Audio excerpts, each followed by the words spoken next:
We don't like to brag that we are the toughest sports network in Detroit, but we do have a guy named Darren McCarty on our side. Woodward Sports.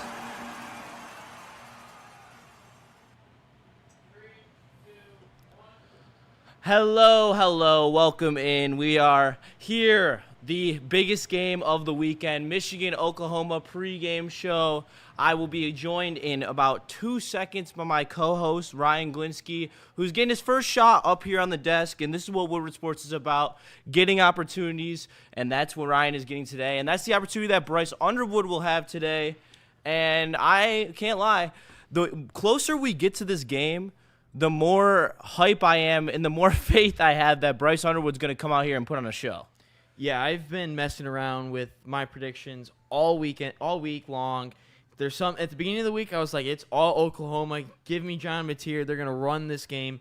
And then as we've inched closer and closer to today, and now 7:30, hour and a half away, I don't know, Michigan, I got a weird feeling Michigan's going to pull this one out, but we'll talk about it, and we'll go through there, and who knows, probably by the end of this, my prediction will change. And then in between us going into the watch party, my prediction will probably change as well. So, but I'm excited. I think this will be a good game. Well, thank you, everyone, for joining us here. We appreciate you while you're here. Make sure you drop a like down in the YouTube chat. We appreciate you.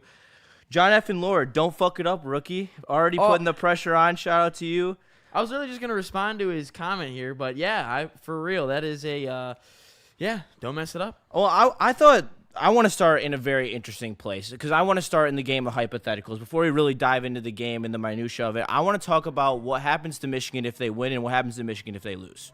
So Neil came on in Big D Energy and said that this is a free roll for Michigan, and I agree. Like, I do, because of the fact that he's a freshman quarterback and he's not where he's going to be at the end of the season, and I'm talking about Bryce Underwood. I do believe this is a free roll, but I want to talk about what it does for Michigan if they do win. So if they win, I think this is going to be a great game to have in your resume. That's a great team to beat. But I think if anything, it just gives this team belief. Because this is a young Michigan football team. I know there's a couple of veteran pieces there, but this is a young Michigan team. You saw against New Mexico, they threw out a couple of freshmen in Nate Marshall, and Andrew Marsh had a drop in there, and then you have Underwood, your true freshman quarterback. But there's a ton of young talent, even looking at over at Jordan Marshall, first-year starters in Marlon Klein. But all this does is give this team belief that they can go into USC and win, go into Nebraska and win. Those are tough environments. I know they're not the best teams in the world, and that gives you belief. They won't be as tough as tonight. No, not at all. This will be the toughest road game that they have all year because they have Ohio State. But all this does, if they win, you kind of just pocket a win in case you mess up in the season, you lose to a Nebraska. You have a hiccup. But yes. all that does is put it in your back pocket, gives this team belief, and if they win, my prediction of 9-3 on the season probably turns to like 11-1 on the year. I think that's fair. Woodward Sports Chat's lighting up right now. They are showing lots of support for the Maize and Blue. I said 10-2 in the beginning, and I had this penciled in as a loss. So I don't fear losing this game, even if it is a free roll, because I do believe we're going to take care of business later in the season. This is a tough Oklahoma team. We'll get into why exactly it is such a tough matchup for the freshman quarterback. But with a win, in my opinion, it truly will excel them to talking about how big of a threat is this team in the playoffs. Because I think if you win this game, then it kind of the jury's in on this team where, all right, they were 8-5 last year, but now they're showing progression. They just beat a ranked opponent. They have a freshman quarterback. Last year, their offense was anemic. You even have Nick Saban coming out. He picked Michigan this morning. So shout out to the coach. I truly believe if they win this game, it's going to put Bryce Underwood in a class where he's going to get overhyped. There's no doubt about it. Yeah. And he's going to be put in some conversations that he might not be ready to be put into. The Trevor Lawrence conversation, the Johnny Manziel conversation. But it puts Michigan in the driver's seat to make the playoff. Yeah. Because they, like you said, they have a hiccup game that they can let go of and be able to overcome. And that's where you got Ohio State at home. I like that matchup a lot. It seemed like in that Texas game that Ohio State was still not the best at point of attack. It seemed like Michigan could still be able to dominate the line of scrimmage, and if they do, I still think Michigan will win that game. And by the time we're at that point in the season, I do think Bryce Underwood's going to be showing you a real flash at that point and showing you how good he really is going to be. With a loss, free roll. It's a learning moment for Bryce Underwood because it will probably come down, no matter how this game slices out, there will be a play or two that Bryce Underwood has to make that will define the game. Where Bryce Underwood's going to have to make a throw, he's going to have to make a play with his legs, and if he doesn't make it, it's not going to be completely on him because he's been being put in a situation that is so hard to succeed in. Yeah, I think if a loss, your margin of error for the rest of the season is so slim. But like thinking on a little bit of a positive note here a little bit, what a great opportunity that Michigan has in front of them for this young team, that they're able to play in such a historic, tough venue that will ultimately help them later on in the season. And if 100%. They continue to play years down the line for Michigan with transfer portal, we don't know what's going to happen. But with a win, I think I really hope this doesn't come back to bite me in the butt. But if Michigan goes on and wins this game, you can pencil Michigan in for the college football playoff. I think you can. I already said that they're a playoff team. Chin, in the Woodward Sports Chat, do we play the Ducks? We do not play Oregon. We have a very good schedule. We avoid a lot of the tough teams. No Penn State. No Oregon. Washington comes to us in the big house. We do have to travel to USC. That's the one that I think is tough, and it's not because USC is necessarily all that, in my opinion. I think it's more because of the travel aspect. Yeah. Washington was undefeated at home last year. USC had a little bit of struggles, but still winning record at home. It's tough to make that east to west travel. That's why I do like this Oklahoma game as well. Give the boys some experience. It's obviously not as far as the West Coast, but it still is some hefty travel on the legs. So it's going to be nice to see. Sorry, little technical difficulties back here, but it's okay. We live and we move on. So Bryce Underwood. So the offense, let's start there. Very vanilla against New Mexico. And I think that was to be expected. Bryce Underwood, no runs. He stayed in the pocket. He stayed clean. The confidence was there. Do you expect him to use his legs today? And if so, how often? And is it more of a designed quarterback runs, or is it more scrambling to make plays out of nothing? I think it depends how the game goes. I think obviously you're going to have, more designed runs come from if the offensive line cannot protect Bryce Underwood. And there's a defensive end on the team that I think could be a very key player, but I think we'll wait for that a little bit down the line here as the show goes on. But I think design runs only come if they're really struggling or they're in like a second and long, third and long to make the fourth down and third down much more manageable. But with his legs, I'm really hoping he doesn't have to scramble. But there's going to be a couple plays where he's going to have to scramble, use his legs. I think it's going to be 2 times to, maybe pick up that first down. But even looking, when Michigan was fantastic in the playoff with J.J. McCarthy, they still had some designed runs in him against Ohio State. And then Alabama's, there's one, and then a big scramble against Washington. So he's going to have to use his legs. But I think it's going to come more of the scrambling type. If they start doing more designed runs with Underwood, I think then Michigan's in a bad spot. But the more he scrambles, or I think if he can scramble a little bit less, Michigan's going to be in a good spot. I think so, but I'm looking for between 5 and 10 read options, QB draws, just in critical situations. I'm a huge nerd, so I was watching college football all day, but the way that Baylor was able to use Sawyer Robertson at times and just a nice little scamper when the defense is unprepared for it, and he's not an athletic guy. Bryce Underwood's a 6'4" unit who can fly, so I do think it's going to be a nice bailout maneuver that Michigan can hit to be able to create first downs and extend drives. That's going to be huge for them, especially to make sure that they're going to have to establish the run game. I think that's the big. So we'll transition right there, straight to the keys to the game for Michigan. For Michigan to be able to take this victory, I do believe that the first key is establishing the run and taking the pressure off of Bryce Underwood. Yeah, if you're able to use Jordan Marshall, Justice Haynes. I just had a conversation with my cousin last week, and he goes, I wish we used Jordan Marshall a little bit more. I go, why would we have used Jordan Marshall more when Justice Haynes ran for 159 yards and 3 touchdowns? I don't care who the running back is. I don't think Michigan cares what running back is, which one it is. That's what's so great about having 2 running backs is whether it's Haynes or Jordan Marshall, if they can establish the run, get 3-4 yards of carry, especially on first down. If they can stay, quote unquote, on schedule when they're in first down and second down, it's going to make Bryce Underwood's job so much easier, and he doesn't have to play Superman. And that's one thing we haven't quite seen yet from Bryce Underwood, is if he's going to make that Superman play, kind of force it into a tight window, because he did do that a couple of times at Belleville. But if Michigan can establish their run, Bryce Underwood doesn't have to play hero ball. I think Michigan football is in a fantastic spot to win tonight in Norman. I think there's a lot of validity to what you're saying. I do think that this offensive line in years past has been imposing, but last week against New Mexico, they weren't great in the run game. I thought they were a little bit above average, a nice solid B. Definitely an improvement from last year. Yes. But they were way better and way more dominant in the pass game. They had a really, really good pass grade when it comes to the offensive line grading. So that's going to be interesting to see how they're going to deal with such a strong defensive line.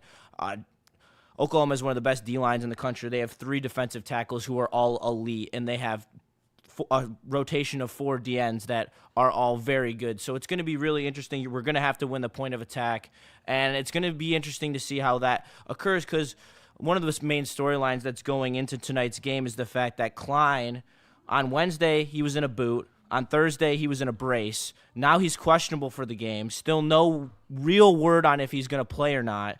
And that's something that could really affect Michigan, not just in the run game, but in the pass game as well. Yeah, and he's a great blocker as well. But when you're looking at, in the NFL and in college football, for these young quarterbacks, whether it's a rookie, a true freshman, or you're a sophomore making your first start, the tight end is your best friend. That's like your safety blanket where you can just check it down to in case something isn't open downfield. Marlon Klein, I thought, was used a ton. He had a career day, I think just under 100 yards. He was in the 90s. But just under 100 yards. He had a career day. That little floater with I don't think it was a wheel route, but like that little floater down the near sideline, that was beautiful. He caught a touchdown. Delayed wheel. Yeah. That's what I would call it. Yeah, you're right. And it just kind of seemed like Underwood would go his way when times were a little bit tough, because that little delay fade was in the shadow of his own end zone. So I think Marlon Klein is a big missed opportunity if he's not going to play. That hurts Michigan's offense. That hurts Bryce Underwood. But we have to see what Hogan Hansen can do. Yes, Hogan Hansen will be back in the lineup. He was not in the lineup against New Mexico, so going to be nice to see. He has gotten some grave reviews out of Michigan's camp. Woodward Sports Chat, Charles McLean, I see Bryce running a lot more tonight. I think they're going to be limited in their play call and try not to show too much against Oklahoma. I disagree. I think the playbook's out. They're going to bring out anything to try to win this game, because if you do win this game, you are essentially, barring catastrophic loss down the season, you are making the playoffs if you win this game. Yeah, I never liked this, they're hiding something, they're not going to show everything. Okay, if they were playing Central Michigan this week and then Oklahoma next week, you could absolutely say, they're going to hide some stuff. But this is a top 20 matchup, SEC opponent. We know the committee takes that into play when it comes to seeding. They're not going to hide anything. You saw they let Underwood throw it, I think, 29 times last week. So They've only done that. You might They've see only a done couple that trick 4 plays. times in the last 2 years. I counted. Yeah, that was I was so happy to see a forward pass last week. But no, they are not going to hide a damn thing tonight. Maybe coming a out trick play, swinging. maybe a trick play, but they're not going to hide anything. No, they're going to come right at. And the Skater Boy in the Woodward Sports Chat, he is saying that Klein is out. I do not know if that is official word yet. Shout out to you if that is real, though. I think that's a big loss for Michigan. That was obviously Bryce Underwood's favorite target, the one who he was most comfortable throwing to throughout last week. Any time that he got in trouble, it was going to him. So it's gonna take the receivers. Hogan's gonna have to step up as well. I think that in order for them to win, they're gonna have to get some good games out of Xavier McCulley. He's going to have to make a couple good catches. Goodwin's going to have to make a couple good catches. Samaj Morgan's going to have to make a couple explosive plays from the slot.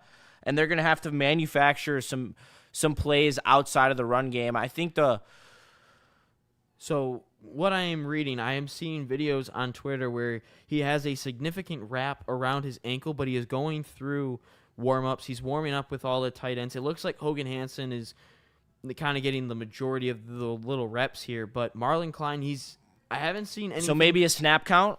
Yeah, I think Klein Okay. will definitely be limited. So, That's what I would say. So right now we're going on the theory that Klein is going to be limited because he is out there taking reps right now in warm-ups, but he has a significant wrap on his leg, and Hogan Hansen is taking most of the snaps at tight end. So we will monitor that situation for y'all as Kansas looks to send the dagger into Missouri as they miss deep. Poor Simeon. But let's quickly, we're regrouping here, and then we'll take you the rest of the board. We'll take you the rest of the way. We'll give you some in-depth analysis. But let's take you around college football today. There were some great games. Baylor beat SMU in overtime, down 10 in the fourth quarter. Illinois looked great. Luke Altmaier absolutely was slinging it against Duke as they took them down. Arch Manning took down San Jose State with a bunch of yards, a bunch of touchdowns. I personally didn't think he looked great. Other than that, there's not a lot of other things that happened around the country. Oh, Penn State didn't look great, but yes, but that one. That's the last one. We'll get back to Michigan though. The big thing, Iowa State. Give them. Some love. Yes, That was a good game. The Cy-Hawk Bowl was a snooze fest per what everyone would have guessed. But it's always exciting because it comes down to, like, the final seconds. It does. Basically, if you're watching that, just wait till the final 5 minutes of the game, and then that's all you gotta do. Yes. Happens every year. If you enjoyed any of the games today, anything specific, drop in chat. We'll read them off. But I want to ask you, who is the bigger playmaker in the backfield? Because I think this is a very interesting conversation because Jaden Ott was cleared to play this morning by Pete Thamel on College Game Day. He is a very elite running back out of Cal last year. He was a transfer. Justice Haynes, we saw what he could do last week. He put on an absolute clinic against New Mexico, putting up 3 tuts, 150-plus on the ground. I mean, you can't say enough about that guy. So I want to know who you think is the better playmaker because they both are two of the best in college football. I think it's Haynes right now because I think the Oklahoma offensive line is a little banged up. They have a couple of new guys at guards. They struggled against the run against, was that Western Illinois, Eastern? A directional Illinois school. We'll just leave it at that. I like that. Directional Illinois school. Directional Illinois school that was not Northern Illinois. But they struggled against the run a little bit. I saw a couple of highlights where they struggled to do stretch plays against whatever that Illinois school was. I did see those clips. So I'm going to say it's Justice Haynes simply because of what he did last week. He played at Alabama. He's been in big games. Actually, I didn't even search up. Did he have numbers against Oklahoma last year at Alabama? Did he? Yeah, he had a couple nice runs. So he didn't get enough touches last year. That was why he left because DeBoer wouldn't give him enough touches. A lot of Alabama fans were saying like, "Oh, this kid's gonna be so good. Like, if he's the starting running back somewhere, he's gonna immediately blossom." Comes to Michigan, seems like he's blossoming in front of our eyes. I'm gonna agree with you, and I'm trying not to be a homer, but the fact that Jaden Ott hasn't played this year and then had limited snaps last year and got hurt as well. Justice Haynes has shown immense things. Even last year as Alabama's backup, but towards the end of the year, he was really starting to take over that backfield. I really like him as a runner. I like how compact he gets when he runs. He's like a little bowling ball, but he's also really quick out of the holes. I really do think that he is one of the premier running backs that Michigan's had over the last couple years. Yeah. And I do think that when we do finish talking about him as a player at Michigan, I think that he's going to be the second best Michigan running back of this 2010 to 2025 era between Harbaugh and Sharon Moore. I think the only one that's going to be better than him is Blake Corum. Yeah, and I think Hassan Haskins would be like a honorable mention in It's that. so hard because he has that 5-touchdown performance against Ohio State, and I think that game kind of puts a little bias towards his name per se, where he did that, and that's such a monumental moment in Michigan history. I would say Corum would be better than Haynes, but I think Haynes he's a great back. It's just more of, again, Oklahoma's defensive line, really, really good. It's more of, can the Michigan offensive line create those holes for Haynes to get through? I think Ott is still a really good running back, but I think it's got to be Haynes. I really do. Yeah, I think it's Haynes as well. let's go through. We mentioned and I'm gonna take you through the rest of the big storylines going into this game, the injuries, all that type of stuff. So the first one, Jaden Ott only played 3 snaps in OU's opener as he was coming off an injury, as well as they had 3 starting offensive linemen that did not play last week, which is why their offensive line looks so abysmal. Yeah. No ruling essentially on whether or not they're going to play or not, so we'll have to see it when the game starts, which is one thing I do not enjoy about college football is the fact that you can't know the injuries beforehand. Anyway, no Rod Moore. Shout out to Skater Boy in the chat. He pointed that out. No Rod Moore. He will not return. Would have been a great addition to this defense, but Sharon Moore, Oklahoma alumni, played football there, returning home. Last person to do it was Heupel, and Heupel won at Oklahoma. So with a bum of a quarterback. Yes, with Nico. So if that's any good omen, hopefully it will continue with Sharon Moore as well. Marlon Klein, possible injury. We talked about that. Still no real clear word about that. Mateer, passing yards, when he has a clean pocket, 68% completion percentage. When he is under pressure, 47% completion percentage. They are going to have to put pressure on him in order to make sure that he scuffles throughout the drives.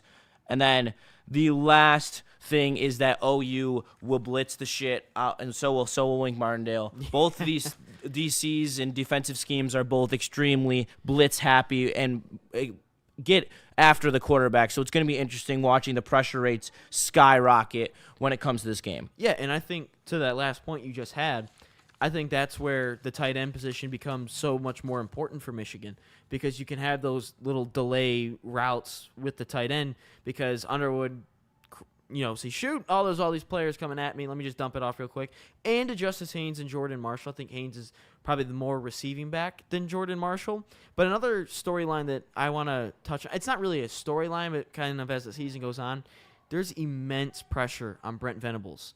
And this is a game in front of his home crowd that he's really, really got to win. There's not as much pressure with Sharon Moore as there is Venables, because Sharon Moore has kind of bought him, figuratively and literally, bought himself 2 more years after this one with the addition of Bryce Underwood. But there's a ton of pressure on Oklahoma and Brent Venables. Venables, when he took over with Lincoln Riley, going to the playoff year after year, producing Heisman quarterback after Heisman quarterback, this is a big game for him because, again, Oklahoma, I'm not saying you could pencil them in if they win this game because they have the SEC schedule. Their schedule is brutal. But if Oklahoma wins this one, they can afford to lose to, let's say they lose to Alabama or something. They can afford to do that. But there's a ton of pressure on Oklahoma and weird Venables team in to this game. pick. Can't lie. Yes, that was a weird team to pick. That was the first one that came to my mind. It's fair, but the Empire is dead. The Empire is dying. Yeah, there's a new empire in town. Anyway, seeing stuff about Derek Moore being questionable. Yeah, I did see that. I'm sure he's fine. I'm sure he's gonna play. If not, that edge room is deep. I don't think that's a true word. It wouldn't be as bad as TJ Guy going down, because TJ Guy did outperform him in week 1. Even though Derek Moore is the more high-level prospect in the terms of the NFL, TJ Guy did produce more last week. Yeah. So I don't think he's not going to play, though. I think he's too critical of this team in order for that to happen. But we have a lot more things to talk about. How will Bryce Underwood react to this Oklahoma crowd? And I want to know that first drive energy when the Norman crowd noise is flooding in. He looked composed last week as he was playing in the big house, though. It's not the, oh, my God, Clemson's about to lose to fucking Troy. Dude, we kind of oh, my God, 16-0. 16-6 right now. And it's a little early, but. And we, kind of casually picked him as our national champion. Yeah. Oh, my God, we look dumb. Preseason is the hardest thing to predict in college football. All right. Before we talk about Bryce Underwood, actually, because there's comments in the chat about the linebackers. I think the linebackers are very important to talk about, and obviously we could talk about Bryce Underwood all we want, and everyone would love it. But the linebackers are actually the thing that are going to play the biggest factor in this game, probably, and that's because Jashawn Barham is suspended for the first half of this game, but some very capable names behind him.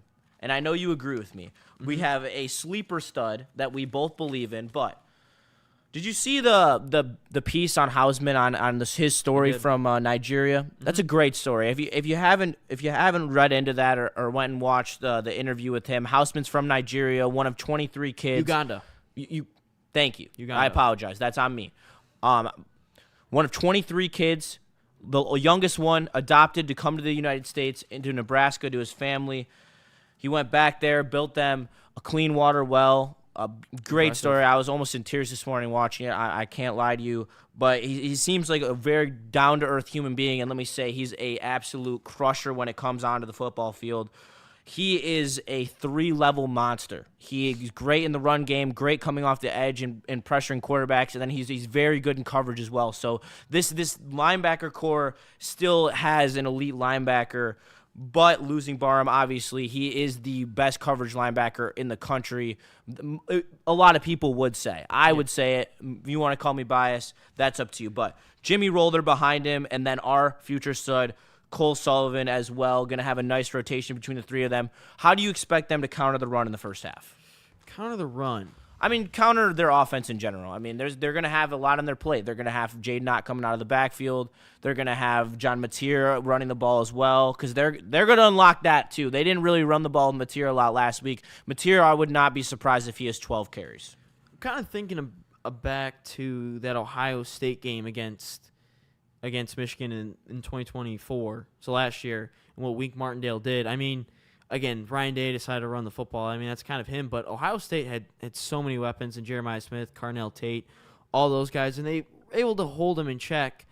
And, Sybil Howard back there. I kind of see a similar game plan from that game where they kind of bracketed Jeremiah Smith. They don't have to necessarily do that because with Deion Burks. Yeah, Deion Burks was his name.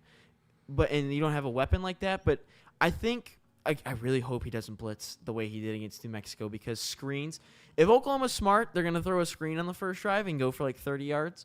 But I really hope that Wink isn't so blitz happy in this game defensively. I hope they kind of sit a little bit back more in coverage and hope that their pressure can get home to Mateer with that banged up offensive line. But I'm just really hoping that they don't bring the house, or when they do bring the house, they dial it up at the right time, because it seems like at the beginning of this season and last year, I know small sample size this year, but he doesn't really know when to dial it up properly at the beginning of the year than he does at the end. Yes, I think that is a fair opinion to have. I mean, you saw the way that the defense was able to escalate all throughout last year. They became elite at the end of the year. They were absolutely one of the best defenses in the country. They locked up, yeah, you said it. I mean, they bracketed Jeremiah Smith beautifully. We'll see. I think the screen angle is a very great angle. I think that it's something that they're definitely going to try to exploit, especially with how many players they are very good after the catch on their offense. I mean, Jay Knott being one of them. They also have a very good freshman running back as well who comes in for him at the name of Tracy Bray. And then as well, Deion Burks is their speed guy. You might Keontae Lewis is their X. Burks is the one who's their speed guy. Burks is the one who I would be worried about in the screen game. He could gash you at any point, and that is something that I would say that'd be my biggest worry. I'm less worried about the quarterback mobility and the running game from Jade Knott than the screen game, because I think the screen game is the way to beat.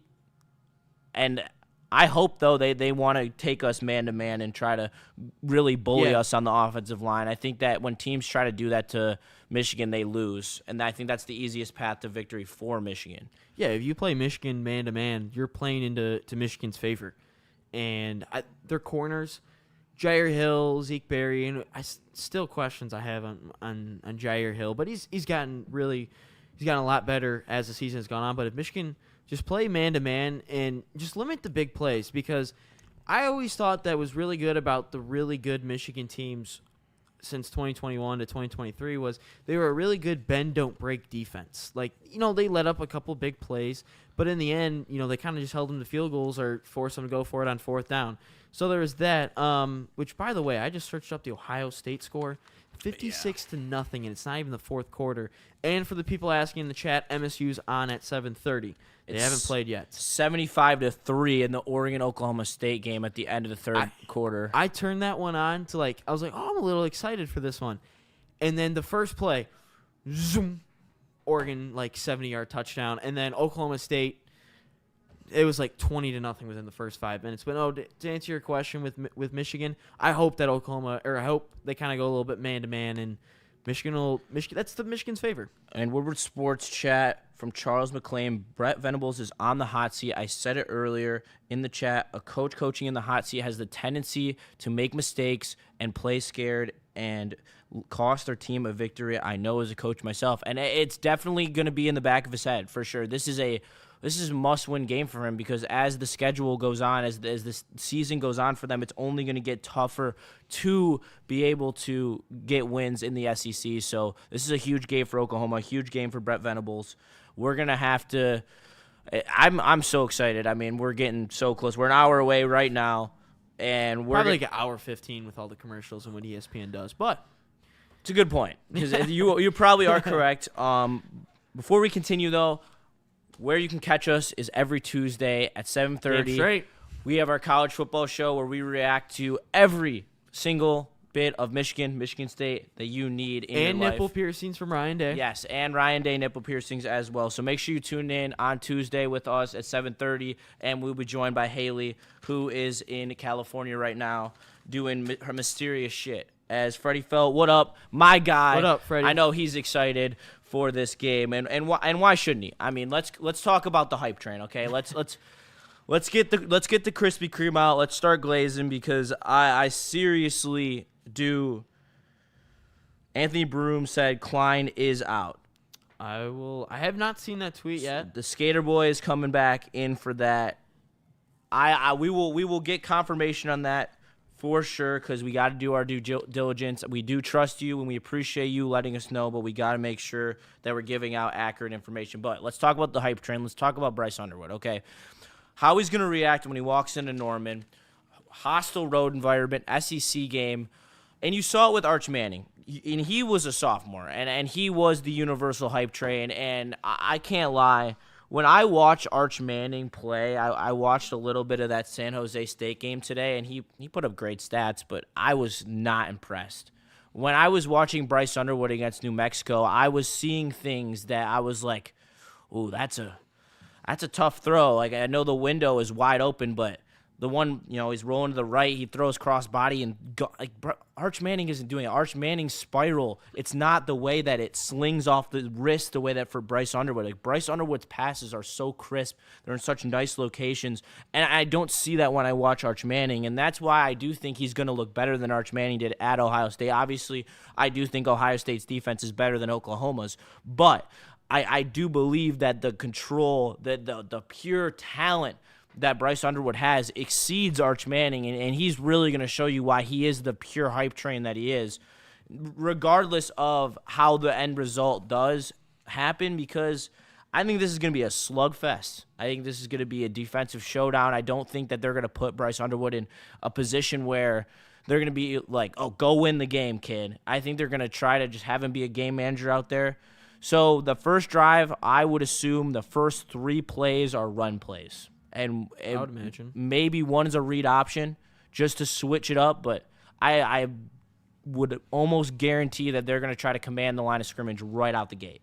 Yeah, I imagine. I mean, you watch any Michigan football game over the last decade, that's exactly what Michigan is going to try to do, and especially trying to calm down not calm down, but kind of make the juiced up Oklahoma crowd a little bit quieter, because if you give up a sack on the first play, that's just bad things. And you can't have a false start or delay of game because that is also really bad. Shout out 2019 Shea Patterson going into Happy Valley. But I think it's going to be very conservative for that first quarter. And, I think it is in every single game, every football game like that, especially with a top 20 matchup like we have here tonight. But I think that Underwood is going to be in kind of a game manager role for that first half.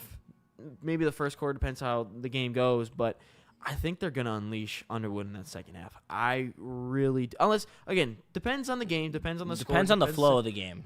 Depends on the situation and everything. But the one thing I don't want to happen, though, is I don't want this game to turn into a shootout. If this game turns into a shootout, I don't have faith that we're going to win this game. When was the last time Michigan won a shootout? Couldn't tell you. I think the last time – I don't remember what year, but it just popped in my head. The last time they were in a shootout was against TCU. Yeah. The one that I remember in my head is, remember when Rich Rod was still a coach and they played Illinois and it was like 60 to like 55, like triple overtime game?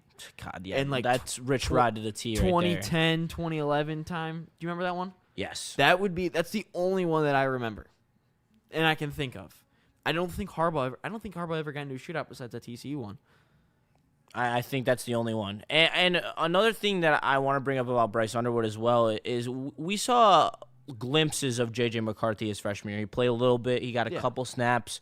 And even his sophomore year, he got a little bit more snaps. But he was still so raw as a prospect. And you could tell even in the like lesser competition games, like you could tell like he had a little bit of the fumble issues like early in his career.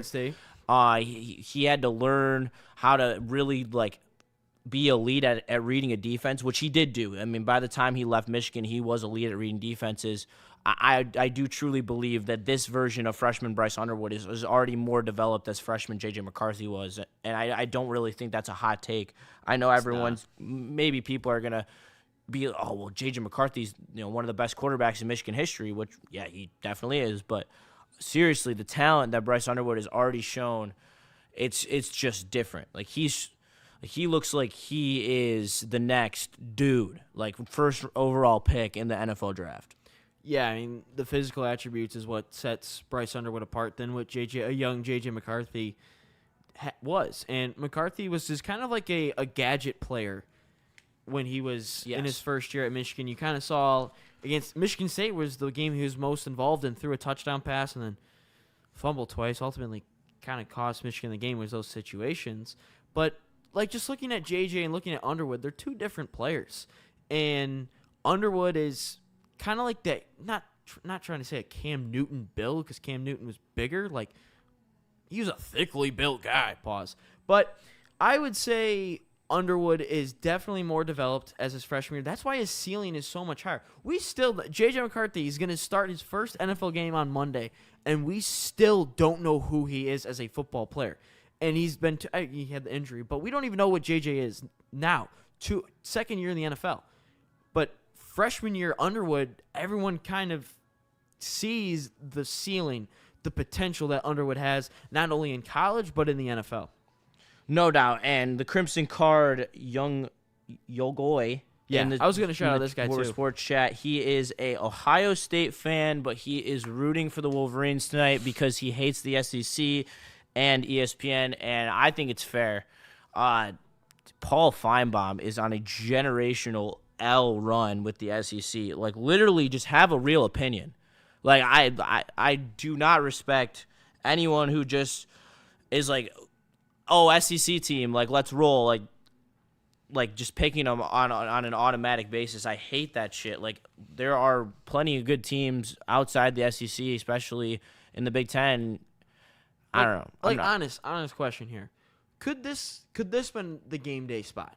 Mizzou versus Kansas. No. Like, rivalry renewed. Absolutely it's a historic one? No? Absolutely not. Because, I don't know, just a historic rivalry. These are not brands. No one gives a shit about this game outside of Kansas. And college and football Missouri. Diehards. And absolute sickos like me. Like, I love Jalen Daniels. He's a fucking beauty. But this game is it's a great game. There's been a lot of great games today, but there's no way anywhere would have got College Game Day outside. Like, these teams could have been 0-1. They still would have got College Game Day. It wouldn't have mattered. But to your point and the Crimson Card's point, like, the SEC is what makes the most money. So ESPN is obviously going to put the SEC in a spotlight. So same with the Big Ten. The Big Ten and the SEC are the two main calling cards, and that's what these big networks are going to favor all the time. And I'm tired of the SEC love as well.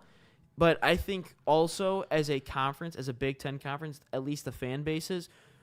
So down south, they root for the conference like all the time. Like Auburn, yes.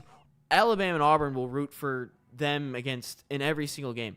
I like that you're an Ohio State fan rooting for this game for Michigan, but I think personally, me being a Michigan fan, I would not root for Ohio State in any other game just because, just like Michigan State, I don't wish them to win any single game. I'd rather Western beat Michigan State last week, being a CMU guy. I root for OSU if I bet on them. Okay, that's fair. Yeah. Because I like when I bet, I take all my bias out of it. When I bet Ohio State money line last week against Texas, so I was happy with that victory. And we'll hit you with the best bet later in the show. I have a best bet later in the show that I'll give out. Shout out my best bet earlier. Baylor moves me to 3-0 on the best bets I've given out on the college football show. Going back to Ohio State the week before and Iowa State in week 1. So I am putting in work for you guys. So hopefully you guys are cashing in that regard. Oh, look at that. Touchdown is if you are not, well, you're tuned into us. Don't turn us off, please, to go watch this game. But Kansas and Missouri is an absolute barn burner right now. If you are looking for something to watch while you wait for this Michigan Oklahoma game. We're not quite at Michigan-Ohio State. No, we are not. I am excited for Michigan-Ohio State, though, because I do think that we are going to beat them. I truly believe that we got a good matchup in terms of the offensive line. Yeah, shout out the Woodward Sports Check, Gromit 0237. Always root for your money. I mean, he's not wrong. He's not wrong. So what is the biggest factor outside of winning the line of scrimmage for Michigan to win this game? I would say... Because I think that the trench battle is obvious. I think everyone in their mother believes and knows that, whoever wins the trenches is probably going to win this game. So outside of that... I would say turnovers. I was going to say rushing attack. That's a good answer. I was going to say rushing attack, but that kind of just plays into the line of scrimmage part. I'm going to go turnovers because if Underwood and Michigan turns the ball over, that just amps up the Norman crowd even more and makes it so much more difficult the next time they go out into the field. But on the other hand, if Michigan goes out and forces a turnover, it gets real quiet real quick. So I think if Michigan can win the turnover battle, I know it's a cliche, every coach, every analyst says it, but I ultimately believe line of scrimmage, turnovers, Michigan can win those, they're winning the game. Yes, I do agree. I think that if Bryce Underwood can keep it clean, they got a great shot to win this game. We're going to have to see, though. I think that the only two things that really are going to define this game are the line of scrimmage battle, i.e. the rushing battle. I think those go hand in hand. And then the turnover battle. I think if you win both those, you're going to win the game, regardless of what the other team does. Yeah. And those are the biggest cliches in college football for a reason. Yeah. But I do believe Bryce Underwood is the second best quarterback on the field today. It's kind of tough. I mean, in terms of overall talent, like if we're talking down the road, like I would take Bryce Underwood 10 out of 10 times no matter what. But today, literally today, John Mateer is a Heisman hopeful. He is in the top 6 in odds right now. He's electric, dual threat. He can throw, he can pass. He excels in the middle of the field as a passer. He's not the most talented when it comes to throwing outside the numbers, but he's very mobile with his legs. It's going to take a lot to stop him tonight, and that's going to start with the edges. I think that we heard Derek Moore is questionable. Hopefully that ends up just being a scratch because him and TJ Guy are great coming off the edges along with a couple other secondary players that come in, fill in, give them a nice breather when they need it. I think that coming off the edges, making sure that we can keep contained on Mateer, making sure that he has to sit in that pocket, letting it collapse on him. I think that last year against Jalen Milroe in the bowl game, Michigan did a great job at containing, forcing Milroe into uncomfortable situations, sitting in the pocket for too long because they didn't give him lanes to run.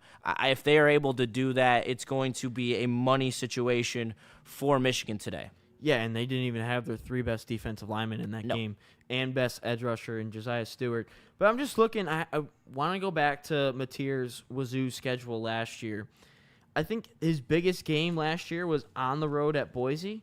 But since then, I know we kind of talked about Bryce Underwood not being in that tough game kind of mentality or situation. Mateer hasn't been in a situation like this in quite some time, and that's not his fault. That's the Pac-12 and Washington State's fault. That's not his fault. But Mateer's also not been in a situation. I think Mateer's a good quarterback. I do think he's a good quarterback. But I think what you can say about Underwood in terms of he hasn't experienced the big-time situation, you can also say the same thing with Mateer. Mateer's also fair. not played in this situation and an environment. Not even as remotely well. close to as big of a game as this. No, That's not for at sure. all. Are we? Do we? He's think, never played in a ranked game.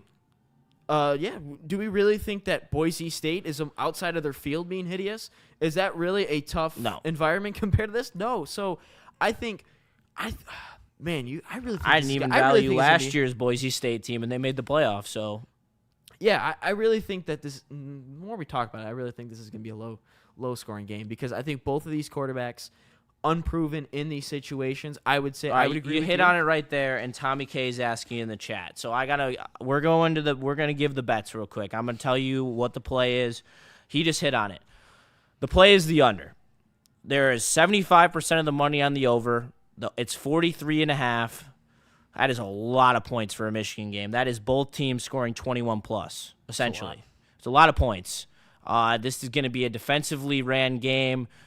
Both these defenses are good. Both these D-lines are elite, especially with Bryce Underwood being young and Mateer never playing in a quality game like this. I think that the under is the play. That's what I'm betting on.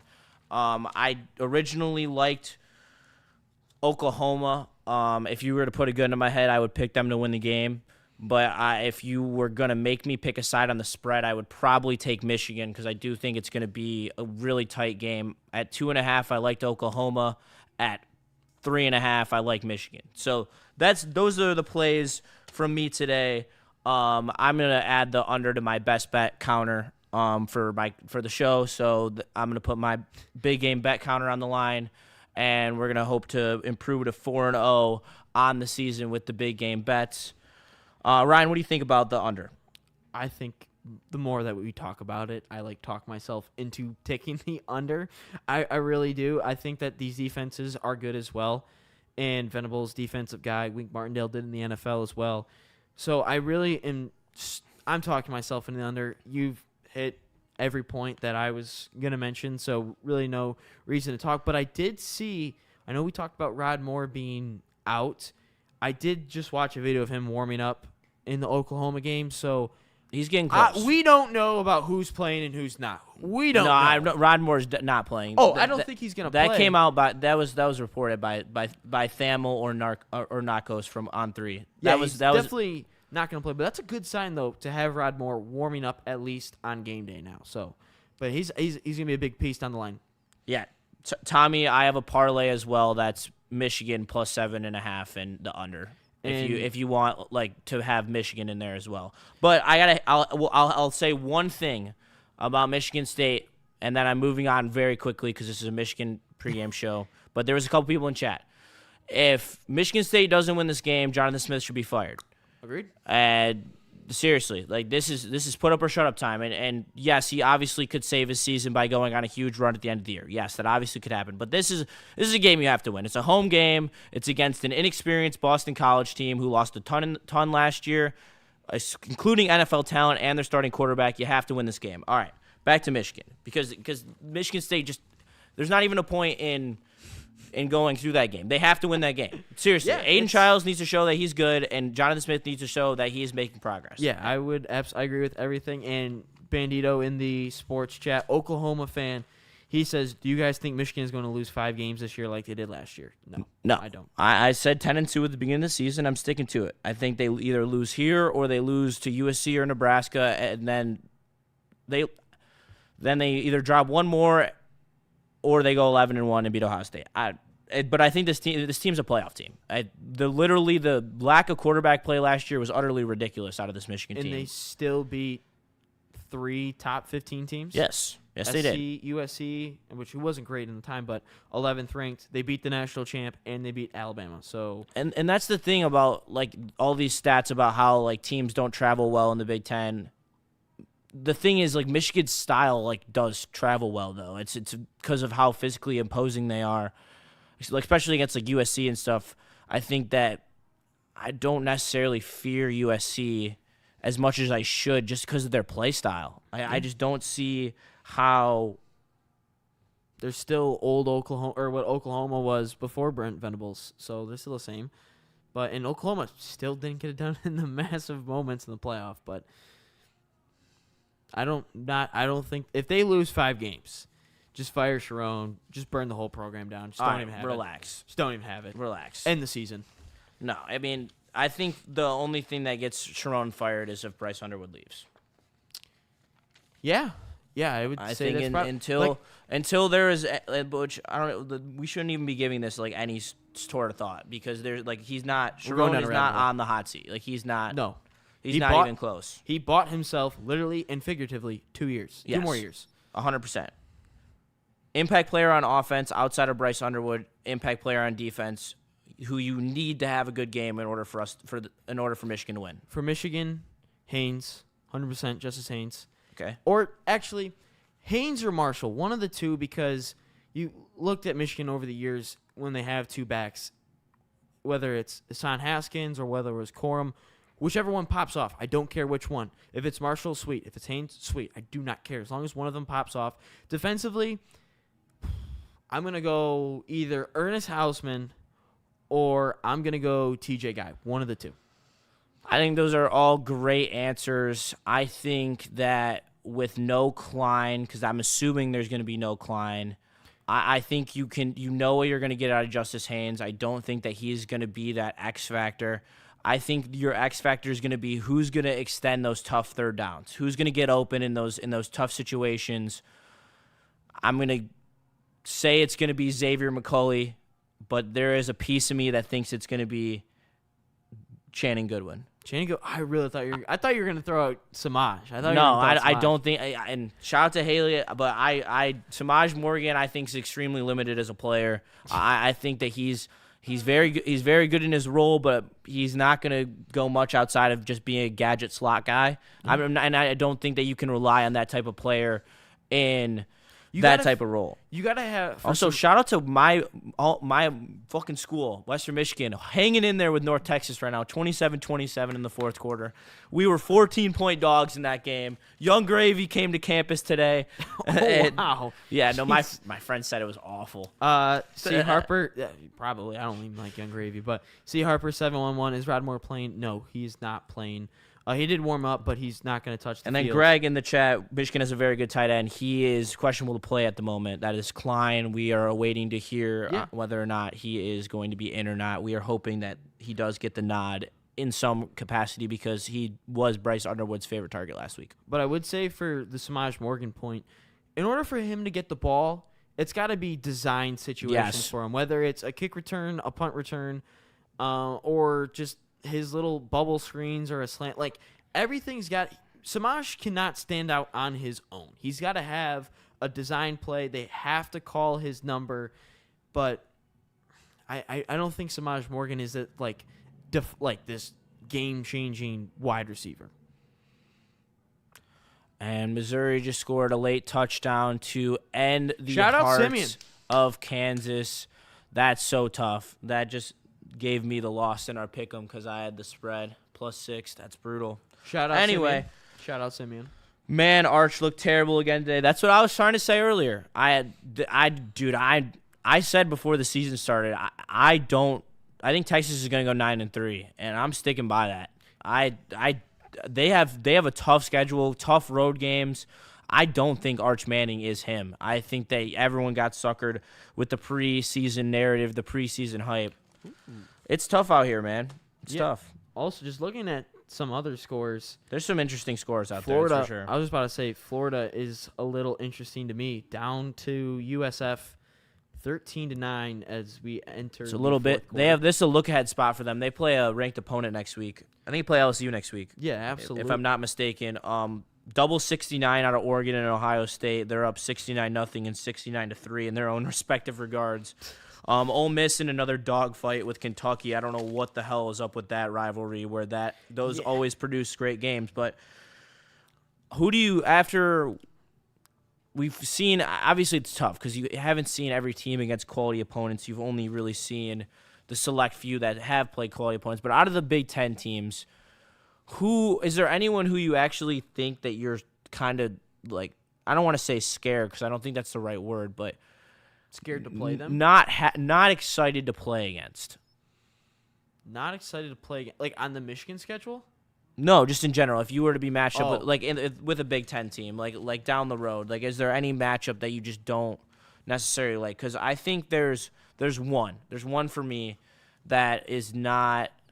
So I obviously There's literally one. There's literally one. not saying Oregon, Penn State, Ohio State because that's just boring. I wouldn't. No, say that. I was. It can be one of those teams. My team is one of those teams. Mine.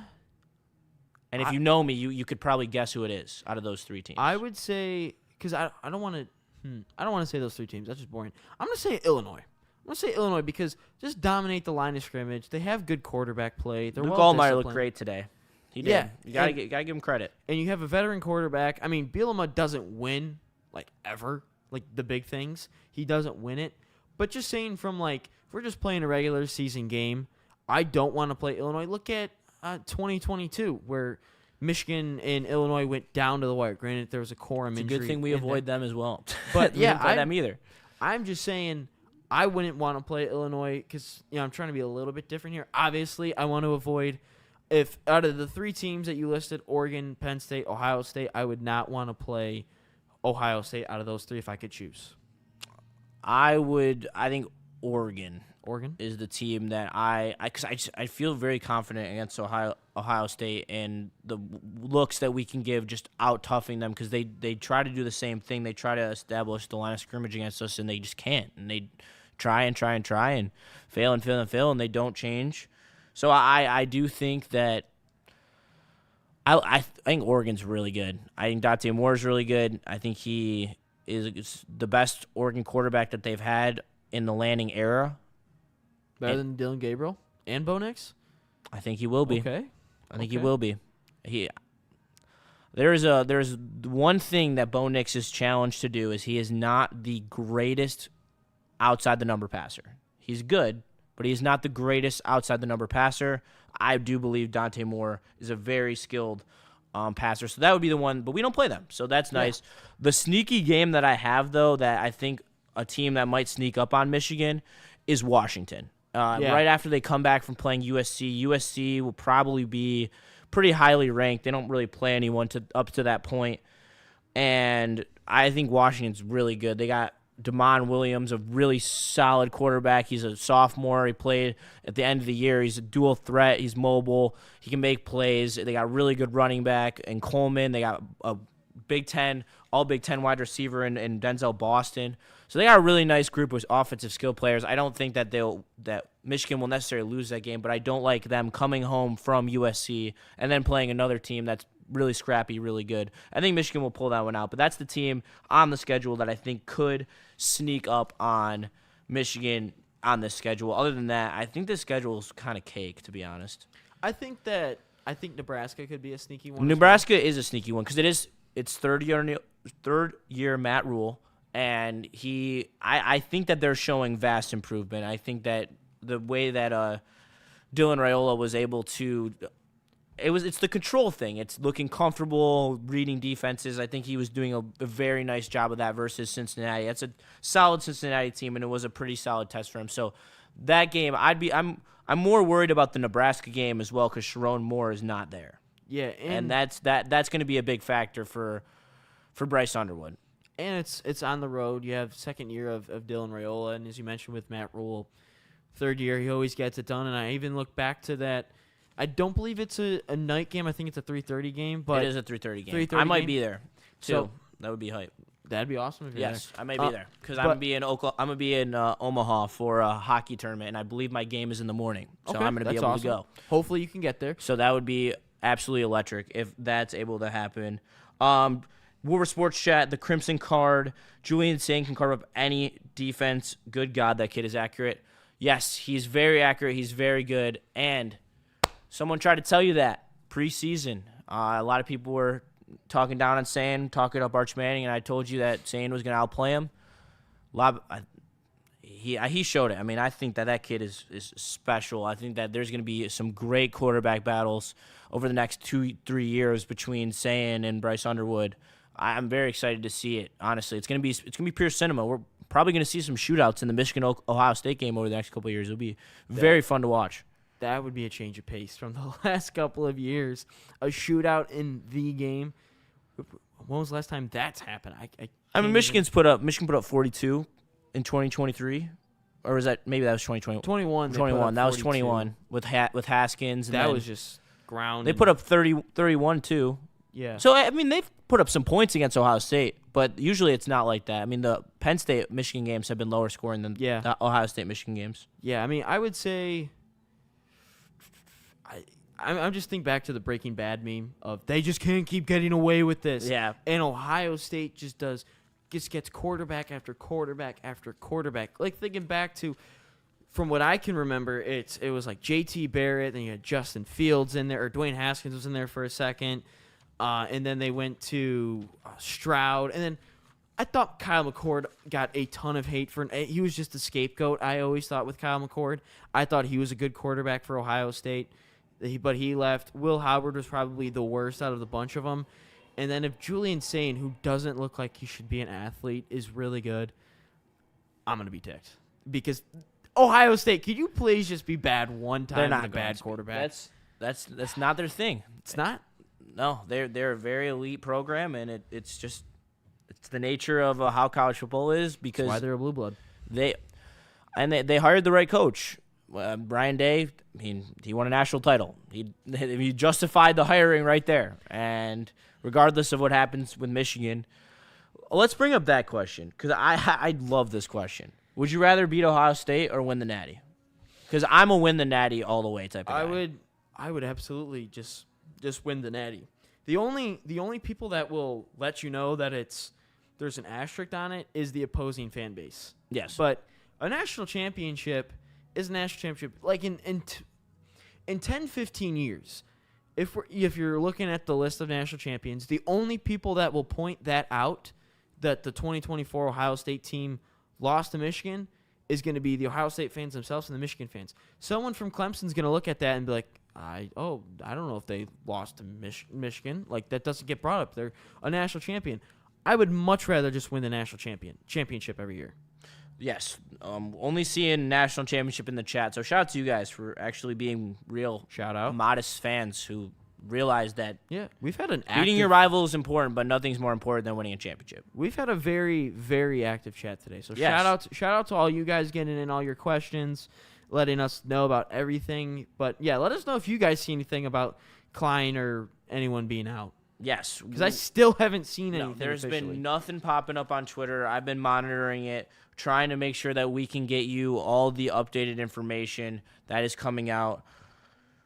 Who do you believe will... Who do you think is going to be Underwood's safety blanket with no Klein? Because I'm under the assumption that Klein's going to be out. I would say, for me, his safety blanket is either going to be Justice Haynes.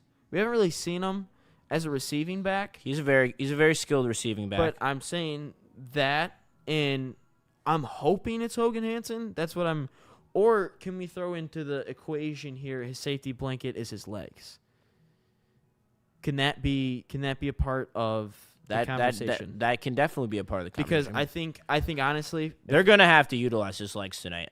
If they want to win this game, there's no way in hell that they're gonna be able to win this game without using Bryce Underwood's legs to literally any capacity.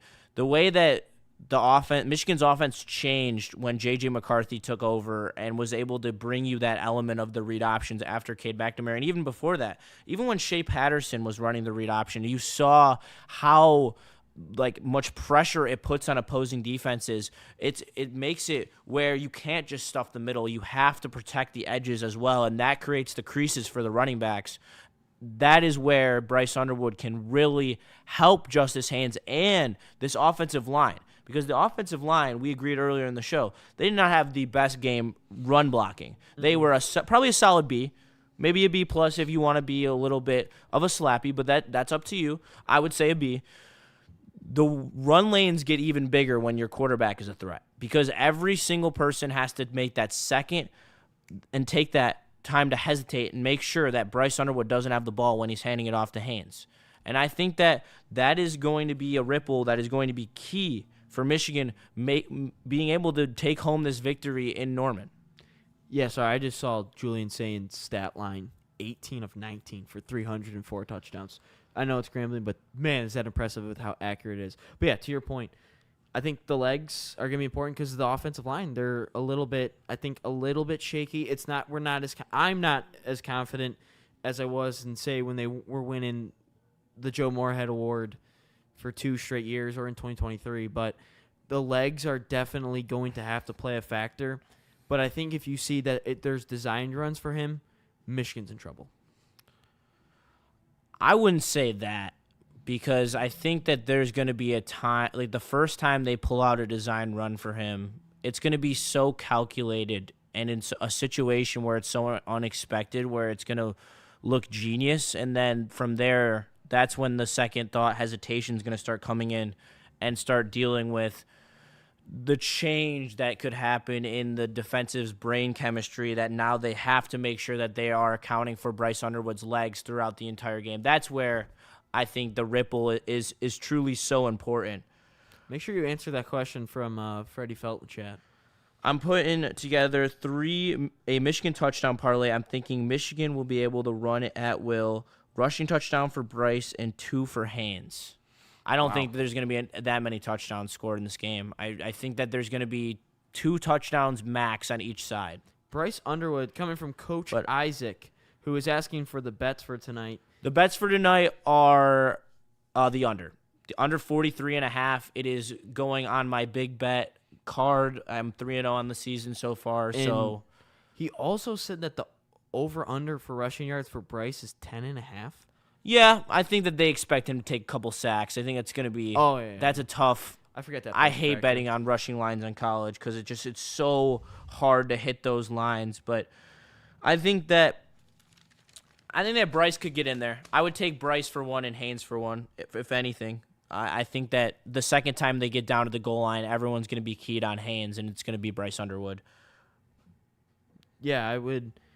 I didn't realize that I forget that sacks play a factor, but I guess we'll just have to see how the game goes on. I'm hoping that he doesn't have to run for a ton. I hope just a couple of designed runs to maybe get a first down in the middle of the field. But I'm really hoping he doesn't have to use his legs a ton. Hopefully he doesn't have to scramble a ton. So let's wait and see. And people asking about the stream in chat. Let me just tell you, we will be doing a live watch party right after this. We're going to be ending this at 7:25-ish. Take 5 minutes, set up the watch party. KG will come join us, so make sure you stay here for all your play-by-play and color commentary needs. We will have you all night, especially the post-game show. We will have that as well, so make sure you're tapped into Woodward Sports all day. Me, Ryan, and KG have you covered. Dude, 77 points by Florida State's nuts. What are these scores? 69 points, 77 points, 69 points. Like, literally relax. You're playing FCS teams. Like, why you got to be doing this to those poor souls? And then if you want to look over at the Georgia game, 28-6 against Austin Peay, that's another questionable one. There's a lot of, you kind of expect some of these bigger teams, like, even Florida struggling at the moment, and then Ole Miss with Kentucky. A lot of ranked teams. I know it's week 2, so the rankings don't necessarily mean everything, but a lot of these ranked teams have struggled today. Even Penn State for a while against FIU, they struggled. But it just proves the fact that college football, I think we're going to see a trend year after year, is the preseason is going to be the most college football in the preseason is going to be the most unpredictable thing to do, because take a team like Indiana, for example, last year, where they won like 4 or 5 games or 3 or 4 games the year before, and they're in the playoff with new coaches and new transfers. And then you kind of look at last year, you had Florida State, Michigan inside the top 10 to start in the preseason, and they finished unranked. So this sport is so unpredictable. It is. And I know I've been kind of like, wow, look at Georgia like that. But a lot of these high-ranked teams aren't that great at this. Some of them aren't great right now, and they won't be by the end of the year. I think you really kind of see what the best teams are probably 5 or 6 weeks into the season. Yes. And humor us real quick. We're going to spend 5 minutes real quick. We're going to go around college football, give our quick reactions to each games, and then we're only going to spend 5 minutes on it, and then we will get back to everything that you need, Michigan, Oklahoma. But I think it's important to just let everyone know what went on around the country today. Right now, Clemson's down 16-10 to Troy in the third quarter. I don't even know what to say about that one. And yes, you can throw some shade at me because I did take them to be my preseason national champion, so I do deserve some shade on that regard. Ole Miss, up 7 against Kentucky. They always struggle there. Let's get to some more of Oregon, Ohio State both put on absolute clinics today against lesser opponents. Illinois looked great against this very solid Duke team. They won 9 games last year. Luke Altmaier was absolutely slinging it. They look like they could be the Indiana this year of the Big Ten. Other games to note, Baylor with an absolute barn burner against SMU today, 10-point comeback in the fourth quarter. Missouri just had a huge comeback against Kansas. They were down by 10 at a point. So it's been a great day at college football. Not necessarily the marquee games. Also, Arch Manning put up great stats, but in my opinion, didn't look great. Still looks like he's only going to be a good quarterback against lesser competition. But we shall continue to see as we continue to venture on, as we are now 20 minutes away from seeing Bryce Underwood go in to Norman, Oklahoma, and go lay down the wood. How are you feeling? As we get closer to kickoff, my excitement just continues to rise. I can't lie. It makes me more and more delusional about how good Bryce Underwood is going to play. Just trying to be honest, okay? Like I'm trying to sit up here. I'm trying to spit facts. I'm trying to, have realistic expectations because yes, but he is a freshman, but at the same time, I'm seeing what Arch Manning's doing out here, and he looks a hell of a lot better than Arch Manning. So I don't know, man. Am I gassing myself up too much? I do believe that there is a good chance that they win this game. No, I don't think you're gassing yourself up at all. Reminds you of Jimmy Clausen. There's no way he reminds you of Jimmy Clausen. Come on, man. Arch Manning. I think he's talking about Arch Manning. Oh, okay. Not Bryce Underwood. Okay, I was about to say that would have been a horrible comparison, but I don't think you're gassing yourself up at all. I think Clemson may have tied up the game, by the way. But I don't think you're gassing yourself up at all. I think Underwood, he's everyone says he's the hype. He really impressed me last week. I didn't think he was going to look that good. Here's what I thought preseason of Bryce Underwood going into this year. I really thought that it was going to look bad. I thought it was going to look bad for a while, and I thought New Mexico, it would look bad. I thought they were always going to win, but I didn't think it was going to look the way that it did. I always said they were going to lose to Oklahoma by a couple of touchdowns, and then the rest, I didn't think it was really going to get going till that Washington game. However, last week's game, I know it's New Mexico, but he looked really, really, really good. And that 3rd and 11 pass to start that 2-minute drill, what true freshman quarterback in your first start is running a 2-minute drill, scores a touchdown to end the first half? And looked extremely comfortable doing it. And then another thing as well is when he does feel pressure and when he does have to move in the pocket or outside the pocket, he's still looking downfield. And that's something that you develop over time of being a quarterback in college. A lot of guys aren't able to come in and do that right away. But when Bryce Underwood is moving around the pocket, his eyes stay downfield. He's looking to make plays. He's not just willing to tuck and run and use. Yeah, he's an athletic monster. He's 6'4", over 230. He's a load, and he could go and run down the field and make plays with his legs, but instead he knows that it is more sustainable of being a great quarterback if he keeps his eyes downfield, look for those explosive, because once he breaks the pocket, then it's backyard football, and all it takes is a receiver to stop on a dime and run the other direction to be wide open for a touchdown. And that's the ripple that Bryce Underwood gives this offense that we didn't see last year with Davis Warren. Davis Warren was so limited in every capacity as a quarterback, where now Bryce Underwood can make throws that Davis Warren couldn't even dream of making, in my humble opinion. And no offense to him, he's got a great story, and he beat Ohio State, so he deserves his rightful place in Michigan history. But this is Bryce Underwood's time, and God damn it, I expect him to play at a floor of a B-. I think that I don't think that there's a way. Well, there's definitely a way, but I think that it's such a low percentage that he really comes out and just takes a shit, doesn't play well. I don't believe that. I think that he's too talented of a player, and this Michigan team had nothing on offense last year and still managed to win 8 games. Like, that is insane. Like, Nick Saban mentioned it. He goes, they couldn't throw the forward on game day today. They couldn't throw the forward pass, and they still won 8 games. They beat Ohio State. They beat Alabama. Like, yeah, it's just gonna be a like. Now I'm gassing myself up too. If under like, why do I have a weird feeling that Bryce Underwood is gonna have he's just gonna go ball? Yeah, yeah. Like, I'm really talking myself into this. I'm trying not to. And exactly your point, or exactly what I'm thinking too. I really am like cautiously optimistic about Bryce Underwood right now. There's a part of me that is like, man, this dude might just drop 300 yards and 4 touchdowns, walk away with a couple touchdown victory.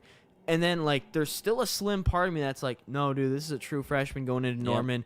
Oklahoma's a damn good football team. They got a good coach. Like, they're not going to – this is gonna end horrible. Michigan's going to get killed. But the more that I'm talking about it, Bryce Underwood – and you kind of like hearing the podcast and his interviews and everything – that he's got a good head on his shoulder. He's got a great mentality. Bryce Underwood thinks that he's just going to take over college football. He's going to, like, no one's going to stop him.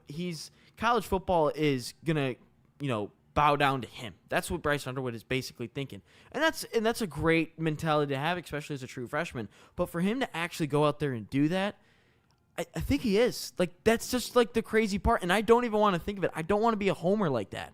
But I think he's going to do it.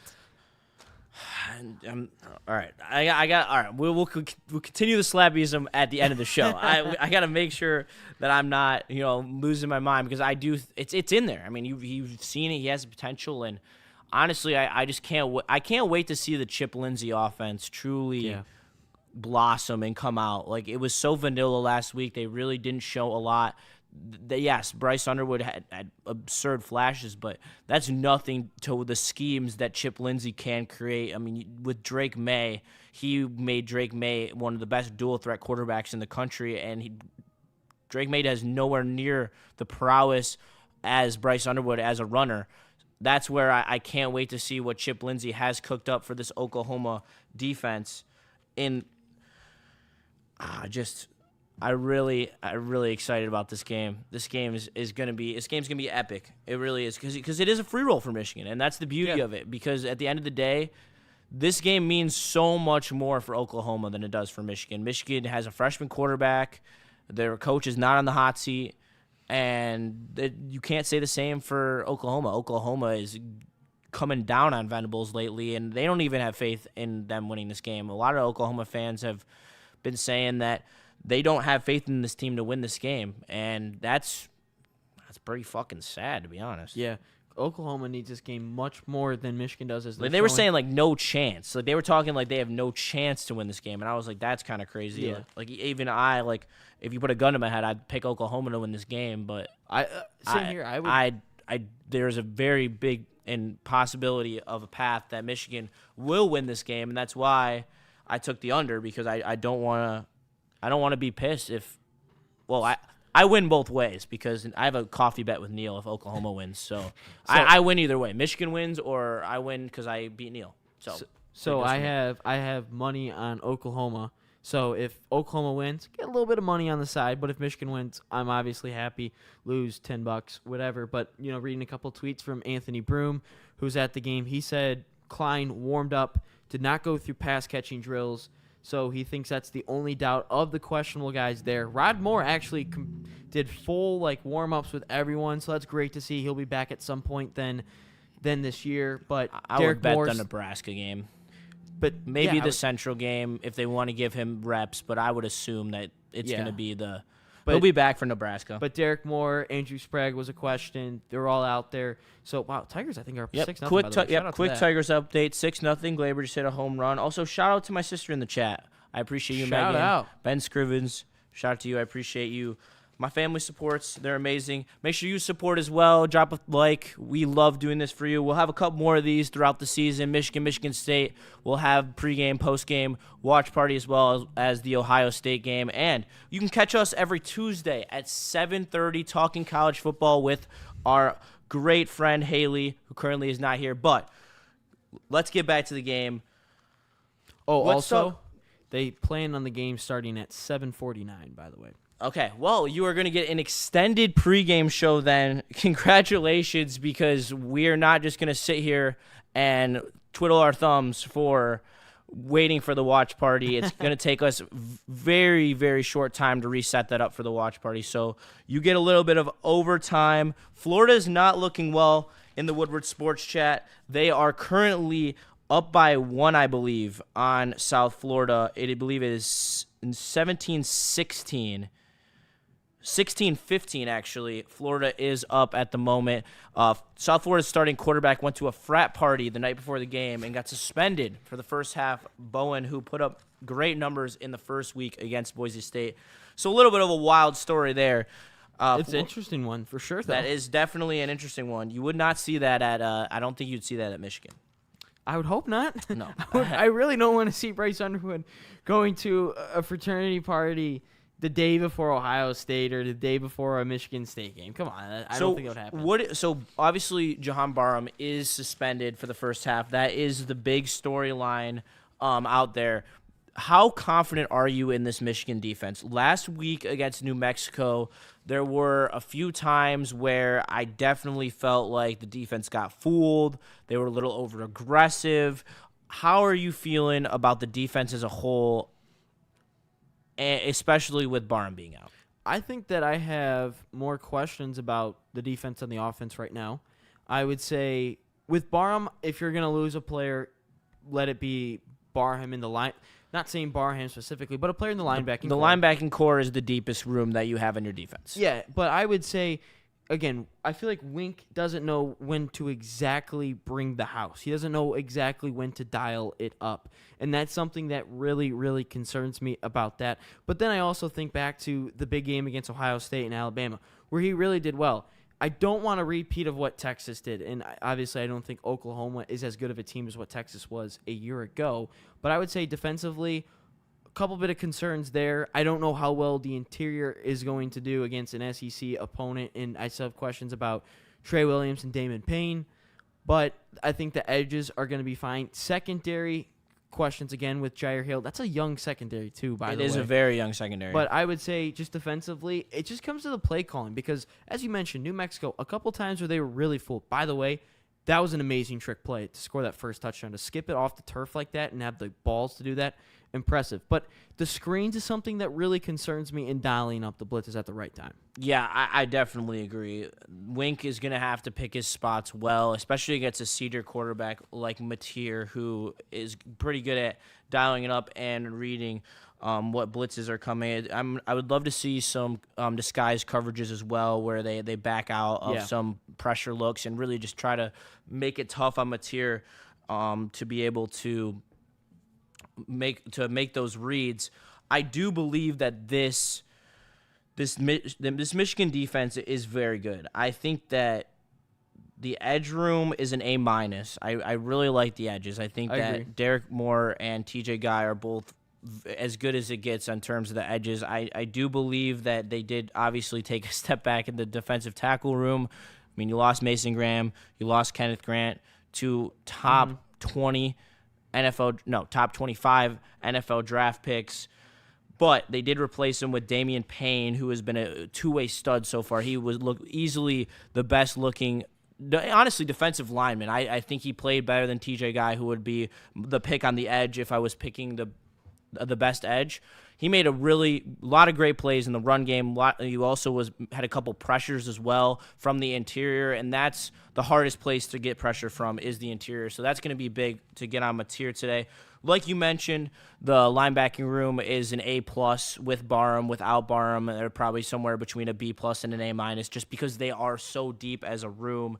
I do feel confident in that room without Barham, but in the second half, he's going to be a big boost because he's going to be fresh. Yeah. And he is fast. Barham is a quick SOB, And that's where I love him coming in the second half, and he's going to be a wrecking ball. He's going to be able to bring some extra life to this Michigan defense. And if they are in a position where they're holding on to a lead or they're just behind in the score, Barham's going to make a big play. And I have no doubt about that. He makes big plays all the time, especially coming off the edge. He's an elite blitzer, and then he's elite in coverage, so I would not be surprised if he's able to take a pick off of John Mateer either. Yeah, he can be a big game changer, but in the Woodward Sports Chat, this one's for you, Justin, coming from Charles McLean, who's been active all day long. Shout out to you, Charles. Justin, where do you rank Wink as a defensive coordinator in all of the NCAA? I say top 5. I don't say top 5, but that's what Charles thinks. I think that top 5 is aggressive because I don't think that he's in the top 3. I would say between 4 and 7.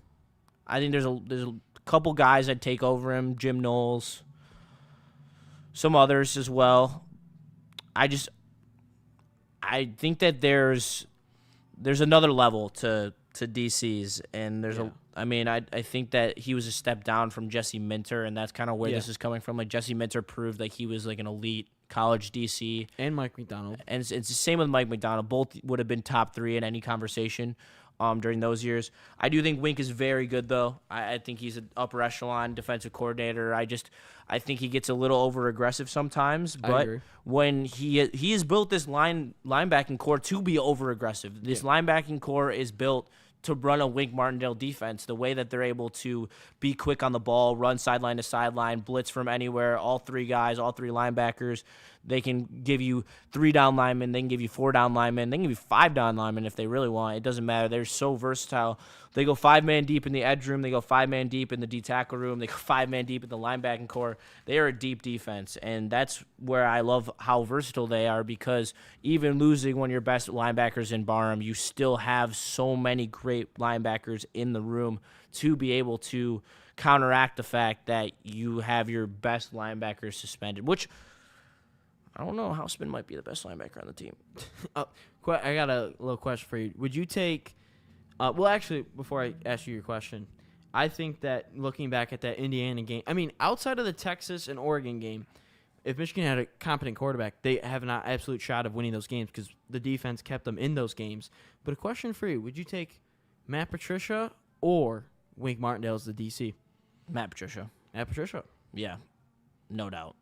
You might irritate some Lions, giving some Lions fans some PTSD. Yeah, but in the chat, I get that. But at the end of the day, like, Matt Patricia was a great DC in the pros for some amount of time, and that pedigree, when it drops down to a lower level, it sits, and it's.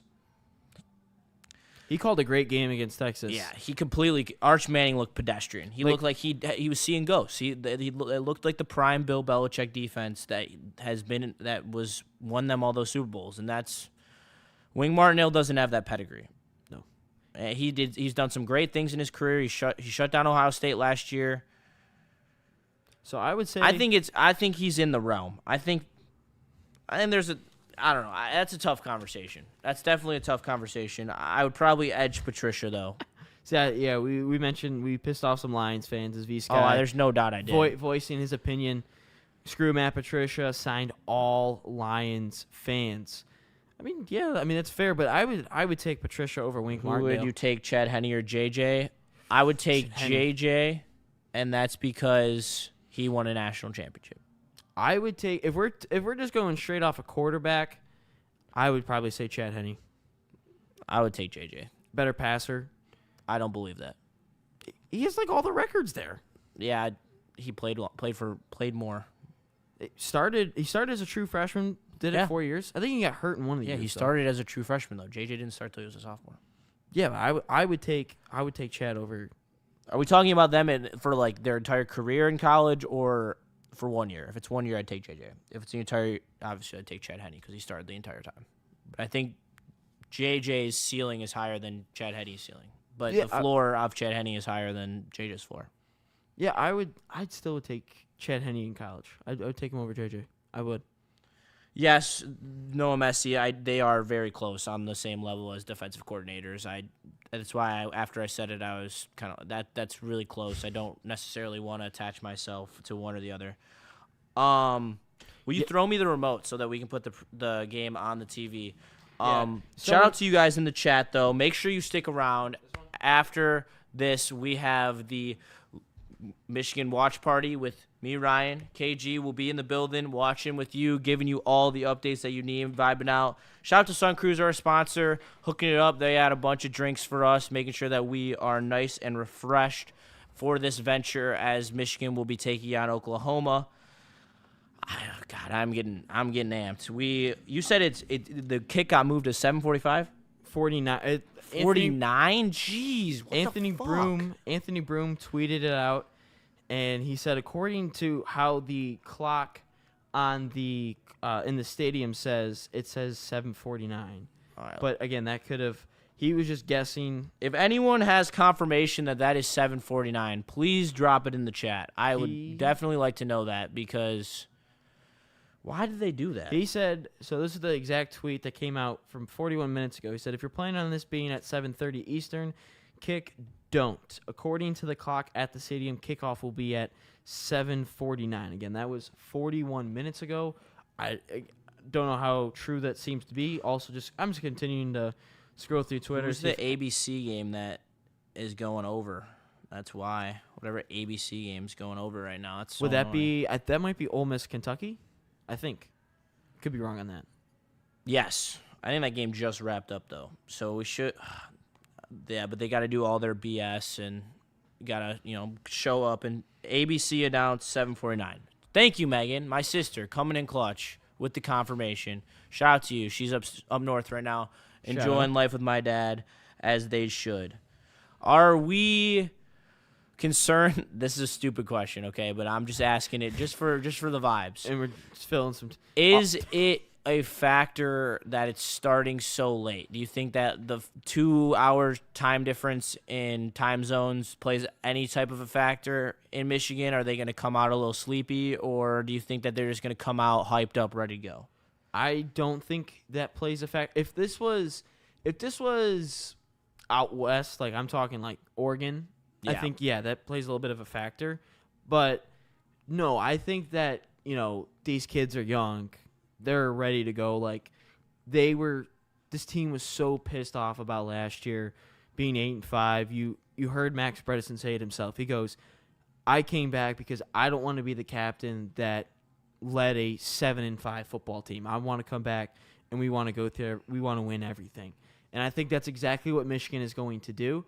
17 minutes. Yeah, that's about right. But, I think that Michigan will be juiced up, ready to go. Sharon Moore, also Oklahoma alum. So that's been reiterated in team meetings. Maybe, Michigan State's about to get going. Team meetings, position meetings. They're going to try to do it for Coach Sharon as well against his alma mater. I think they're going to be ready to go. Yeah, and a great point in the Woodward Sports chat thread. J Floyo 11. The heat will affect this game. It's very humid, and the Oklahoma heat is no joke. We will see how that takes effect. I think that the cramping is what that affects, especially early in the season. So hopefully we can avoid some of those cramping issues that Michigan could possibly have. I think those Michigan State uniforms, little sidebar, those are sweet. Those greens. I do like them. John Smith talking to the media right now. He better figure it out in order to make sure that he keeps his job because he's got to win some games here. But Michigan rocking the white and yellow, white jerseys, yellow pants.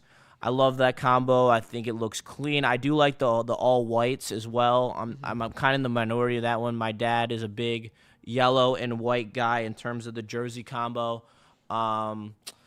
Oklahoma wearing the standard reds with the white pants. They're doing their walk right now. One thing about Oklahoma, though, is I do enjoy the cart with the freaking in the wagon. The wagon, yeah. The wagon, yeah. The Sooner wagon. I'm low key a big fan of the Sooner wagon and the guns, like the big guns. I think that's a cool tradition too. Yeah.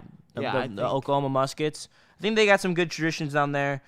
It's a good experience for this team, having to go on the road for sure. I drink pickle juice. Yeah, that's a good point. That's a good point to do. To avoid cramps? Is that a thing? That's what. Yeah, actually, during the little sidebar here with the Wayne State broadcast I was a part of last week, Sean Belegian mentioned in the broadcast pickle juice and stuff like that to avoid cramps. I've never personally done it myself, but apparently that can help. Also, we're at 87 likes. Make sure you smash that like button. Get us to 100 likes. Sorry, Charles. Yes, it is maize. I'm sorry. Obviously, I'm not, It's your sister says that it's called the Boomer Schooner. Is that? I think she meant to say Boomer Scooter, which that's a good pun. I like that. Yeah. Also, shout out to Rally House in Kalamazoo selling these shirts for $10. Still? Yeah, these national champion shirts for $10. I had to cop.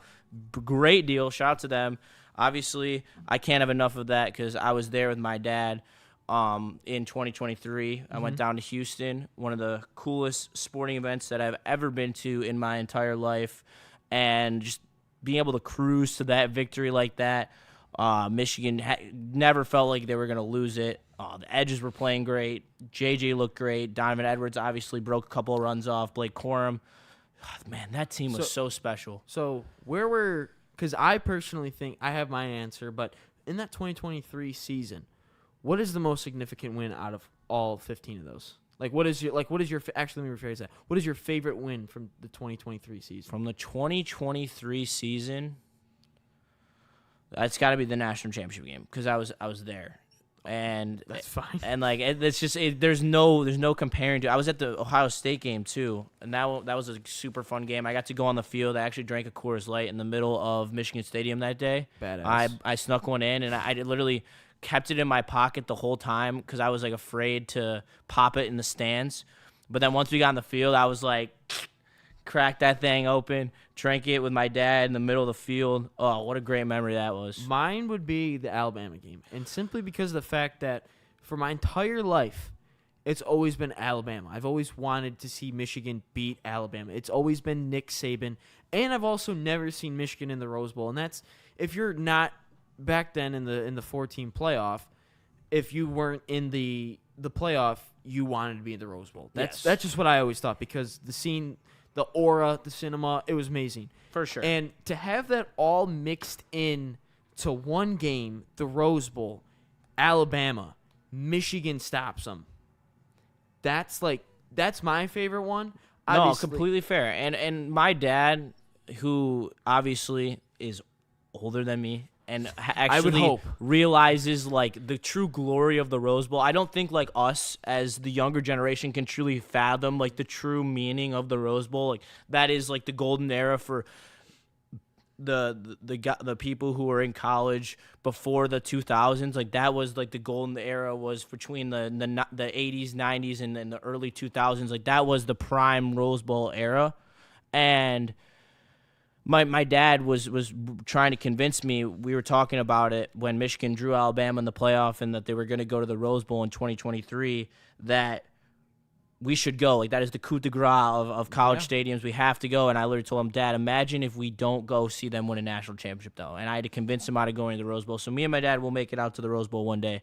But I'm glad that I vetoed the decision to go to the Rose Bowl to go to the national championship game because I couldn't have been happier. But do you think that hold on. Yes. Ohio, give them a little Mac a little bit of love. Ohio beat West Virginia today. That's impressive. Damn, Rich Rod going down. That's a brutal loss for him. He loses to Mac schools anyway. Sorry, I didn't mean to cut you off. No, that's okay. No, you're all good because I want to talk about Bryce Underwood's future. And obviously it's hard to project out right now in the way that I want to, but do you think Michigan wins a national title under Bryce Underwood? I hope so. I would say so. Here's what it's hard to say too because obviously he hasn't played the major competition yet.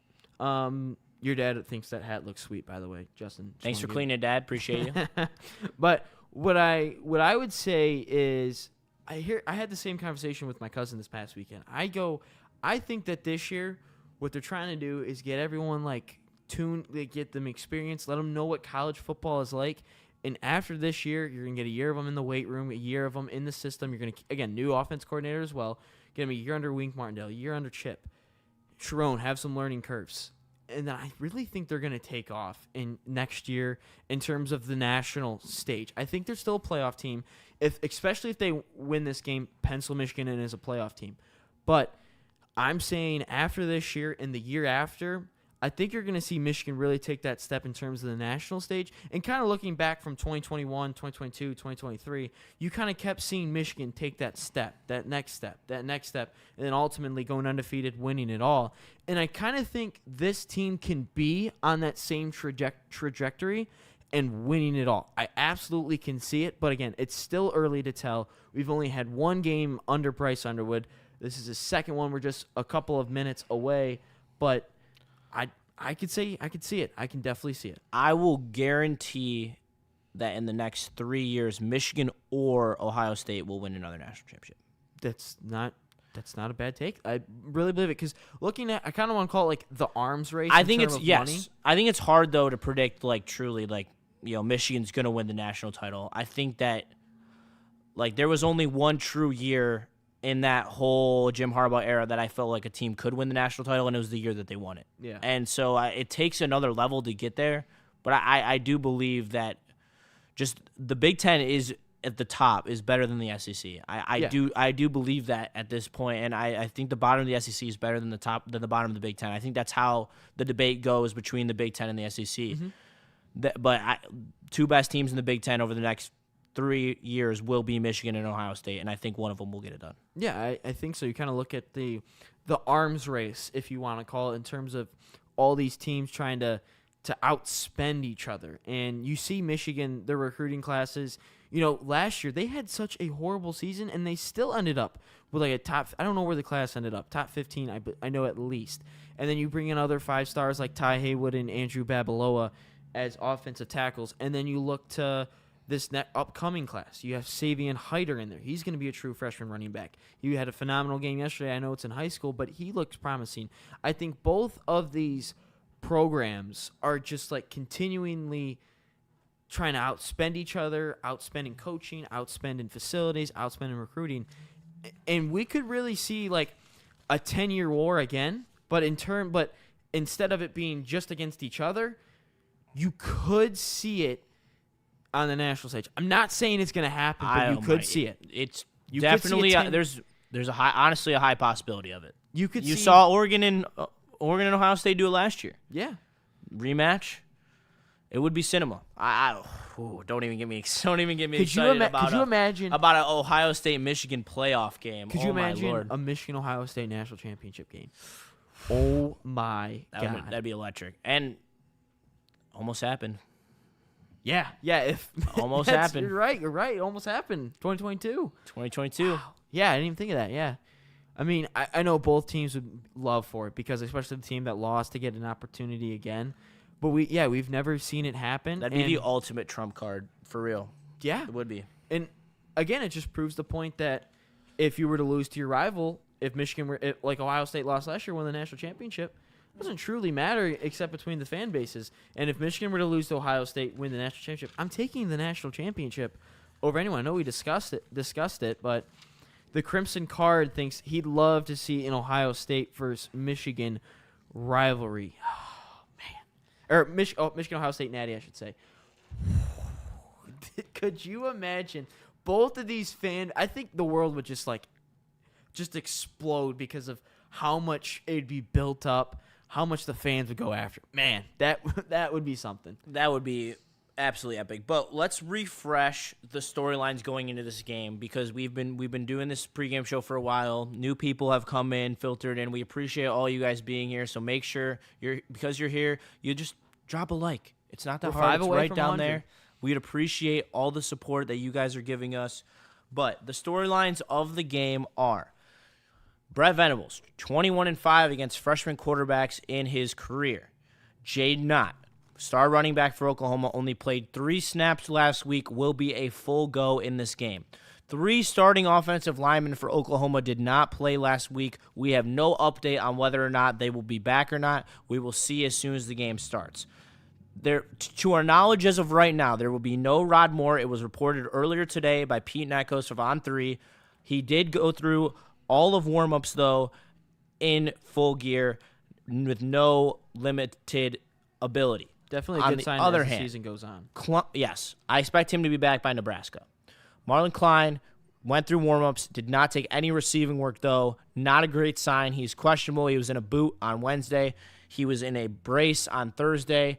We will see how that ends up playing out, but I don't believe he will be playing, and I believe that they will be going with the rest of their tight end room. Sharon Moore is a Oklahoma alumni. He is returning to his home alma mater. The last coach to do that was Josh Heupel from the University of Tennessee. They went into Norman last year and won. So if that is a good good omen, hopefully it is, as well as Mateer is a lot better with clean pockets than he is under pressure, as many quarterbacks are. His percentages dropped from 68% to 47% completion percentage as Michigan is running out on the field. Rod Moore's 19, right? Oh. He just ran out with them. He ran out in full pads. Okay. All right, well. That's and there's Marlon Klein. So I think Marlon Klein and Rod Moore will just be limited in snaps. Yes, that is. I can't believe he's in full gear, and I can't believe that they reported that he'd be out, and then he comes out. That's why colleges whack like that. $4.99 super chat from Shane68. We appreciate you so much. That is the quickest way to ensure that we see your chats. Like, subscribe, and super chat. Thank you so much. We appreciate everyone here, but especially you, Shane. Thank you so much. Go Blue. Final predictions before the game kicks off in 5 minutes. I'm going to say that the game is close and that Oklahoma is going to lose. Fuck it. Give me Michigan. It doesn't even matter anymore because it doesn't count as my picks. I'm not betting on it. For my own personal heart and feeling for this game, Bryce Underwood's going to go off. Bryce Underwood's going to look like a stud. I'm going to take Michigan. I don't know, just because I really want them to win. And the path is there. The path is there. They can out-physical them at the line of attack. I think it's going to be a low-scoring affair. It's going to be a rock fight. Michigan wins rock fights. Under 43.5 is the bet of the day. I've battled for it. I've battled with this question all week long. I know I said on Tuesday I'm going Oklahoma. I still think it's Oklahoma. I still do. I still think they win by 3. I'm gonna say they win by a touchdown. I just want to have faith in my team. I'm not betting on it. I don't have any ulterior motivation other than beating Neil to root for Oklahoma. So I think there's a really good pathway, and I'm honestly not gonna doubt Bryce Underwood because of everything that I've heard about him from people who have seen him, who have met him, talk about him as a player. For all those reasons, I really think that they have a very good shot. I'd take the under now with more on the field. Yeah, I mean that's a big ad for this Michigan defense. The cornerback room is the weakness of this Michigan defense, but the safety room is not, especially with Rod Moore there. They also have Braden Hillman, who is an elite 3-level strong safety who can hit, he can rush the passer, he can stop the run, and he's very good in coverage. He's a very good strong safety. You add Rod Moore ball hawking to that, and then it also only lessens the role that you have to ask out of guys like TJ Metcalf, who showed some nice flashes in his first game and looked great at Arkansas last year. Neil actually... Mark said, why is Neil such a Michigan hater? Neil actually took Michigan plus 5.5 in this game as a get-right. So he actually thinks that Michigan is going to win. And here comes the Sooner Scooter. I like that. Sooner Scooter. As Oklahoma looks fired up as they are running onto the field. I like that look. Look at the stripe out. That's sweet. The red and white stripe out. Yes, it is looking great. And I am going to quickly go change the title to a watch party. We're not going to end the stream. Okay. I think we're just going to keep this going continuously. Yeah. Ryan, rock it solo, read chat. I want to immerse yourself. You did a great job up here for the pregame show. We'll be joined by KG very shortly. Stay here. Michigan, Oklahoma, watch party and post-game show coming at you live. We are here with you all night long. Make sure you stay, tap in, drop a like. I'll be right back. Yeah, so it just pointed out as Schromer was being interviewed, Marlon Klein, that right ankle, there's a big wrap, brace, whatever you want to call it, on that right ankle. So I think he's going to be limited today, Marlon Klein, but I think he's definitely going to play a couple of big snaps. But this one should be interesting.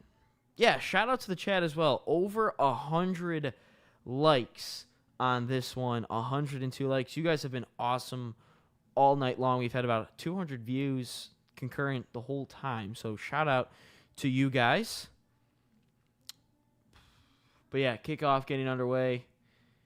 Michigan is going to kick it off. Oklahoma will receive it. So Oklahoma with the ball first.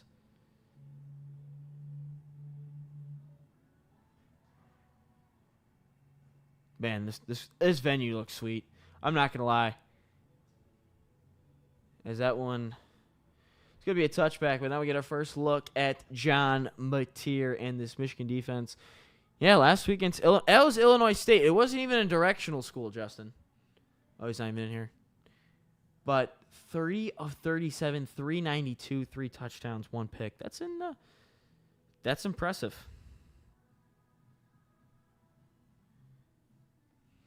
Thank you, John effing Lord. If we keep it on, we might get good viewing. Yeah, that's correct. That's correct.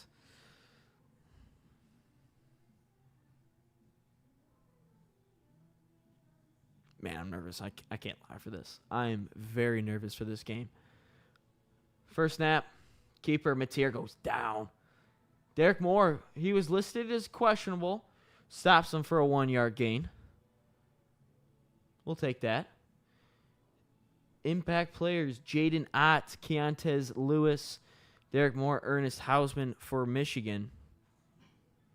Thank you, Greg, 2025. Thank you for the love. But yeah, first play, stop. Yeah, I'll take one. Yeah, also, shout out Sun Crews. I know they're behind us. We're going to enjoy a couple there. But to your first throw, oh, my God, that was horrible. Not on the same page with his wide receiver. So 3rd and long. It's a good opportunity for this Michigan defense to get off. Thank you, Justin. Good opportunity for this team to get off the field. But yeah, shout out Sun Cruiser, official sponsor here of Woodward Sports. Yes, sir. If you're chilling at home, make sure you crack one open, not for today, but also tomorrow. Oh, damn it. I forgot to add the scoreboard on the bottom of the screen. I'll do that after this first drive is over. 3rd and 9 for Oklahoma as they settle in. Mateer in the shotgun. Looks downfield. Oh, one-handed catch. That's wow. Oh, man, what a throw by Mateer. Mateer taking advantage of the safeties being so spread apart, and he is going to get a first down for Oklahoma. Wow, that is an impressive catch. One-handed. That's a strike. That's a missed opportunity for Michigan. You had them in 3rd and not long, and now they go tempo. And that's what you want to see right there. A beautiful tackle by Jair Hill. That's why the screen pass only is very limited in its capacity. If you come down on those receivers, it's tough. Jair Hill was like being blocked and still with his right arm got it done. And shout out to Stubby in the chat, watching from the Philippines. Go Blue. Go Blue wow. is right. I hope that you are enjoying the Philippines, my friend, as Mateer fakes the screen, goes inside, and Oklahoma is tackled after a 5-yard game. It will be 3rd down again, a big, crucial 3rd down for this Michigan defense. That shows improvement from Wink Martindale in this defense. You kind of saw with that screen, they kind of paused. They didn't initially attack Mateer, but that's much improved, and they jumped. A free play for Mateer downfield as he takes advantage, as it's going to be a 1st down and 10 for Oklahoma as Burks makes a great catch right there to give Oklahoma the 1st down on the free play. 0-0 in the Michigan State-Boston College game. We will keep you with score updates, and then we will check in with them on commercial breaks. But the main focus here will obviously be Michigan-Oklahoma. Yeah, 2 missed Shout out to Sun Cruiser as well. Pink lemonade flavor is gas. Yeah, 2 missed opportunities from this Michigan defense already. But we've seen a couple of improvements, but Michigan's got to get them off the field on 3rd down. Yes, they do. 1st and 10 for Mateer on the Oklahoma 21-yard line. Mateer scrambles, steps up. Oh, nice juke, gets the outside. Scampers for about 7 yards before being taken down, as Oklahoma's offense is in a great rhythm early. Yeah, agreed. Clemson has overtaken Troy at this point, but Michigan just needs to calm down a little bit. I saw someone in the chat say, Jesse Woodward, shout out to you, who said this Michigan defense needs to calm down. They absolutely do. No doubt about it, as they get a great run stuff on Jaden Ott to force a 3rd and short. A field goal here would be a big win for this Michigan defense after letting up the 2 big plays to open up this game. Yeah, you see Ernest telling his defense to listen up, settle down.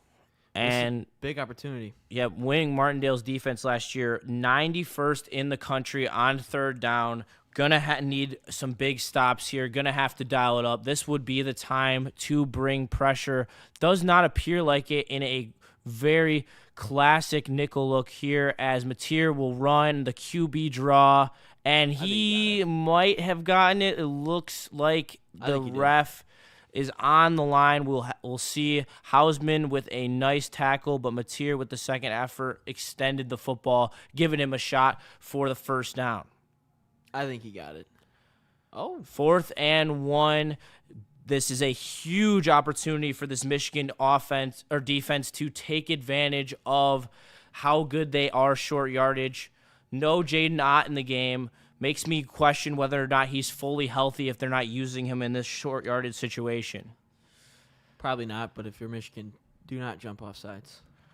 Mateer looks, runs, finds the hole, 1st down, Oklahoma.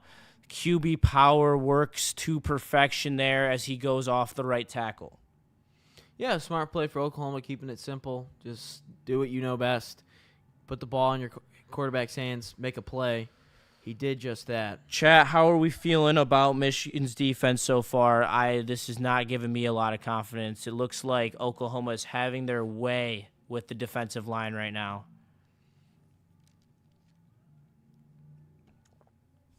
No comment about the defense so far? Just kind of looking for some opinion. For me? Yeah, they're really scaring me right now. I'm really locked in. You can tell because you aren't saying anything. And great pressure on Mateer. He throws it away from the edge. TJ Guy, I believe, was the one who got back there. But yeah, to answer your question, no, they're scaring me right now. It was Derek Moore, actually. It was not TJ Guy. Yeah, they're scaring me at the moment. I think they just need to calm down. It's a big game, and a lot of these guys, first big games as starters for this team, playing significant roles. It's a young team, Michigan as well. So 2nd and goal, 11 plays, 66 yards on this first drive for Oklahoma. John Mateer looks calmed and collected so far. Shovel pass on the jet sweep. Has a lane, and touchdown, Oklahoma. Not the start that you would have wanted as a Michigan fan. Shit. I'm just going to be honest. I mean, yeah. They just got ran through. Yeah, that's a tough look. And, again, Michigan had them in 3rd down 3 times. One of them they stopped, but they converted on 4th down. Gotta keep contained there. Shit. Yeah, that's rough. Yeah, they are working the off tackle, and that's somewhere where Barham, it really helps this defense is playing off tackle. So, yeah, we're starting off quick here with a 7-0 lead for Oklahoma as they come out swinging early in all 2 facets of the game, throwing, running. That was a very good-looking possession from Oklahoma. I'm not panicking, brother. I literally just said shit. Like, That's not panic. I can just have a general reaction to the fact that we just got absolutely blown through in our first drive. Like, this defense is supposed to be elite, man. Yeah, it's a little rough right now. Definitely something we gotta, check up on. But yeah, that was rough. That was a rough drive, and it started off so well. They got him in. JB's in the chat. Go watch Michigan State, JB. Go watch Michigan State. They gotta beat Boston College. God, JB. But yeah, they gotta change things up a little bit here, boys. JB, make sure you're putting on the Michigan State game. Don't watch Michigan. I'm just kidding. Love you, JB. But no, they need Michigan. Defense worries me, as I mentioned. That was a rough one. And Oklahoma, they went tempo. Michigan has always struggled with tempo historically, but hopefully this is not a sign for things to come because Oklahoma really just cruised down the field there. It looked way too easy. Danny G in the chat. Michigan State looking solid, but it is Boston College. That's a Power 4 win if they're able to get it, and a win that Jonathan Smith and Michigan State needs. V-Sky, the whole first possession is scripted. Come on, kids. I know, but that was a little rough. That's a little worrisome. Let's hopefully Bryce Underwood and Sharon Moore and the boys have got a response.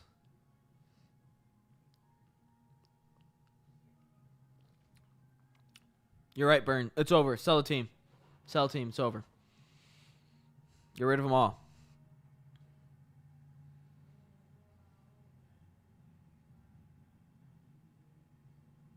Hey, we got the little score bug. And if you're just joining us, Oklahoma, first drive, takes it down the field. 7-0. Is MSU still a program? LOL. Yes. Michigan State is still a program. Yes, that is completely right. John F. Lord, the sky is falling. Yes, the sky is falling right now with Michigan. It absolutely is. All right. Freddie Felt, fire AG.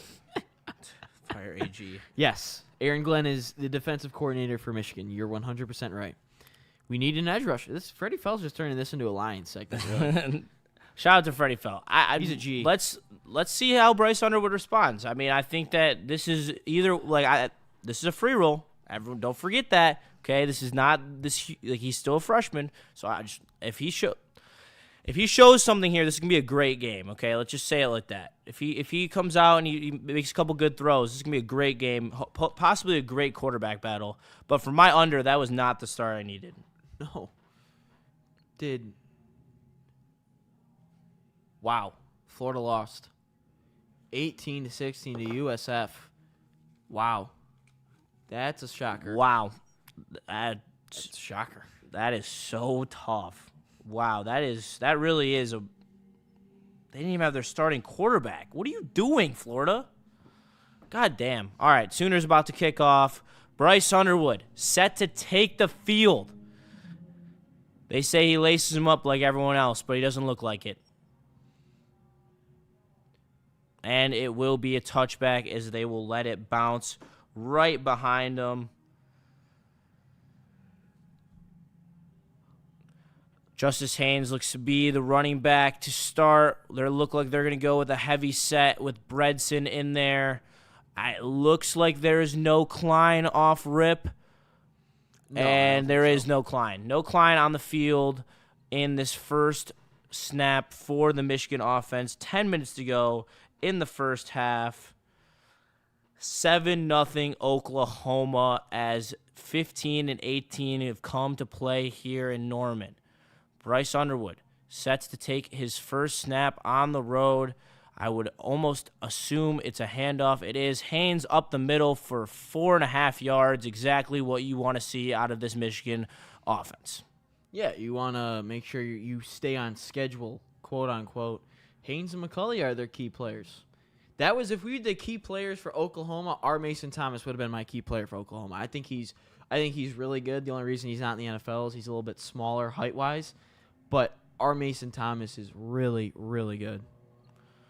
All right, 2nd and 6. Underwood calling signs from the line of scrimmage, switches up the look as he brings Samaj Morgan in motion. Play action, rips it to Samaj Morgan in the flat for a beautiful 15-yard gain or so, and a little bit of extracurriculars on the sideline for Samaj Morgan as he gets shoved in the Oklahoma bench. But a very calm and collected throw from Bryce Underwood, changes the arm angle, hits Samaj in the flat. Beautiful, beautiful start for Michigan.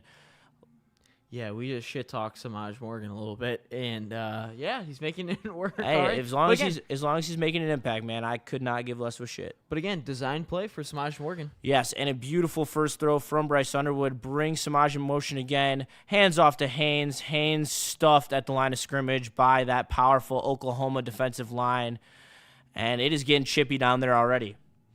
Venables and Chip Lindsey. That's gonna be nice to see their little cat and mouse game.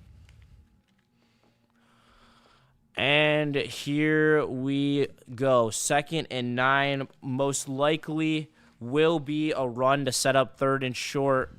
We shall see, though, as Bryce Underwood has him spread out wide. 3-receiver set. Justice Haynes to his right. Shotgun snap, claps, triggers, Morgan in motion. Handoff to Haynes again. He fights forward for a gain of 5. Going to make it 3rd and 5 for Michigan as they look to answer Oklahoma's opening drive touchdown. Yeah, that was Zach Marshall in there at tight end. So no Marlon Klein whatsoever. Yeah, Marshall's still in the game. So I don't think we're really going to see, if we see Klein at all, it'll come in the second half, limited situations. But yeah, no safety blanket. But now 3rd down, first real test for Bryce Underwood. 3rd and 4.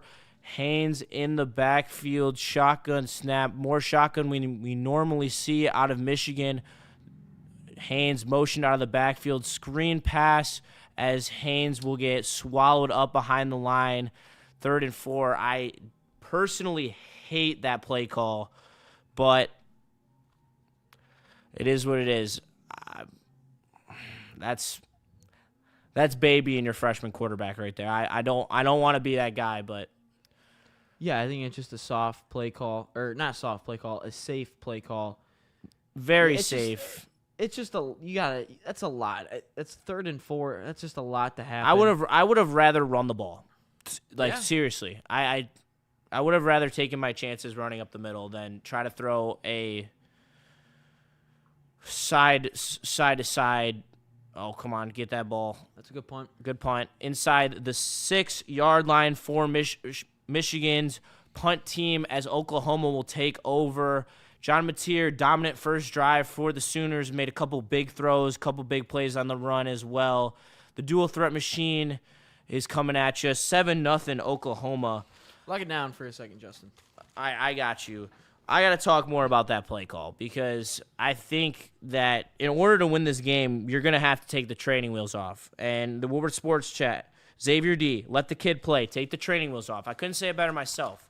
You got to do it. There's no way that you're going to be able to win this game unless you let Bryce Underwood be Bryce Underwood. And how you do that is by showing him that you have faith in him. You did that on that play action pass. You let him roll out. You let him make that play. That was a beautiful throw. Textbook.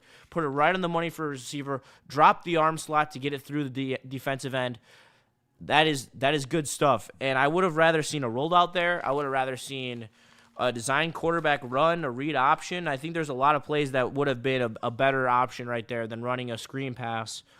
But we'll have to see if they end up doing it. I mean, if you go down 14-0 here, which obviously would not be ideal and would be devastating to this defense, Bro, it's game 2 of his career. Relax. Yeah, it is. But also, you got to try to win the game. I mean, you're not going to win this game by being conservative. You're going to have to make big plays in this game, and that was a big 3rd down there trying to answer their opening score. I don't think that it's not that hard to mix up play calling. No, it is not. First drive is scripted. Let's see the adjustments. Yes, I know it's scripted, but there comes a point where you can go off the script in order to best serve the actual moment that you're in. But it is fair. It's a fair point. Yes, Wink better get the defense going. Keitho, he better answer right here. He better get Michigan some short field to answer this game. I'm not sweating either, Bern. I think that you got to capitalize on some of these third downs against Mateer. That first drive, you had him in third down 3 times. You didn't capitalize 1 time. You had him 4th and 1 as well. You have to be able to finish in those situations. They are controlling the line of attack, their offense versus our defensive line right now. And that's something that honestly is surprising me. I didn't think that their offensive line would come in and be able to immediately manhandle Michigan's defensive front like they have been in that first drive. But we'll see. I think that we're going to see a much better adjusted Wink Martindale this drive. He's like fine wine in terms of calling games. He gets a lot better towards the end. He sometimes starts off rough, but he's good at having adjustments. And he was close on those the pressure that he did bring. They're showing the highlights right now. Both third down and longs. They were a second away from getting pressure. They forced hurries. Just great throws and great plays by John Mateer, and great play design by the Oklahoma offense. All right, let's just get a stop here. Yes. Appreciate you tapping in, Cotton. It's elite analysis. I'm kidding. Oh, and Deion Burks is from Michigan, Inkster, Michigan. So shout out to him, even though I hope he doesn't do well because I'm obviously rooting for Michigan. But 4-man front for Michigan, 7-0 Oklahoma as they settle in 1st and 10 on their 6-yard line, 6:33 to go as the offensive line has jumped, it appears. Going to be a false start on Oklahoma. Going to send them back to the goal line. Man, a safety would be absolutely massive here. Yeah, safety would be key, but just get him off the field and give Bryce Underwood a short field to work with. That's what I ultimately should be the main goal here. Deja vu with Texas last year. I wouldn't be saying that yet. Not we yet. actually have a competent offense. I don't like our chances in a shootout, but I don't think that we're just absolutely cooked if we're in a shootout. And Mateer throws deep to a wide open Burks. Jesus Christ. Come on. Yeah, let's just end this stream now. All right. Well, Burks absolutely cooked. I believe that was Zeke Berry over there. Oh, he's out of bounds, though. I think that his foot was on the line. Hopefully they don't try to quick snap this because it looked like a questionable call. Hopefully they get the call down from the – nope. And the Mateer gets the snap off, run up the middle for Ott as he makes way for a 4-yard gain. It's going to be 2nd and 6 for Oklahoma as he's out. He was he was in. Wow, great play by Burks there, keeping that foot in bounds. Wow, great catch there. Mateer is throwing dots right now. He absolutely is. So if Michigan gets blown out, this doesn't mean they're definitely not a playoff team, right? At this point, they get blown out here? I think if the defense looks completely exposed, then there's a conversation to be had. Absolutely. All right, good D there by Zeke Berry, all over Burks. Going to force 3rd and 6. You have to get a stop here. You need to keep them out of converting third downs. The corners are getting absolutely cooked. The corners look awful. They look terrible. 7-0 Oklahoma, 3rd and 6, 5:26 left in the first quarter. John Mateer, 2 for 2 on third down so far for 52 yards. Obviously, 2 first downs come with that many passing yards as he settles in with Ott in the backfield. No pressure and a big drop. Wow, that's huge. Michigan gifted a 4th down stop by a drop from Oklahoma. Oh, now you have to answer here. You really do. Ooh. That should have been a 1st down. So does everyone understand now why I have been saying Mateer is a problem? Does everyone understand now? Because I was told all week. Who lied to me? Who lied to me? I'm not pulling the who lied to me out, but I did try to say how tough it will be to stop John Mateer. He has been throwing dots right now. But Was I mistaken? So is Bryce Underwood. So we're gonna lock it in here, okay? Fair catch called by Samaj Morgan at the Michigan 12-yard line. It will be 1st and 10 for the Wolverines as Bryce Underwood will take his second career drive on the road. Michigan already looks nervous and fragile out there. I wouldn't say that. I'd say they're just getting cooked. Yeah, as in their secondary. Their defense has got it figured out. That should have been a first down. I don't think Samaj Morgan's coming. Touchdown's coming. I'm just saying that right now. But I think that this defense needs to settle down. Wink Martindale. You're right, Byrne. Loosen the training wheels now. I'm not saying you have to drop back and you got to throw it 40 yards downfield 3 straight times. Not saying that, but I want to see exactly what they just did on that rollout, the play action rollout to Samaj Morgan, wide open in the flat, easy throw for Bryce Underwood. That's what I want to see. I don't want to see cross screens on the line of scrimmage. I don't want to see that. There's a time and a place for it. But when it's an expected play, it's not the time. Screens are only used to be mixed in and catch defenses off balance, and then they are explosives. When teams expect screens, they aren't effective. Yeah, I 100% agree.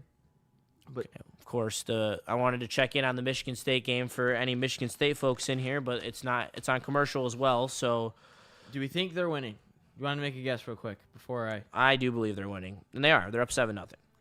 7-0. 7-0 Michigan State as they are on top of Boston College as Michigan will be taking over from the 12-yard line. Bryce Underwood, what are your expectations of this drive?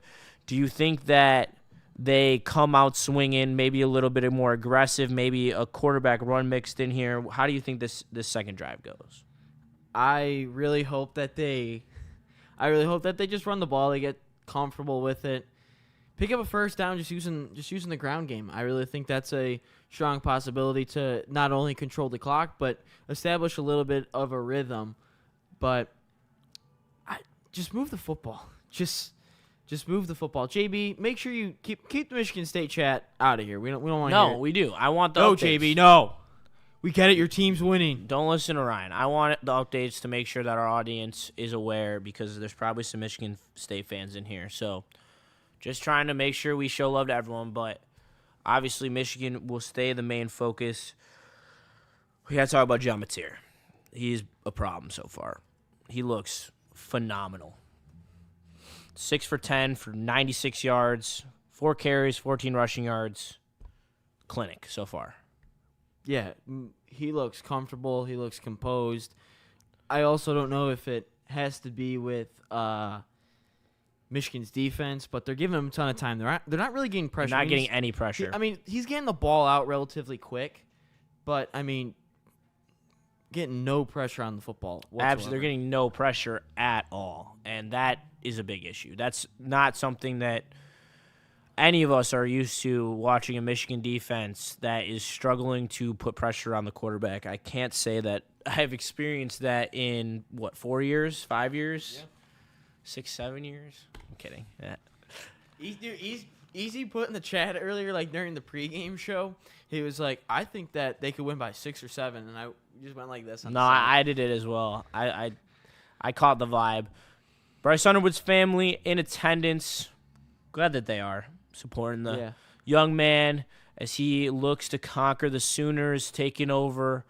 1st and 10 for Michigan. Straight drop for Underwood as he launches deep, and that is just out of the reach of the strong safety. A little bit of a miscommunication there by the freshman. He looked like he wanted a pass interference call as he was pointing there, but he should have just. That was an inexperienced quarterback move. He had the hitch wide open. He should have just taken what they were giving him, but he will learn. He'll go back and see that one on the tablet later after this drive. Now he gets it ready to take on 2nd and 10. Big package for the Wolverines as there's a face mask. Face mask on Justice Haynes. Going to be a first down for Michigan as they are going to get the automatic there as that play was blown up. Yeah, that was horrible. Luckily, we got bailed out with a face mask. But also, great cut by Justice Haynes as he did catch him slipping. We mentioned you've got to win the line of scrimmage, and as of right now, Oklahoma is winning this line of scrimmage in the first quarter. They are winning the line of scrimmage, but that can flip very quickly. You don't know if they got the plain legs right now. They're trying to settle in. Underwood's trying to settle in. Just you got to wait and see. You saw how many second-half comebacks there were in today's game, so there's no lead is safe at this point in the season. 10 points, there's still a margin of victory to be had as Bredson is in the backfield with Haynes in a jumbo look. As Haynes runs right up the middle, runs over a tackler, gets an 8-yard gain, pops up with a nice flex, showing off that pink mouthpiece, and he's shaking his head. These dudes can't handle me. It's what he's saying. I can see it. I'm reading his lips. He's dialed right now. He's calling for the ball. He wants the ball, and this is how you get your rookie quarterback acclimated into a big moment. You give the ball to your running back. Yeah, Haynes looks really, really good right now. I think Michigan just needs to calm down at the moment. They look too amped up at the moment. Just calm down, get settled in. Oh, no doubt. As 2nd and 3 for Michigan, Underwood with the read option as cooked. Oh wait. Oh, what was? I didn't even see the ball on that play. They were going Philly special. They were going. McCauley had it. They were going Philly. Dude, Underwood was leaking out on the left side. And all right, guys, let's not overcomplicate this. It was 2nd and 3. Run the ball up the middle. Honestly, he should have just kept it. Yeah, like run the ball. Run the dang ball. Yeah, he should have just kept run the damn ball, Bert.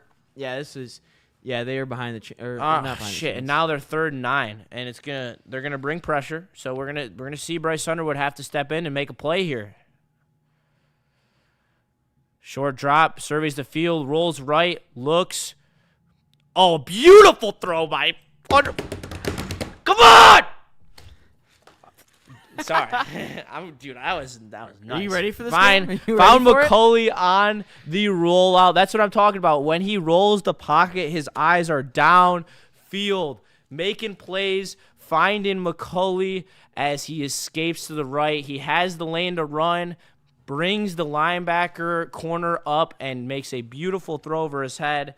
That's how you do it right there, for sure. Beautiful pitch and catch right there from Underwood, as Michigan will be first down on the 34-yard line of Oklahoma. Big-time play from the young freshman, the diaper dandy. And here's Bryce Underwood as he hands up the middle, no gain, as the Sooners' defense is all over that one. Snuff that out real quick.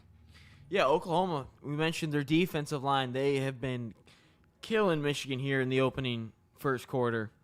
But Michigan, I think a lot of plays that they're going to be successful is the one we just saw was kind of just getting out, scrambling, and finding something like Bryce Underwood just did to McCauley. But Oklahoma's defense is really, really good. Yes, they are, but Michigan is having their way with them so far. Oh, he's getting blown up. Oh, my God. Why are we throwing so many fucking screens? I'm going to fucking lose my mind. All right. Yeah, that was snuffed out from the beginning. Jeez. Wow. Yeah, why are we putting our players in that type of position? They are pressing. They are pressing. Why are we running screens when the corners are pressing? Sorry. I'll relax. I'm not a fan of that play call. Especially when in the situations where we've called those plays. Second and 10, run the ball, make it 3rd and manageable on your freshman quarterback. Here's another screen to Samaj Morgan, and he drops it. And Michigan's drive is going to halt very quickly as they're going to have to punt. Ooh, Samaj Morgan. Hey, let's hopefully Samaj is all right. Yeah, he looks like he doesn't know where he is. Banged up a little bit. Hopefully he is all right. It didn't even look like he was hit. Whoa. Oh, he was hit. Wow. How is that not unnecessary roughness or something? That's That is wild. They just came in, they sandwiched him. Didn't even have the ball. Hopefully he's okay. He looked like he was stumbling around. Might have a concussion. And I agree. Should have been late hit. Michigan will punt, though. 4th and 14, looking to pin Oklahoma. They will not. It will be a touchback, and it's going to be Oklahoma's ball. 7-0. Oklahoma, 56 seconds left in the first quarter. Mateer has looked great. Underwood has looked great, except for the question. The play calling has not been electric. It's been better by Oklahoma. Oklahoma has called a way better game so far than Michigan offensively. Yeah, I 100% agree with that, but it's looking rough at the moment. Let's get another stop here. Yes, we are going to need another stop right now as Oklahoma loads it up. 3 receivers on the left. No tight end, it appears, as Ott goes into motion. Mateer drops back. A little bit more pressure, but still able to complete it to Burks right in between the zone of Michigan, as that's going to be another first down for the Sooners.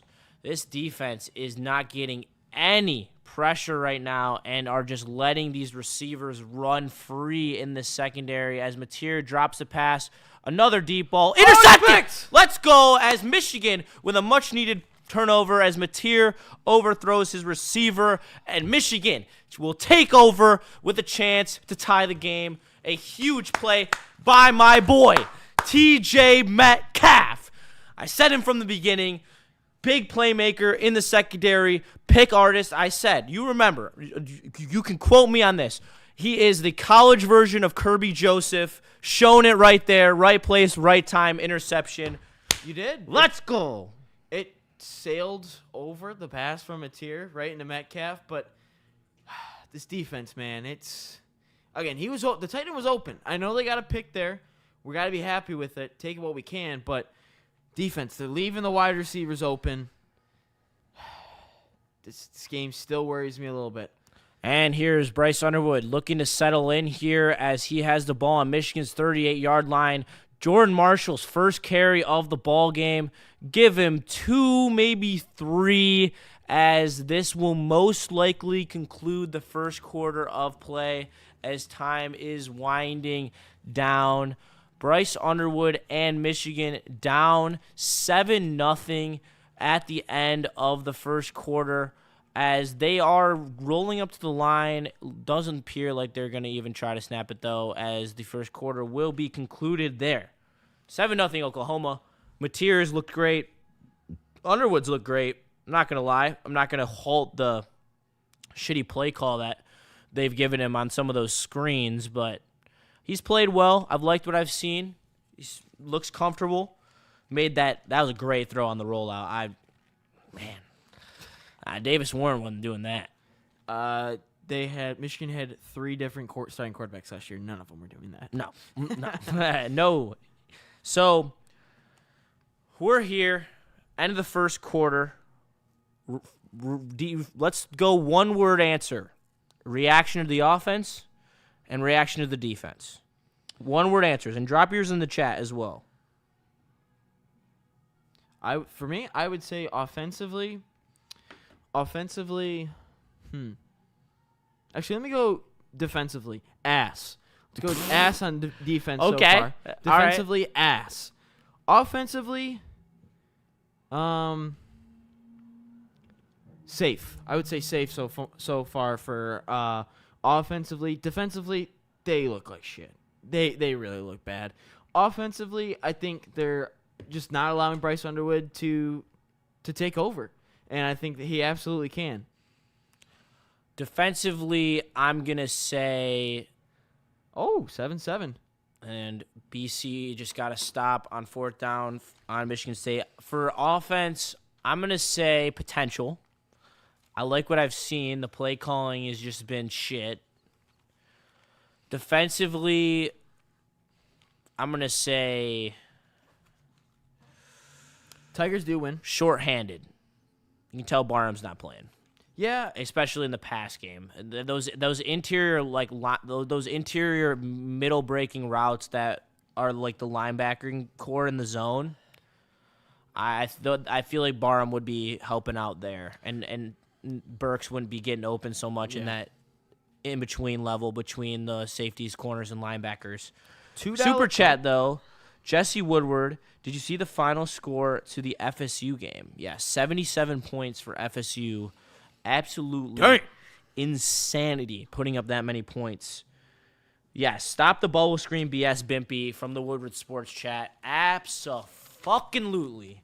Please. I cannot handle that BS anymore. It is just absolutely brutal. But they're not letting Justice Haynes take that long handoff. I think they are not giving him enough carries. I mean, I know they've already given him 5 carries, but yeah, I expect them to be running the ball a lot more. It seems like I don't know. It's hard to say because obviously this offense looks so different from last year because of it being Bryce Underwood instead of Davis Warren and the skill set. But at the same time, they're still using the same bubble screens.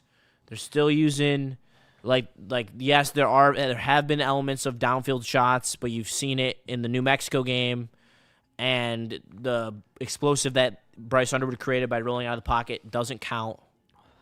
I'd love to see them kind of take control here, run some more smash mouth, make it third and manageable for Bryce Underwood so that he can make those plays on third down where he escapes the pocket and finds explosives downfield. That's what I want to see, no doubt. Underwood, 2nd and 8, hands to Haynes as the offensive line pushes forward for about a 4-yard gain. Going to make it 3rd and 5. That was Marshall.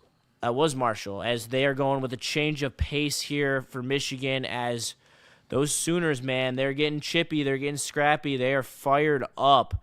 I don't understand how they didn't do anything about that Samaj Morgan head-to-head contact.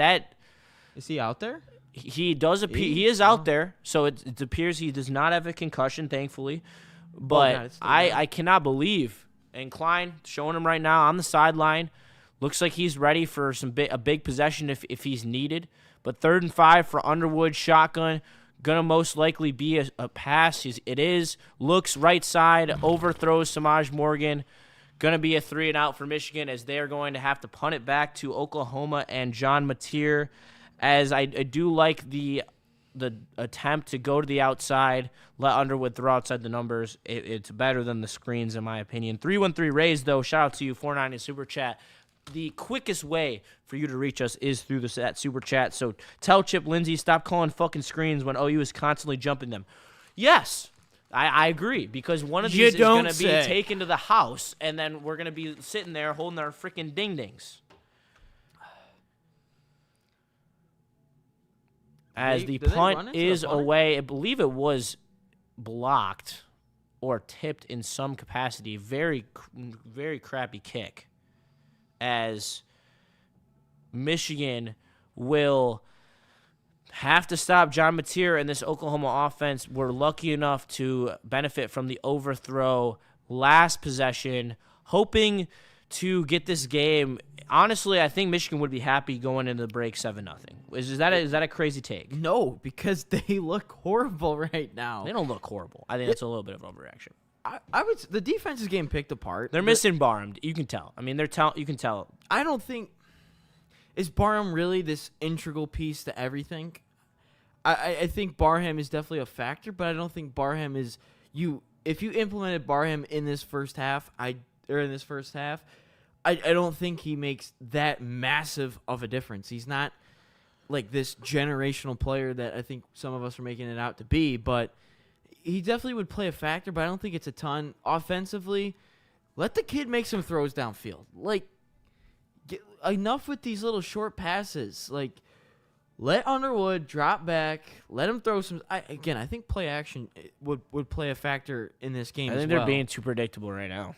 100%. And Oklahoma, this looks like last year's offense. I feel like Oklahoma knows what is coming because they know the training wheels are on Underwood, and Michigan doesn't seem like they're not fully like committed to taking the training wheels off of Underwood. Like, just to be completely honest, like from what this game has shown me so far, they are still holding back Bryce Underwood. I have not seen a read option, which is egregious, by the way. I haven't seen a designed rollout not on play action, and there hasn't been enough play action too, and they're predictable.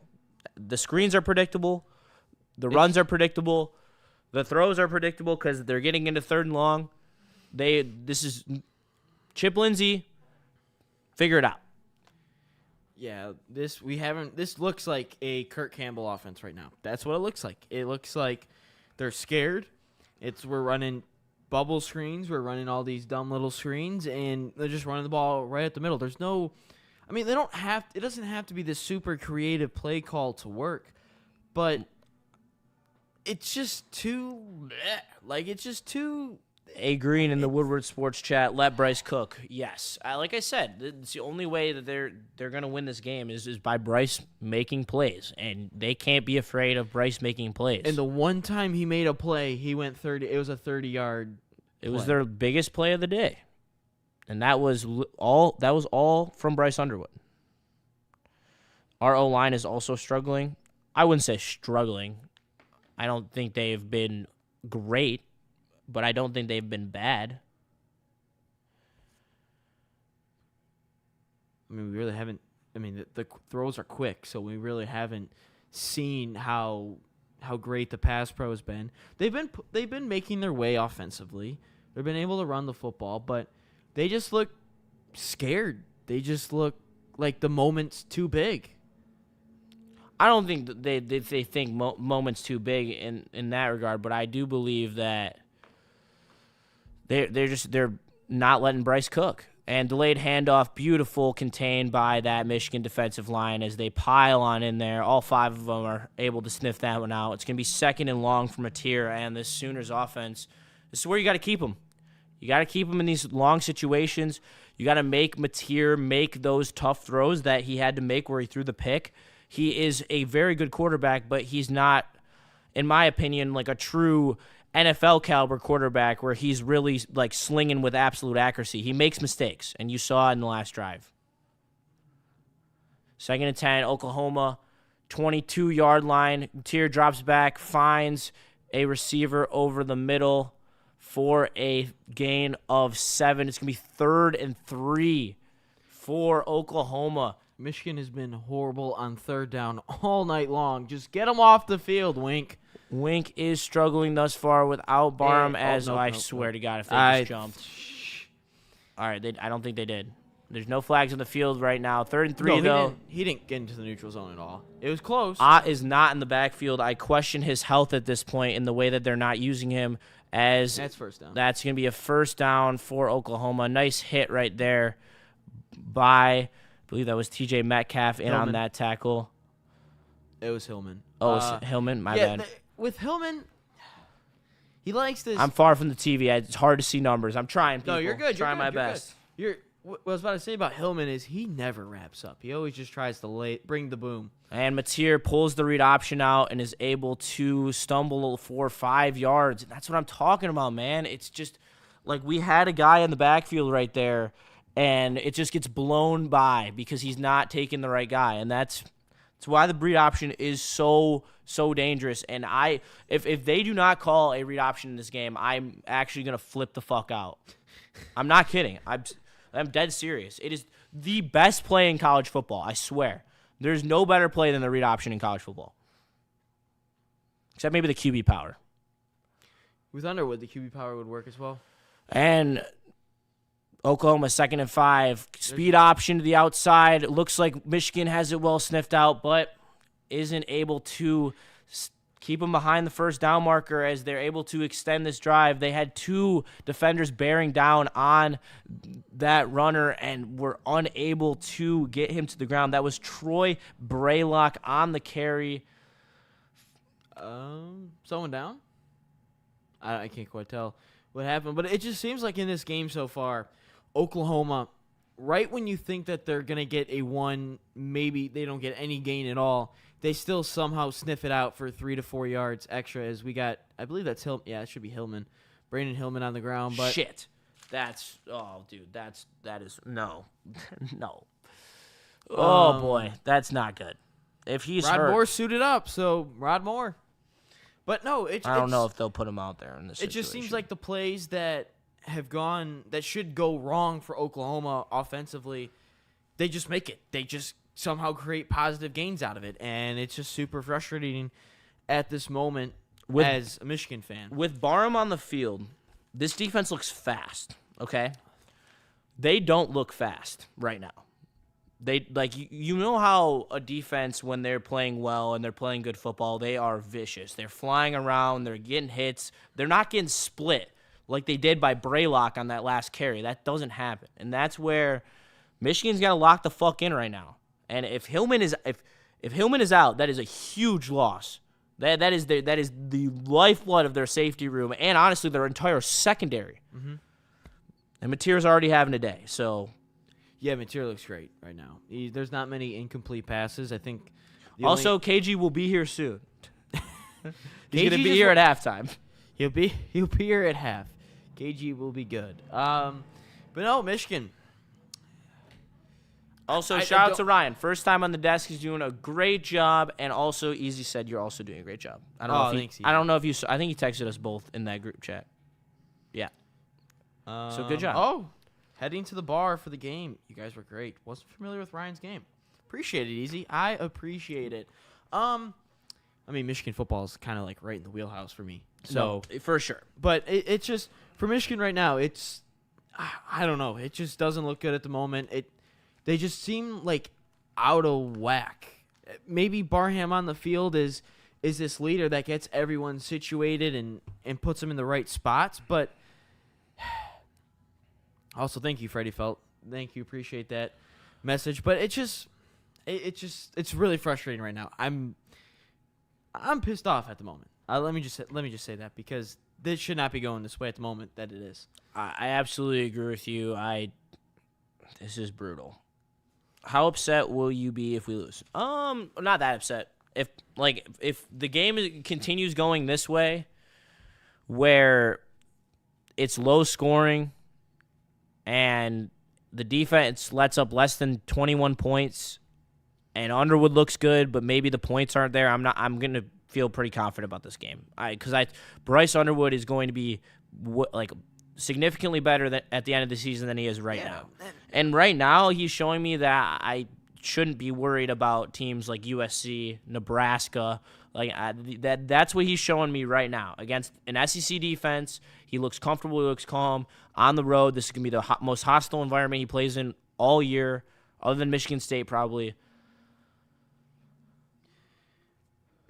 Yeah, this is frustrating. Just reading some friend group chats at the moment. They're like, let Bryce cook. And that's what we've been saying. And it's just take the training wheels off. Defensively, they look out of sorts. But offensively, I don't think this game will kill Bryce's confidence no matter no, what. Not at all. Bryce is so confident. Shout out to you, though, Daniel Thornton in the Woodward Sports Chat. But he's such a confident, humble person. I don't think he'll be shaken at all.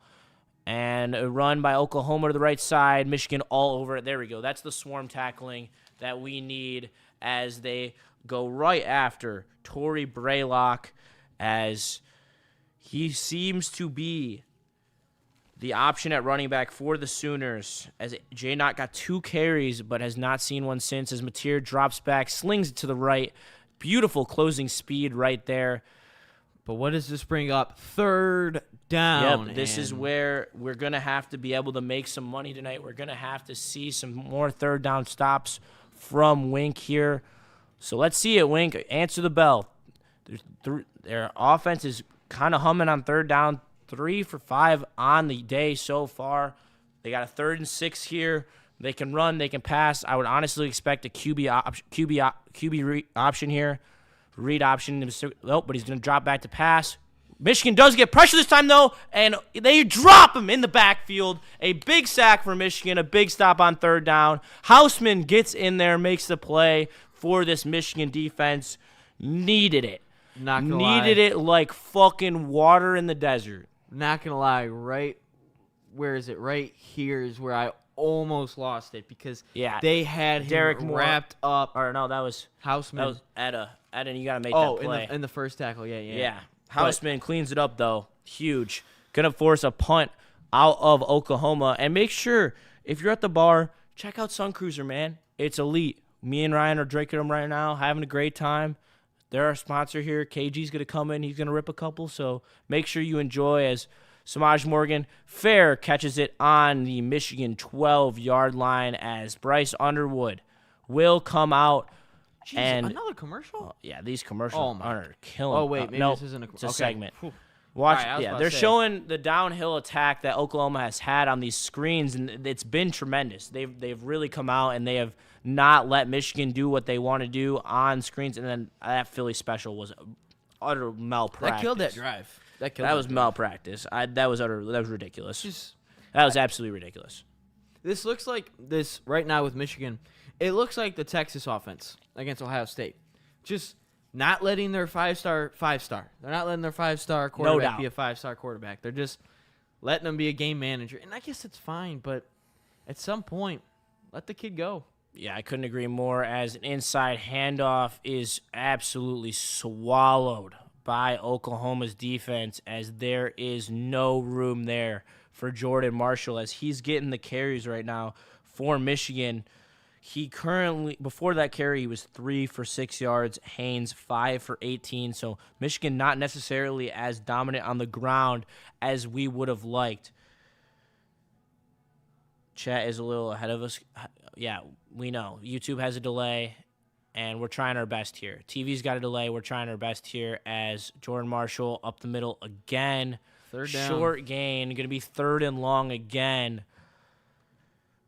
Let the kid play. Come on. Let the kid play. I want to see the kid. I want to see them. See, I would have rather them run a read option there. Like they're not letting Bryce Underwood be any sort of a threat in the run game, and it's in my opinion what is clogging this offense down right now. And you can take my opinion or you cannot. I don't really give a shit. But in my opinion, that is what's missing in this game right now is the threat of Bryce Underwood's legs. As he drops back and hands it off to what is this play call? I don't know. Why are see? That's when you throw a screen. Like when they show cover 0, that's when you throw a screen to a running back. Oh my God, Chip Lindsey's not calling a good game right now. Jeez, there's like. I think that was an RPO and a bad read by Bryce Underwood. That looked like an RPO. It looked like an RPO. He should have thrown the screen. It's okay. If that's an RPO, that was a freshman mistake, and that's okay. Those were bound to happen, and I'd rather roughing the kicker. First down. Send it over. First down. I didn't even see it. I was reading JB's chat in 3 runs in a row. What the fuck is happening? Yeah. That was an RPO. I'm pretty sure that was an RPO. Because Samaj Morgan bubbled out for a screen. But it was roughing the kicker? Oh, for sure. Look at this. It doesn't get much more roughing the kicker than this. Ooh. Hello. Met at the intersection there. Well, yeah, that's crazy work. But yeah, that's gonna be a first down for Michigan right there. We'll take that. All right. So here's what I want to see this first play. I would run an RPO. I'd run an RPO on this first play. I'd run a read option. Or I like the RPO. Or I'd run like a drag concept or something. Something easy completion or a read option. I think that's. Yes, we all know in the chat the play calling is ass. I think something bad. I think they're going to be pissed about this next play call because they're saying to fire the OC. He's probably going to run it again. Bryce Underwood settles in.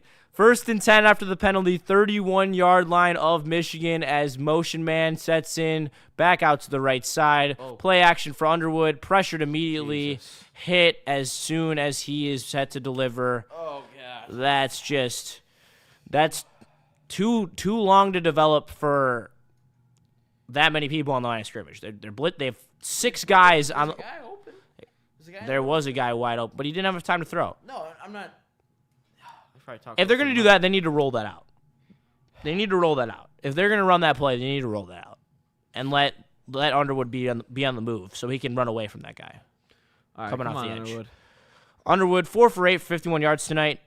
Struggling the last few possessions, but looking to bounce back here as he hands off to Justice Haynes. A flag down. A hold in there. Probably a hold as a little bit of extracurricular scrapping. And there's probably after a hold the on whistle. Back it up. I saw it in the chat. I believe it is holding. Mississippi State up 17-0 on Arizona State. I actually did take that plus 6.5 in that game. So shout out to me. Wait. Oh wait. Was that automatic first down. I think it was hands to the face. I was not paying attention. I also wasn't. I was looking at the Mississippi State score. They said defensive holding, I guess. Defensive holding. Oh, yeah, I guess. I don't know. We'll take it. I'll take it, This drive is being saved right now in simply penalties. Hey, they don't ask you how it gets done, as long as it gets done. Just get it done, Michigan. Just get it done. All righty, here Michigan is winning the penalty battle so far as they get the snap 1st and 10. As it's handed off to Haynes, he's got a lane on the left side, powers forward for a gain of 8, maybe 9 yards as Michigan will be set up 2nd and short, close to the 50-yard line. That's fine.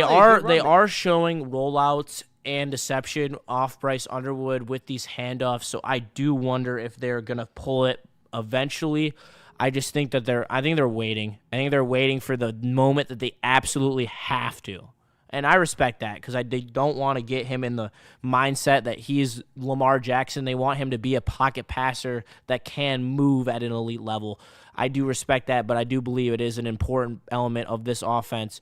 As Haynes gets another carry, powers forward for 1 yard, as that's not going to get it done. Or push it, QB power. I don't care. Just read option, please. I don't think they go option here. I think you just do a QB power. Just run up the middle with Bryce. He's 6'4". I'd do a QB power. That works too. Or to a fullback dive to Bredson. Did you see that? Tennessee beat Eastern Tennessee State 72-17. Not a lot of times you see a lot of 70s in the score column, but Michigan jumbo set.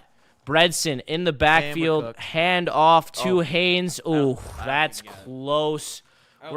Favorable spot, it looks like, from they're going to give him a first down. Thank you, refs. Haynes powers forward for the first down and getting some help from the striped zebras out there. But we do have an injured offensive lineman for Michigan on the field. Yeah, that's Giovanni El Hadi. Yeah, that's a first down. I think it's first down. That was El Hadi. That is Michigan's best offensive lineman. That will be a huge, huge loss for this offensive line if he does, in fact, go down. But it seems like it's more of a cramp. There seems like they're attending to his leg. He's already trying to get up. It does not appear to be anything serious. Good news. Hamburger Harvey, $10 million to hand the ball off. I will say, I think that they are only gonna really let him sling it around the yard if they go down by 2 scores. I think if they feel comfortable right now in a 1-score game with them because they do believe they're gonna break through eventually with their run game. However, I do think that a little bit of slinging it wouldn't be a bad thing. No, I think they're gonna. Well, Sharon has always said he wants to smash, as he says. He wants to run the football, and that's exactly what he's going to want to do. That's how Michigan wants to win football games. They want to impose their will. But in this game, I don't know if imposing your will is ultimately going to get it done. I mean, it could get it done. It's still a 1-possession game. We're acting like it's a blowout, but it's not. It's a 1-possession game. Michigan's on the Oklahoma side of the field. Actually, fun fact, I played basketball against El Hadi my sophomore year of high school. Him and I are the same age. Power stat right there. Yeah, he played at Stevenson High School. They won. I'm trying to think that if we actually had a chance. No, Stevenson definitely won. El Hadi killed us that game down low. But yeah, I actually had to defend him at one point. I got switched onto him. That was fun. I bet. It sounds like an absolutely spectacular time. But you know what would be spectacular? What? If you go get us some more ice for our Sun Cruisers, because I did it the first time. That'd be fantastic. Will you just give me a new cup, because I'm not done with this one, and it's cold. But I want it for my next one. Goated. Ryan out here absolutely killing it.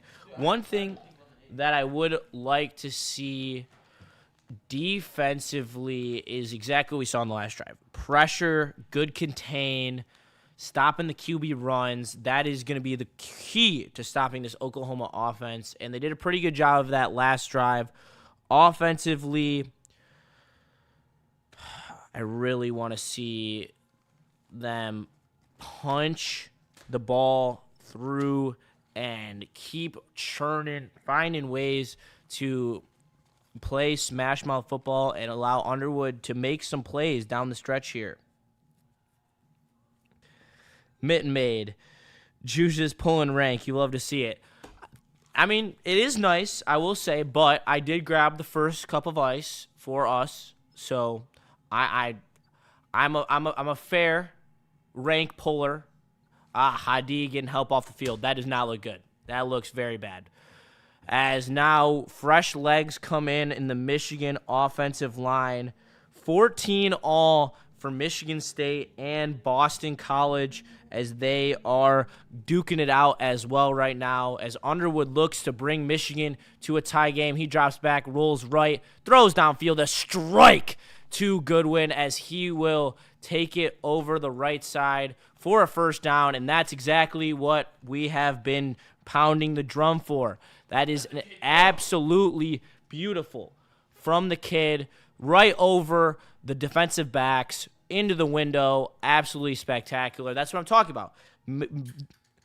Manufacture open receivers for him, and he will make plays. You manufacture Goodwin open by allowing Underwood to roll out because they have to respect his legs. He hasn't used them yet, but they have to respect him. He throws it right over his head. Another big completion by Bryce Underwood as he takes the 1st and 10 snap, hands it up the middle to Haynes. He's going to fight 3 at the most as the time is churning down in this first half.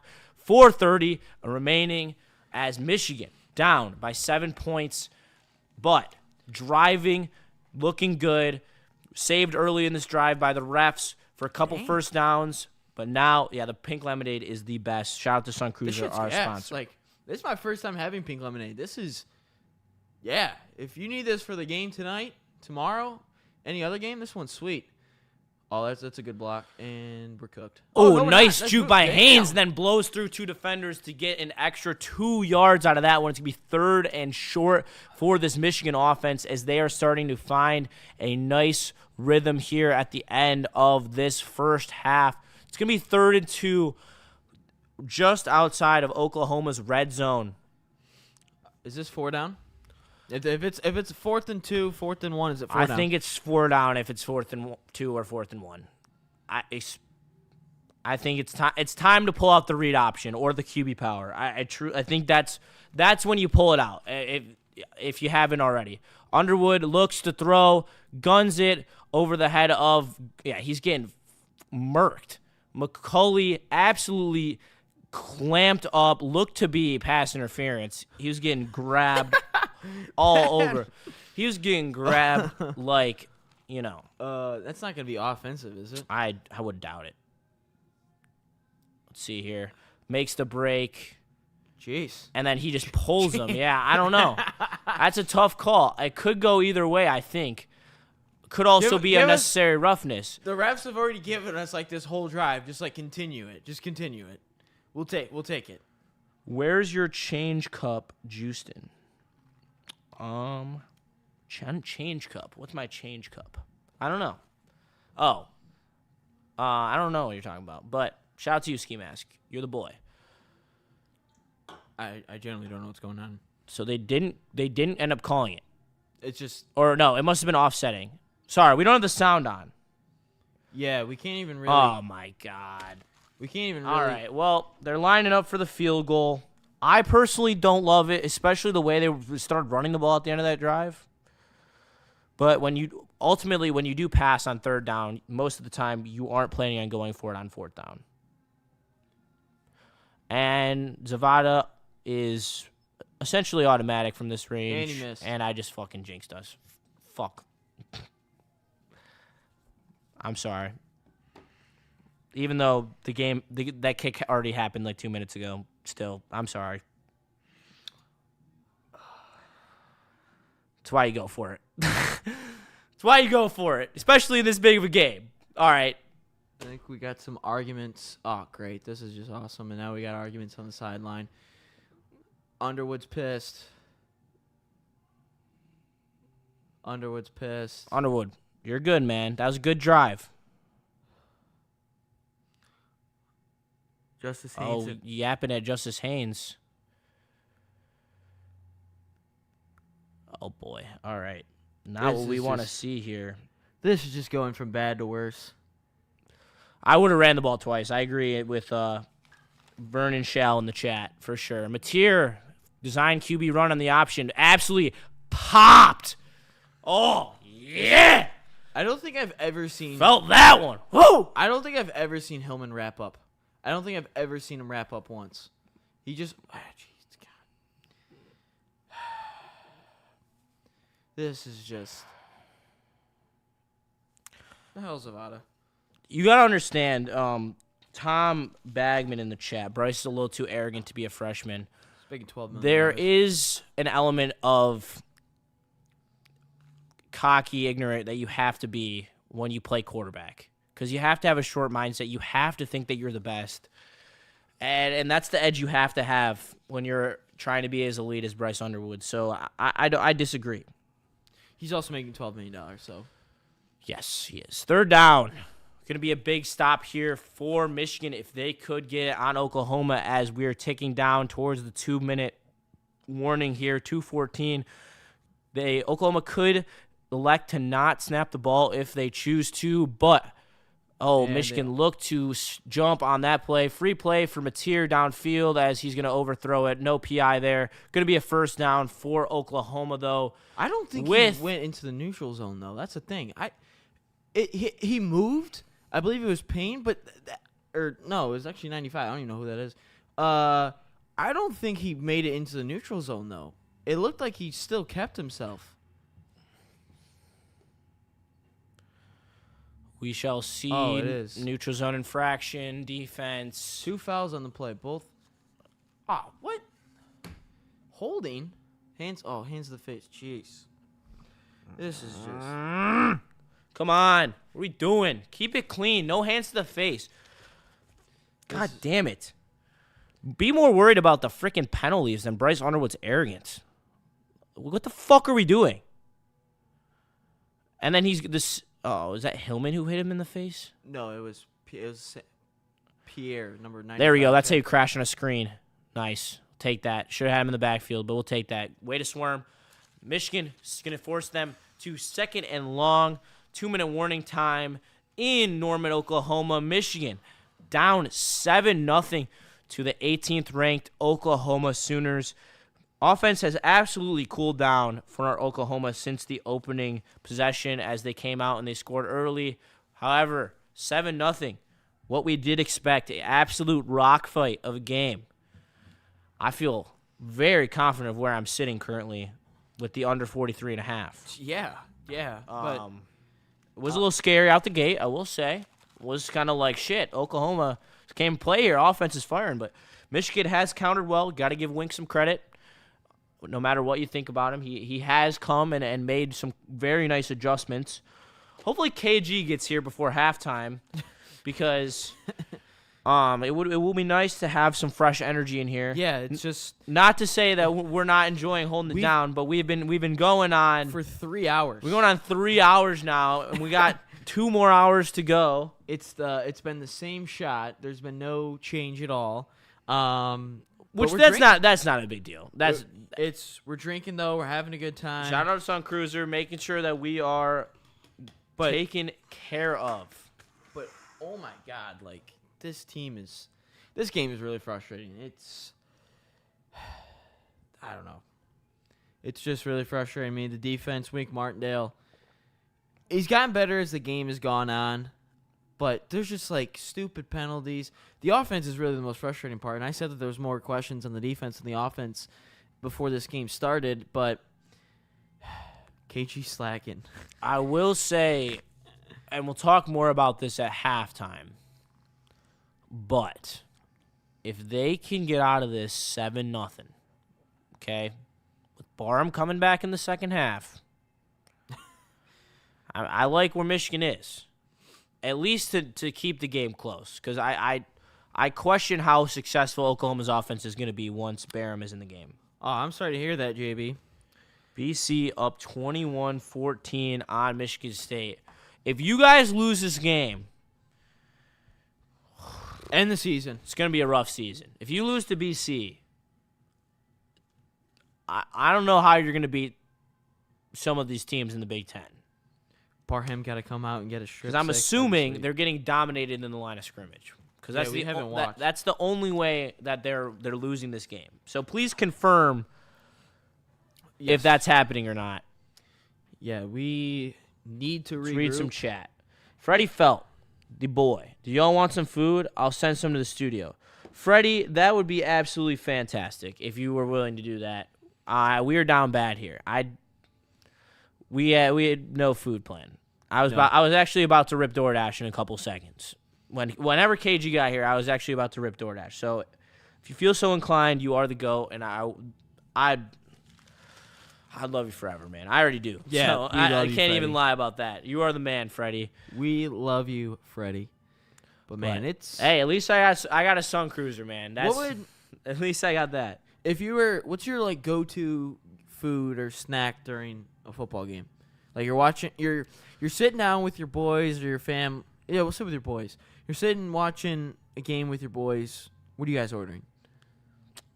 So, the person who I most enjoy watching sports with is actually my dad. No offense to my homeboys, I do love watching with them, but my dad, me and watch all our sports together. He makes smoked wings as Mateer drops back, throws a dart. Ball was in the air. Was not able to come down with it, but had a great D right there by Zeke Berry. That was great coverage by him. But my dad makes smoked buffalo wings there to fucking die for. I fucking literally will assassinate them. Next Michigan watch party, we gotta have Mr. Satawa's smoked wings here. Yeah, I'll see if I can convince him for that. That would be that'd be fantastic. I would. JB says that Childs is missing deep passes, so. It's expected. Yeah, well, nothing much new in over here as a 3rd and 7 is completed downfield by Mateer as they're going to pick that up. I will say this. Mateer doesn't go through reads. He kind of just has one read and he just goes for it. Like, he doesn't really develop. He doesn't really scan the field or anything.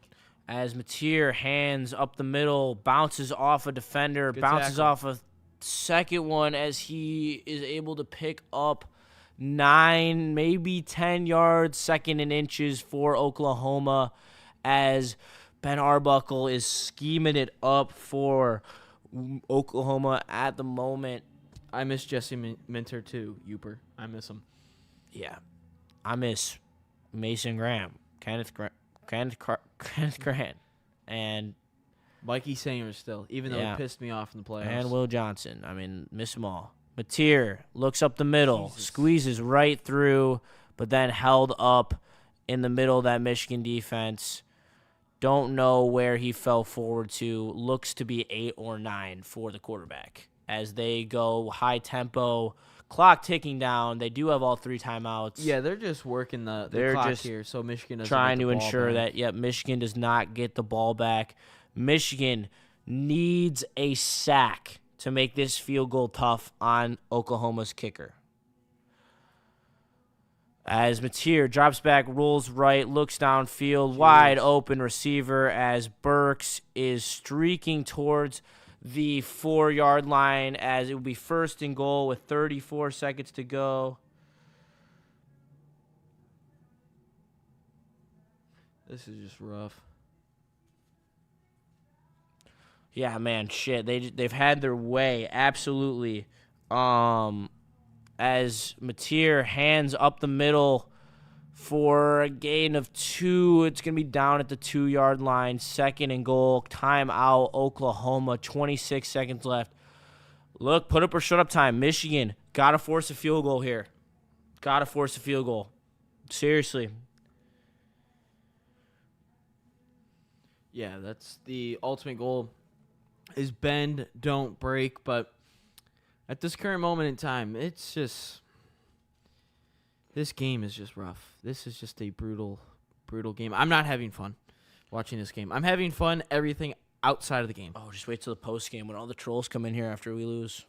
That's going to be the best part. Yeah. As around college football, and dude, for real, shout out Freddie Felt. Freddie Felt figuring out this food situation for us. Absolute GOAT, for real.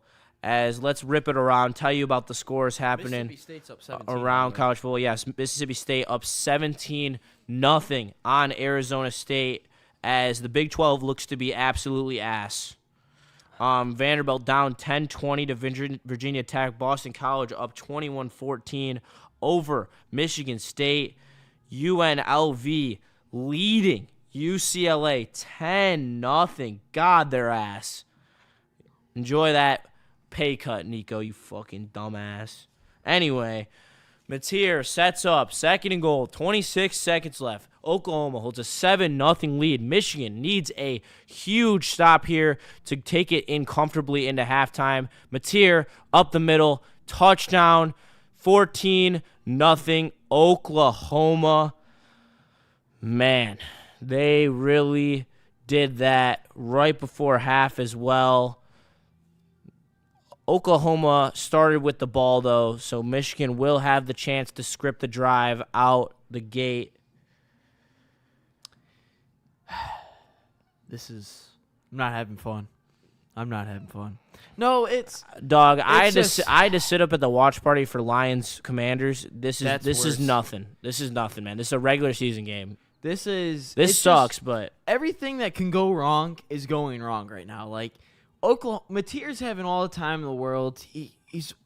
Receivers are wide open. We got Underwood not being unleashed, and when he is unleashed, we don't capitalize. You better on the bagel points. him in the second half with Barham. Seriously, that's your road to victory. Is Barham comes out, your defense becomes absolutely electric, and I still don't. That's a bad fill right there. That's a bad fill right there by that linebacker. Is that Hausman? Yeah, Hausman's got to come down and fill that gap. I mean, the gap opened right up from that was hands to the face by the running back. Anyway, it's just bleh. It's just rough at the moment. Well, Oklahoma 14-0 lead over the Wolverines. Mateer's feeling it. Oklahoma fans in Norman are feeling it. Here we go. It's time. I mean, this is what happens when you don't when you baby Bryce Underwood. Seriously, now you're down 14-0 and now you have no choice. You have literally no choice. You might just run the ball here and run out the half. Yeah, that's definitely a high possibility of happening. But you have to unleash Underwood. That there is no other. You have to. Other you gotta answer. You gotta let your 5-star. I'll talk for a second. I'm gonna go let KG in. I think he's calling. KG's here. KG's gonna be the savior for this whole thing. But as we get a touch back there, but you just gotta let your 5-star. That's what you gotta do. 5-star is gonna 5-star, and seeing JJ McCarthy, that's pretty sweet, but it's just rough at the moment. KG's our savior. He's walking in. All right, grab the stick, Mike. KG is our savior. 22 seconds to go in the first half. KG, I'm not having fun right now. I'm normally the good luck charm. I'm not gonna lie. All right, KG, you better be this good luck charm that we need. I really hope they just run the ball out. So just go in half. Underwood looks hands off to Haynes. That's gonna end the half. As thankfully, KG will join us for halftime. Our good luck charm is here. Damn, bro. What's going on? The man, the myth, KG has entered the chat. God damn, let's put some life in this goddamn party, man. Come on, man. It's not that bad. Appreciate you. Gotta make sure See, the I'm man down in the Sun Cruiser is here. hooked Shout out. up. All right. KG, how much of the first half did you see? I listened to a lot of it. Listened on the to a lot ride of it in. on air. All right. Got a chance to see a little bit of it. I think the biggest problem right now with this team is just the mental mistakes, man. They playing way too tight right now. I understand they did score a touchdown before the half, but it was a 7-0 game for a lot of this game. So it's not like you're getting absolutely killed. They need to improve in some areas, but Mateer is kind of like just cleaned you up a little bit with some of these passes. Zeke Berry or whoever is covering Deion Burks is getting torched right now. They got to. He just had a nice play, a nice pass breakup. Good sticky coverage a second ago. His back was turned though. Yes, it was. In all fairness, he needs to work on a little bit for sure. He's not there yet. And Oklahoma's came out and they have exposed some weaknesses in this Michigan defense. To just be completely honest with everyone, and I think you definitely noticed the absence of Barham in the first half, especially with the quarterback runs. I don't think Moore has played terrible though, but absolutely you're missing him out there. Yeah, and I just don't think that without the support of Barham, the rest of this linebacker core hasn't necessarily been able to step up and make plays. And Ernest Hausman looked really great next to Barham, but without Barham, he's not had the best game. And Rolder and Sullivan have been literally ghost out there. You really haven't seen him make an impact, and that's where I'm hoping that Barham comes in and is able to. He's got to play lights out. He does. Play to have everyone in that linebacker room take a step down. Yeah. He steps in. He's the alpha. He's the guy that they're going to lean on. He's going to have the juice from not playing. Michigan does get the ball coming out of half. Thankfully, right. Thank God. I mean, the Michigan offense, to me, hasn't been bad either. That's because you haven't watched it live. I'll tell you that straight up, but, KG. I mean, it could be worse, though. It could be a lot worse. You haven't really turned the football over. I understand, but they have the training wheels on Bryce. They are afraid. They are afraid. That's what I'm kind of upset They are playing about. afraid. Like, why hasn't he accrued a rushing stat to this point? And I understand. No, seriously. And I'm not saying run the ball every damn time with Bryce, but he has that ability, and they are really like trying to protect this kid, even with throwing the ball. I mean, only 10 attempts for him in the first half. I don't know what he got, towards in that last drive, but from what I saw, he only had 10 attempts to Mateer 17. And it's just like, man, you got to let this kid go out there and at least try things, and he's got some good downfield passes. It's not like last year. You can unleash him a little bit, and I feel like that's something they need to be doing a better job of. Yeah, and when they manufactured him rollouts and open and play actions for the most part, obviously there was that one where he took that huge sack. Yeah. Other than that, though, he on rollouts has been where he's made most of his money and his living, and that's what I want to see. I want to see more designed plays where Bryce Underwood is the one with the ball in his hands, either making a play with his legs or making a play with his arm. I mean, you saw it in his first big completion of the game. He rolls out, throws a nice sidearm sling to Samaj Morgan. Samaj Morgan gets a 20-yard gain. Right. But once again, back to the mental mistakes, they had a really good drive building up right before half.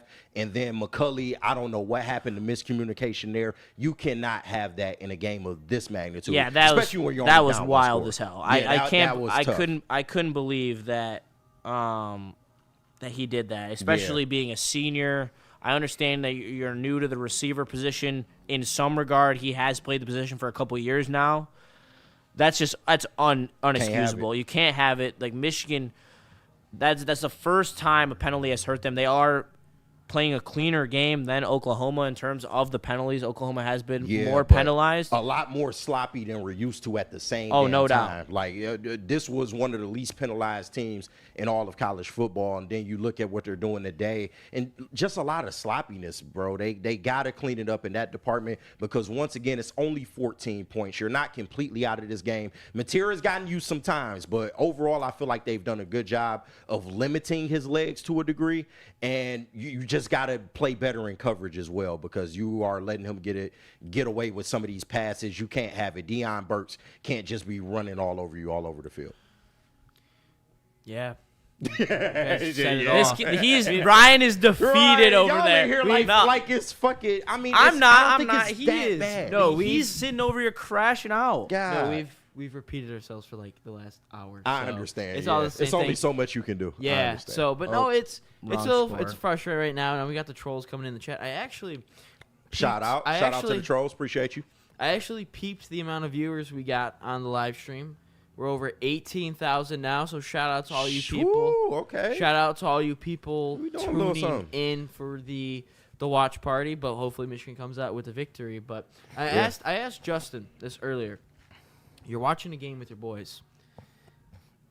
JB's telling me it's not over yet, but It's not. But Far I from asked Justin, you're chilling with your boys watching the game. What's your go-to snack or meal, whatever you want? Oh, I mean, snack and meal is two different things. Which one? Because I like a good chip and dip. You know, if we talking snacks, like He said wings, so oh we'll well, snack, we'll go yeah. I snack, mean, we'll but go that's an snack. appetizer though. A- You know, appetizer. What's your Yeah. appetizer? Okay, definitely spinach dip. Like I said, wings, great choice. Mozzarella sticks. Gotta have the cheese sticks on deck. But yeah, I mean that's pretty much it. Sliders, you know, shit like that. Yeah. All right. What's your guys' like favorite? We're still in halftime here. What's your favorite Michigan wins of all time that you've witnessed? Oh, I already answered that before the show, but I'll repeat myself again. It was the national championship game. I mean, yeah, it's hard to top that. Mine's Bama. That erased a lot of my, you know, Brady Hoke era, you know, just going Rich through. Rod. Right, Rich Rod. Sitting What's through then that. mine we is are the Rose Vernon. Bowl. We are drinking Sun Cruiser, our lovely sponsor. Shout They out. are legit, and Damn, it's like too bright, but I'm wearing the Sun Cruiser gear right now. if they weren't our sponsor, I'd still be ripping them because I've drank them before they're a sponsor. I'll drink them after they're a sponsor. Yeah. So shout out to them. But there's a lot of stuff we gotta talk about in this game. The first one is the play calling. Yeah. Because the play calling, the amount of screens Kirk that I've Campbell still seen here? out of the, Right? That's what it seemed like, man. And I want to give Chip Lindsey the benefit of the doubt, but I don't know whether this is a conscious decision by him or Sharon. But y'all got to unleash Bryce. Let him make mistakes, man. If he makes mistakes, he can grow from that, but you got to put him in these situations. Yeah, I completely agree. Seriously, I mean, it's gonna help him. It's gonna help him more now to fail than to baby his ass in the biggest game of his career so far. Like this is only gonna hurt him when he's going against Ohio State at the end of the year. Yeah. Like seriously. And real shit. I'm not like trying to, be all doom and gloom because I really think that even though Michigan hasn't played a great game, they still have had every chance to be tied, winning, or to be honest, Oklahoma should be up at least 21 to 24 points. Like they've made plays. Like they have an interception. Yeah. Like they got a couple out huge TJ third Metcalf. down sacks. They've made plays. They just haven't been they haven't been willing to do anything on offense. It's just a sloppy game from him. I mean, Haynes has done a fine job with what he's done so far, but he's not.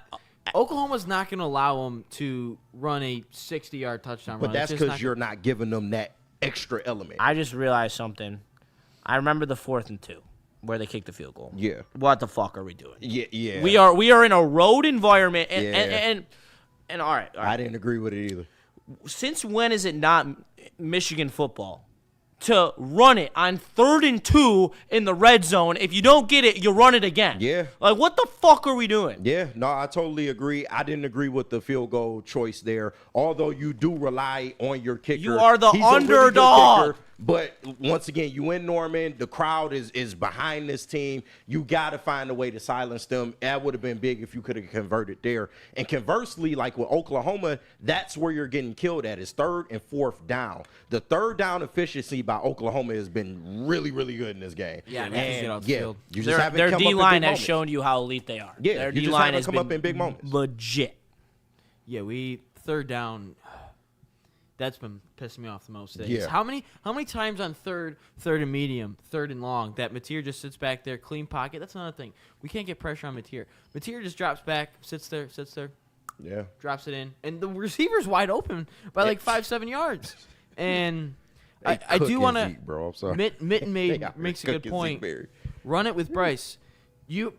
you haven't been here long, but Justin has been screaming the whole time, read option, and we haven't seen it yet. I was told that they're not going to run a lot of option with Bryce. I was told. I would like to see it. And fuck that, dude. This is college football. It's literally for most OP play in college football is a fucking read option. But that's why, when we talked about this over the summer, that's what I wanted to see out of Bryce because he is so lethal as a dual threat quarterback. I can appreciate them trying to make him a pocket passer because I feel like he is good in the pocket. I said that earlier. But you absolutely have to utilize that part of the I'm not asking them to treat him like John Mateer, who has 9 carries in the first half. Right. I want 3.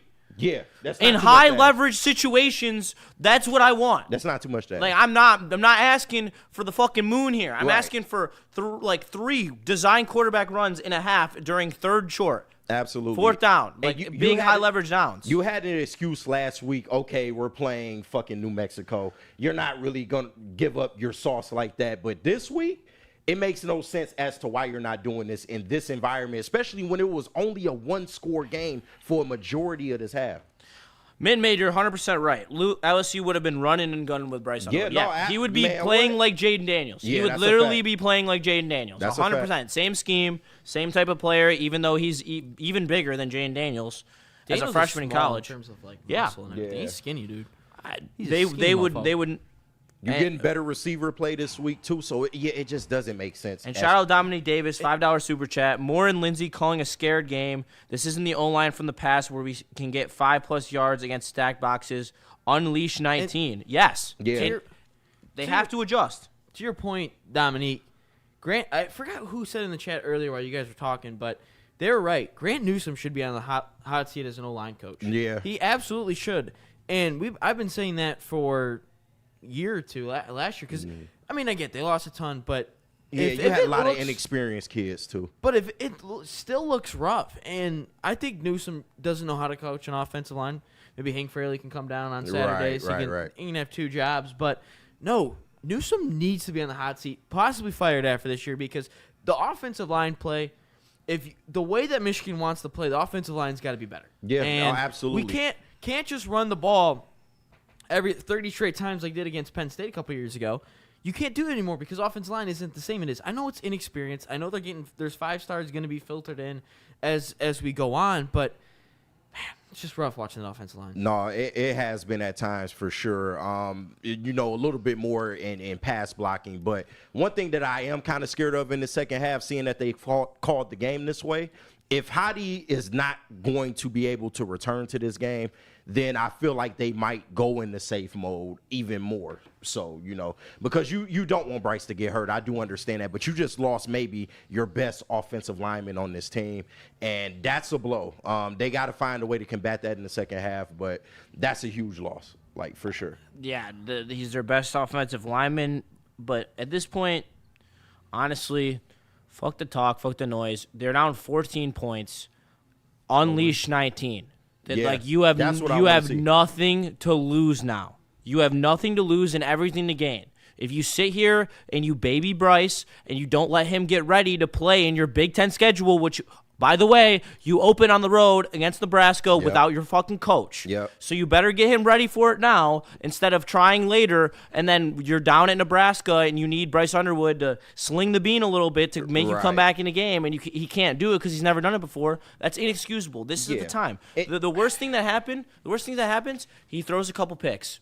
Exactly. And you lose the game, which you already are. Right. You're already down 14-0. Yeah. So no, at this point, especially with them going up another touchdown before the half, I feel like you're kind of in that position now. You have to either you're going to unleash him with his arm or you're going to unleash him with his legs. I want to see both, to be honest with you. But pick a lane. But why are you paying this kid if not? And I totally feel your sentiment, Justin, but hopefully in this second half you will see them kind of, let go of the reins a little bit and let this kid, if he makes mistakes, like you said, it's not the end of the world. It's only week 2. Hopefully he can grow.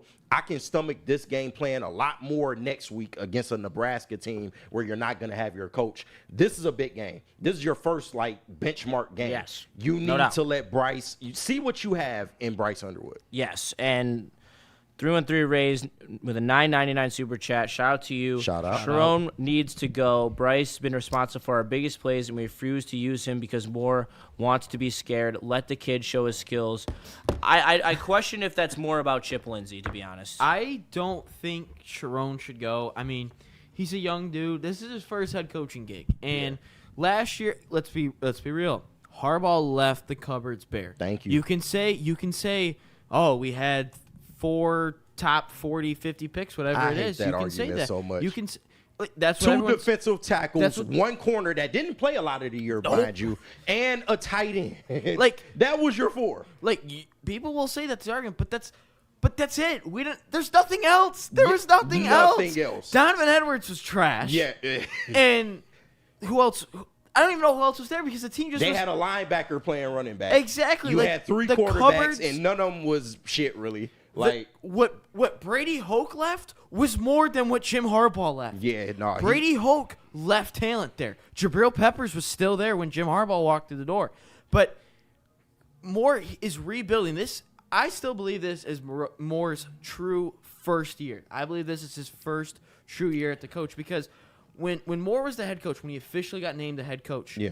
Urban said back on Big Noon Kickoff Day of Ohio State that by the time he got the name, there's 25 of the top 30 quarterbacks were taken already in the portal. So he couldn't pick his quarterback. Right. He picked his quarterback. He bought himself time, but you can't fire Moore because look at the classes he's bringing in. After 3 years, if they're not competing for a national championship, they're 4th best team in the Big Ten, yeah, we can have that conversation. Yeah. But right now, can't have it right now. And I think bringing in Bryce buys you a little bit of extra time, but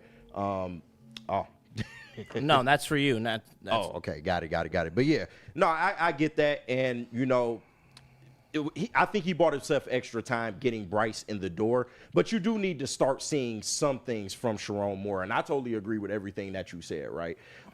You know, he took over the job that January. You aren't going to put together a master class in that amount of time, especially with all that you lost over that offseason. Did we as fans maybe get a little bit too hyped up over it? Absolutely. Yeah. You know, Michigan win the national championship. You know, nobody really thought that could happen, and then they had the season that they had. But going forward, I think Sharon will be fine, but you had the excuse of your coordinators last year, okay? You went and brought in Wink, who has been so far. He's had good moments and he has bad. You brought in Kirk Campbell as your OC, failed. Now you have Chip Lindsey in the building. You have to start doing something to kind of show that you have grown over this last year. And this year is going to be a huge year for Sharon. Like, make no mistake about it. Yeah. Yeah, I agree. I mean, if this is how it's going to go, I mean, you got to be worried about – I mean, I don't want to start this early, but Bryce Underwood leaving in the portal is always going to be a concern for the next couple years. I mean – yeah. If the hot seat's put on Sharon Moore or the team's not playing well enough, there could easily be a avenue where Bryce Underwood leaves, and it's a harsh reality. And things like this, you know, kind of handcuffing him as well, maybe that's something that could play into that as well. So you want to get this kid every opportunity to go out there and try to shine, and that's what, you know, we hope we see going forward. But they just gotta let the kid be the kid, man. Yeah, I've been saying you gotta let the 5-star. Yeah, man. What are you paying them for otherwise? Once again, I'm really hoping that they saw that first half and they're like, all right, I mean, I'm not saying they got to drop back and they got to, you know, throw they should mix in the runs because Haynes is a good running back. Yeah. I'm not saying they drop back and they throw 40-yard bombs the whole time, but just simple routes. Like that 2-minute drill that he did against New Mexico was phenomenal. Yeah. And I know that's not going to happen all the time, and Oklahoma and New Mexico are different stratospheres, but just let Bryce Underwood be Bryce Underwood. He's never under center. He's always in the gun. Yeah. And which is an improvement, but just let Bryce Underwood be himself and see what happens. But yeah, the portal concern is always going to be something for as long as he's in college. Hey, that's the name of the game at this point. Yeah. But one thing I did want to ask y'all, in the second half, which position group do you think needs to step up the most out of everything you've seen so far? Could I say like the whole defense? Yeah, I that's fair. would say Yeah? the D line. I would say the D line. Okay. Because they're getting no pressure And it seems like, I'm telling Justin, he goes, right when you think Oklahoma's going to get a 1-yard gain or they're going to hit in the backfield, they somehow squirt out of it and get 6 yards or maybe a first down. Right. They've got it. That's another thing I've noticed since Minter has left. They don't tackle. Yeah. Hillman, for example, I have never seen Brandon Hillman once just wrap up a dude. He just tries to kill him. And I get it. That's fine as a safety. But just wrap up sometimes. Yeah. Why do you think Mikey Sainer still is so good? Why do you think Rod Moore has been so good, who might be back sooner than people think? Yeah. But Great tackler. defensive line, that's my main. It's my main group. Justin. I'm going to go with the D-line. Okay. Because if the D-line's playing well, Oklahoma won't be able to do anything.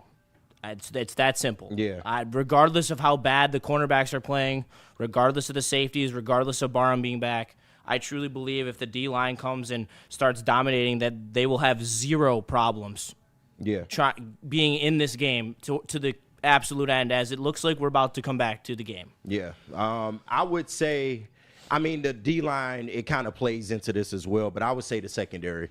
I just need to see a better job, man, because their receivers have been able to go in here and just run roughshod, essentially. Deion Burks, almost 100 yards in one half of football.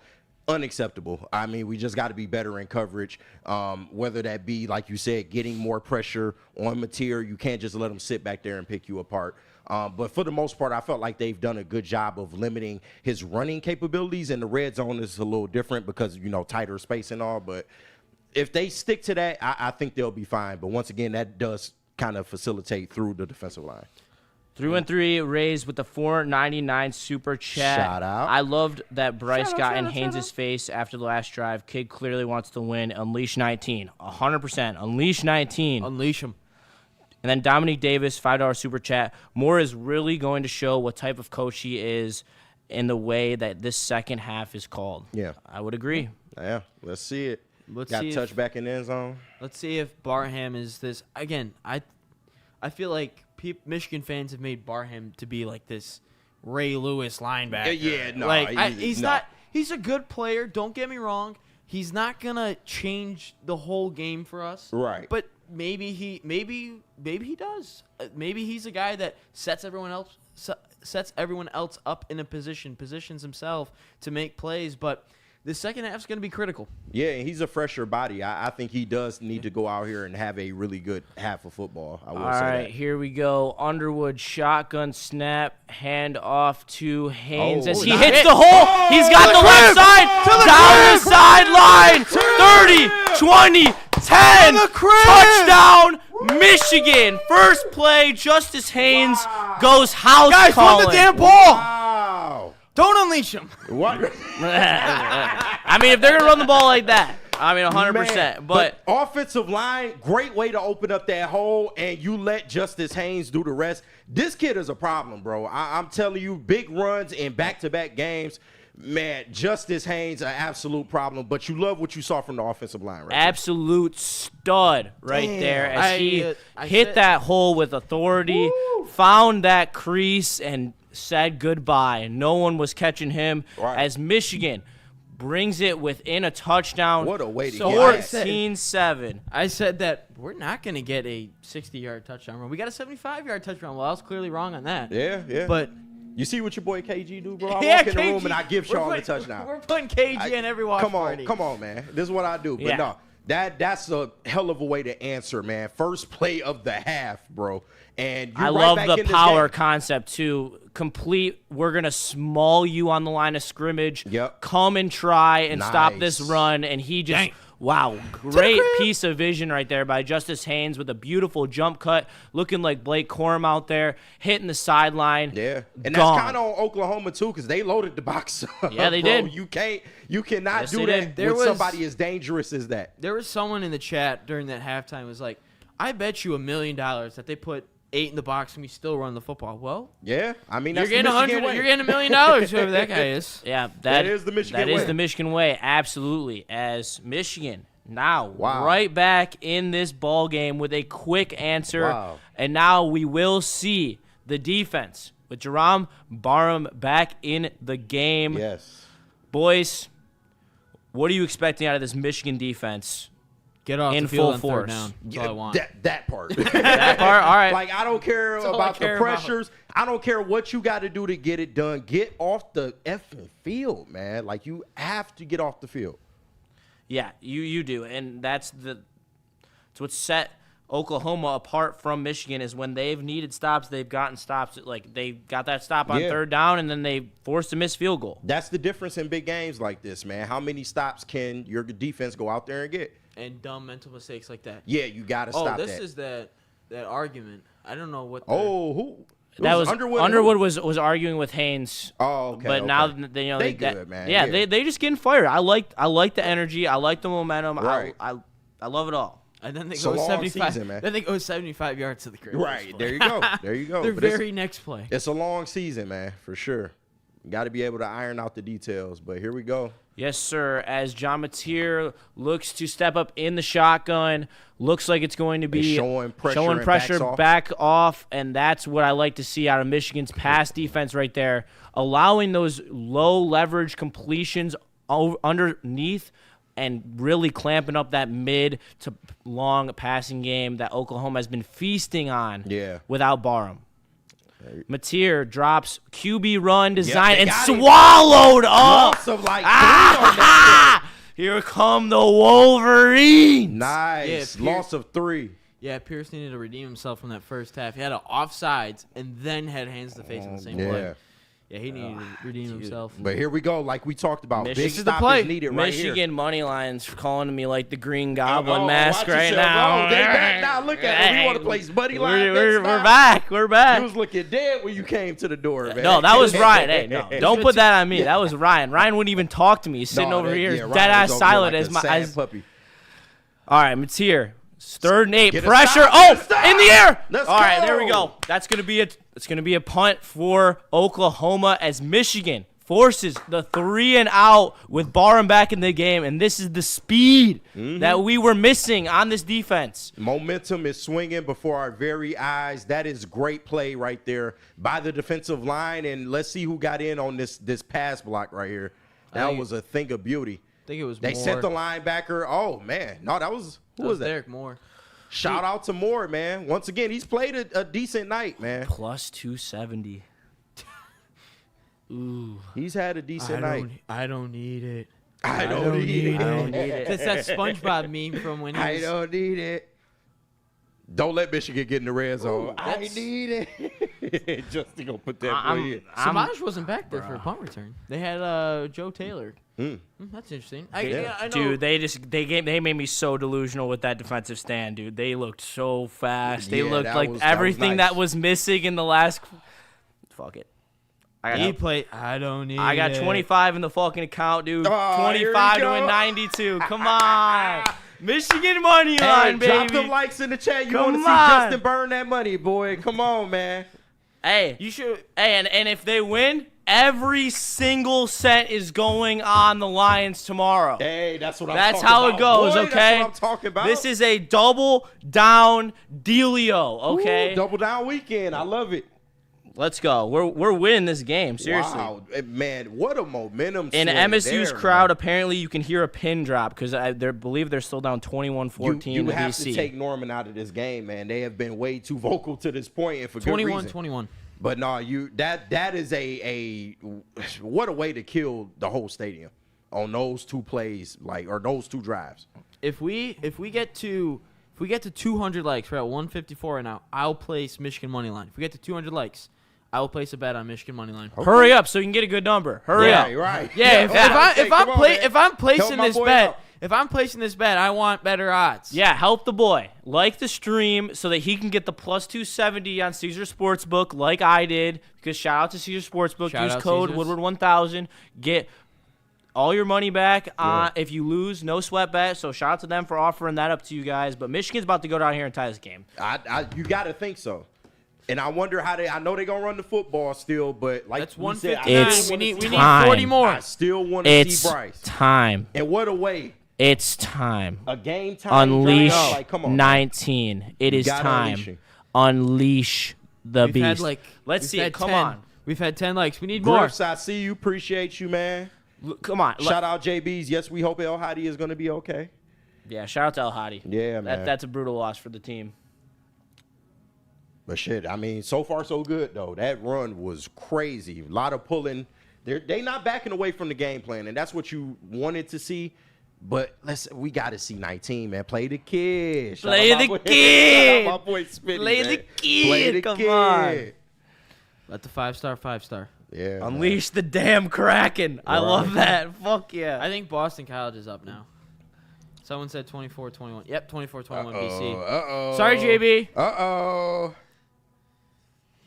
Don't do the money line. You're going to jinx us. Well, too late. You know this kid couldn't help himself, man. He couldn't help himself. Also, I don't need it. I bet on Michigan the entire way to the national championship game. So I mean, Oh, $2 super chat from Griff's Dad 32.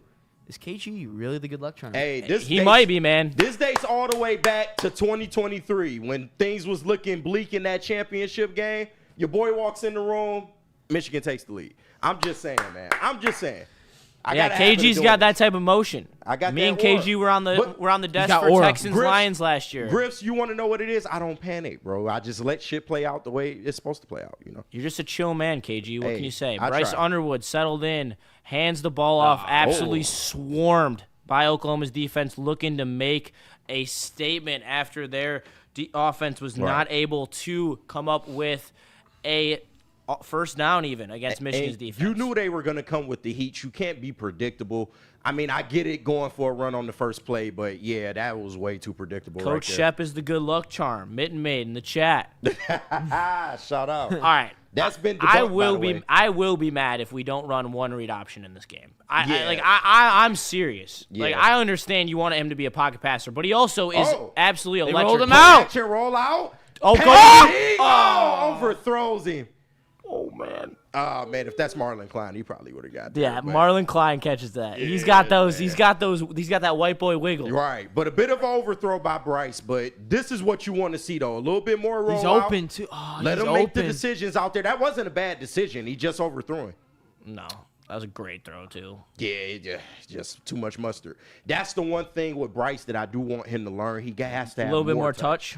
As soon as he learns that, it's gonna be a wrap. Like I hate to say it, it's gonna be a wrap. All right, please don't. They're gonna run it. They're gonna do a draw. Play conservative. All right, step back, screen to Justice Haynes, gets past the line of scrimmage. Just as conservative. Yeah, I can't look at the there's no chat. difference I there. can't look at the chat before a play. Yeah, I know. because I First forgot third that. down call ever. Right. I was like, oh god. Jeez, man. Yeah, we're gonna move it up so I don't actually have to. Yeah, these screens is killing me, man. Shout out George Ellis. Stop running the effing screens. Throw down the field. Especially because you know the kid can do it. Like, Yeah, maybe if we would have thrown down the field before that rollout, he would be dialed in to throw down the field. I don't know. I would like to see him have more attempts for sure. Here we go, the punt. That's Damn, a short one. Did Bro, what the Did hell he was shank it? that? he had a lot of. They got pressure on him on that one. That That may punt have only played a gets factor. back to the 50. Jeez, these commercials are killing me. Yeah, I mean, what did you Oh, expect? It's ESPN. But like, there was a one play drive. I'm like, oh, they might come back It out. doesn't seem like they're going to commercial though. Yeah, oh, yeah, they are. you're psyched. Yeah. Dude, Come I on. jinxed the missed field goal Right, earlier come on, today man. too. All right, I gotta take a quick break. I'll be right back. All right. Hit the head. Just me and you, big dog. What's up, KG? How are you? What's going on, man? What's going on? I'm trying to make sure you surviving over there. Yeah, no, it's that was a brutal first half. I'm not gonna lie. Yeah. It definitely could have been better. Yeah. But I didn't think it was the worst. It could have been a lot worse. Like, I thought that could have easily compounded into way more mistakes. They kept it to a certain degree, but you like how they responded coming out of the half. I think that's a really good sign, but they got to keep the momentum, bro. You cannot give that momentum right back and get the fans right back in this game. Yeah, I was in that first half, so I sent some photos into my friends' group chats, and I was like, say something in the chat, and that like backfired on me because like I'm sitting there, like it happening, and I'm laughing. I'm like laughing so hard, Yeah. and I'm like, I can't laugh. I can't say anything because I'm just gonna laugh. Yeah, right. So, Yeah, I can't tell the boys when I'm doing a watch party. So Yeah, I feel you, right. You know they gonna mess with you, man. Shout out to all 233 of y'all. Yeah, let's see. in Let's the see chat. the view. We'll have Justin check it. We'll have Justin. He's about to walk in. We appreciate you. Could be anywhere in the world, but Can you're you right check here how with many us. views we got like total? Because we were at 18,000 right Look at at this about guy. halftime. Sorry, I ain't gonna put you on blast though. Chip has crapped the bed. I mean, we still got some time, y'all. We still got some time. Conservative. The rollout wasn't a bad play call though. We just need to see more of it. That's all. Yes. Because it was wide there. open for a reason. It was there. Yes, Like, because we haven't been calling it. And shout out to you guys. 20,000 strong. Shout out. During the stream. Shout so out, keep man. showing out. Keep dropping those likes. Everything helps. If you want to skip the line, you can drop a super chat. Yes, sir. If you do feel so inclined. Right. Anyway. All right. Oklahoma's ball, 12:07 in the third quarter. How are we feeling about this Michigan defense in this drive? They looked better with Barham, They did. but it was obviously a 3-and-out, so how much did we really learn? How are you feeling? I mean, And do you need another Sun Cruiser? not yet. But I feel like they bring in a little bit more pressure, and I think you like to see that because you want to put Mateer under pressure, force him to make mistakes. And we've already seen him make a mistake in this game, throwing the interception to T.J. Metcalf. Shout out to him. But you got to put pressure on this kid and make him work, for some of these throws, because otherwise he's going to pick you apart. He's an experienced college quarterback and one of the better ones in the league. So. This is a great comment. I have to read Yeah, this. go on. Woodward Get your Sports stuff Chat, off. Dynasty Lions, screen them into submission. That's criminal. Yeah. That is a criminal comment right there. But no, I'm feeling good about the defense going forward. Like definitely want to get your thoughts, Ryan. But defensively, they look little bit better, but they have to have that consistency too. Yeah, they seem like they put in one great drive and then the next drive they suck. But we'll see what they do on this drive. A lot of feinting pressure. They did send the backer there. Look at Metcalf. Nice. That's Yeah. really good from Yeah. Metcalf. Defense looks fast. I love it. Coming from the opposite end of the play too. That was nice chase down by. And the Metcalf. secondary has settled in, even without Hillman. Hillman, I thought would be a pretty big loss for this Right. unit, but T.J. Metcalf stepped up, played great ball, definitely deserves some love. And now with Barham back, I expect this is gonna continue to be an issue for And their like offense. I said earlier, they've kind of limited them running wise, and I think that's played to their advantage. Because you kind of want Mateer to, hey, if you're gonna beat me, go out there and beat me with your arm. 100%. I gotta stop looking at. I don't want him running around. Mateer drops, throws. Oh my God, bro! Almost Catch picked the on pass. damn ball, Jair! Hill, Catch the man, what a ball! play. Well, you know what they say. That's why he plays corner instead of receiver. Exactly. I mean, man. He had two great opportunities to intercept this pass. but that's what That's you're gotta saying. be a Beat pick. me with But your look at arm, the pressure, Mateer. though. Look at the pressure. Yep. Beat me with your arm, Mateer. Yep. And Ooh. he almost just made a huge mistake there. Would he give Michigan the ball back? And that was single coverage, so that's really good play right there by Jair Hill. He was trailing a little bit, but was able to get his hands up and turn his body around. And yeah, you got to catch that football. That's the wide receiver. It was, broke that yeah, one good up. tackle by the All right, wideout. big 3rd and 8 for Oklahoma here as they bring Got it. pressure off the edge. Let's They go. looks like they had him, but Make they the rolls out tackle. of it. Mateer rolls right, looks downfield, has the receiver open for a huge gain. Oh, you gotta get that's that. a killer. You gotta get that. Hillman, That's a killer. Hillman never wraps up. You He got to never get that does. sack right there. You got to get that. You That's gotta make tough. that play. You've got to make that play. He overcommitted there. Oh boy. Well, you gotta force a field goal here. I mean, Yeah. you're fleeting time here. You got to make that sack because Mateer is somebody that can extend plays like that, bro. And that's a nice throw by him, but he should have been down in the backfield very easily. Perfect play. You gotta call just there. slow Bad up a little execution. bit so you don't get beat. I mean, Yeah. you gotta stay in control. Dang. Perfect play call, bad execution, man. It's a good play by the receiver too. He went up and grabbed that ball at the top of the ladder. Yeah. That's But a No, my bad. I wasn't trying to cut Go you ahead, off. go ahead. But no, once again, I just want to give Wink Martindale some credit, man. I think the pressure is working to a degree. That play notwithstanding. Got to make the I hope tackle. that he was but out. That would be huge if he was out earlier than Yeah, I don't He know. was. He stepped on the white line right there. I don't know, that's tough. Yeah, that tough, angle tough ain't- watch. No, they just showed the other angle. He was out. He was out at like the 13 or 14. Either way, though, that's a killer. That's a backbreaker. They had 2 plays back to back that they should have made that they didn't make. They had a. It's kind of tight. Um, Pause. It's kind of tight. Jair Hill's got to come down with it, and Hillman's got to make the sack, and that's what kind of ultimately has come down to this. Got to make game. plays. Yeah. Jair Hill Has to had make the plays. golden opportunity to completely change the game. He could have. That could have been 1st and 10 on Michigan's 40-yard line, down by 7. Sheesh, man. I can't even tell if that's out or not. To be completely honest with you, Yeah, it's too close. knotted up at 24 in East Lansing. Well, the toe, but yeah, that's about as close as it gets. They'll probably say there's not enough video evidence, but I think he's out. Yeah. Did they blow it dead initially? I don't even know. Right, because we can't hear can't it. So hear. I'm like, did they blow it dead? Like, I can't even. oh, read the ball lip. carrier down that 5-yard line. Call overturned. Okay. I can't read lips. So that The means he was captions out are of late. bounds. Yeah, Yep. so that means he was out of bounds. 14-yard line. All right. Yep. You got 2 chances to force a field goal here. You got to do it. Red zone, got to hold up, man. Got to hold up. Watch for material on these I would plays send too. pressure You right have away to. again. Because he's going to try to use his legs, I believe. Go right back to the well. Send your linebackers. Get Yeah. pressure. Mateer sets. Linebacker in the backfield to help out. Running back to his right. Looks to hand it off up the middle. Okay. 5-yard gain. Yeah, a little too many yards, but Going to be 2nd and 5 for Oklahoma. 14-7. 10 minutes, 40 seconds left on the clock in the game of the weekend here. And He's bro. cramped man, up. He Zeke just Berry on the ground. Zeke Berry looks to have hurt his ankle. Don't He want to looks see this. like he is in a lot of pain. That does not look good at all. Nah, man. It was the same with El Hadi.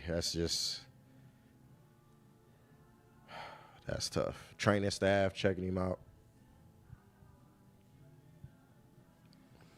That sucks. Yeah, that's tough, man. That's your cornerback 2, probably. Yeah, you don't need to lose any more And bodies. it's a non-contact injury, probably. Or he definitely got. I rolled think he up took on. a cleat to the ankle, it looks Yeah. like. I'm telling you, those hurt. Yeah.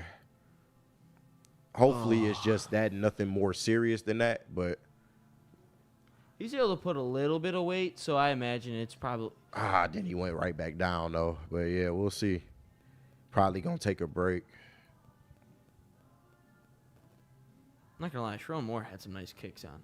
I'm not gonna lie, those Jordans were Oh pretty yeah, sweet. you know he fly, bro. You know he's always You got drifting out. that Jordan Michigan apparel. It's gonna hit every time, but that's not what you wanted to see, especially behind the El Hadi injury earlier. I just Yeah. feel like everything in this game that could go wrong is going wrong. Yeah, Like, I mean essentially. the offense struggled in the whole first half. They didn't go back to Michigan football on that 4th down. Zavada misses a kick inside the 20, and then they couldn't get off the field on 3rd down, and then they had plays right there to sack them, and they didn't. But They that's didn't what, to me, it's more about Michigan really beating themselves, man, because you got right back in this game within the first few seconds of the second half. Really, yeah. So it's really no excuse. It's just bad execution. I'm curious when the last time Michigan lost when winning the rushing battle.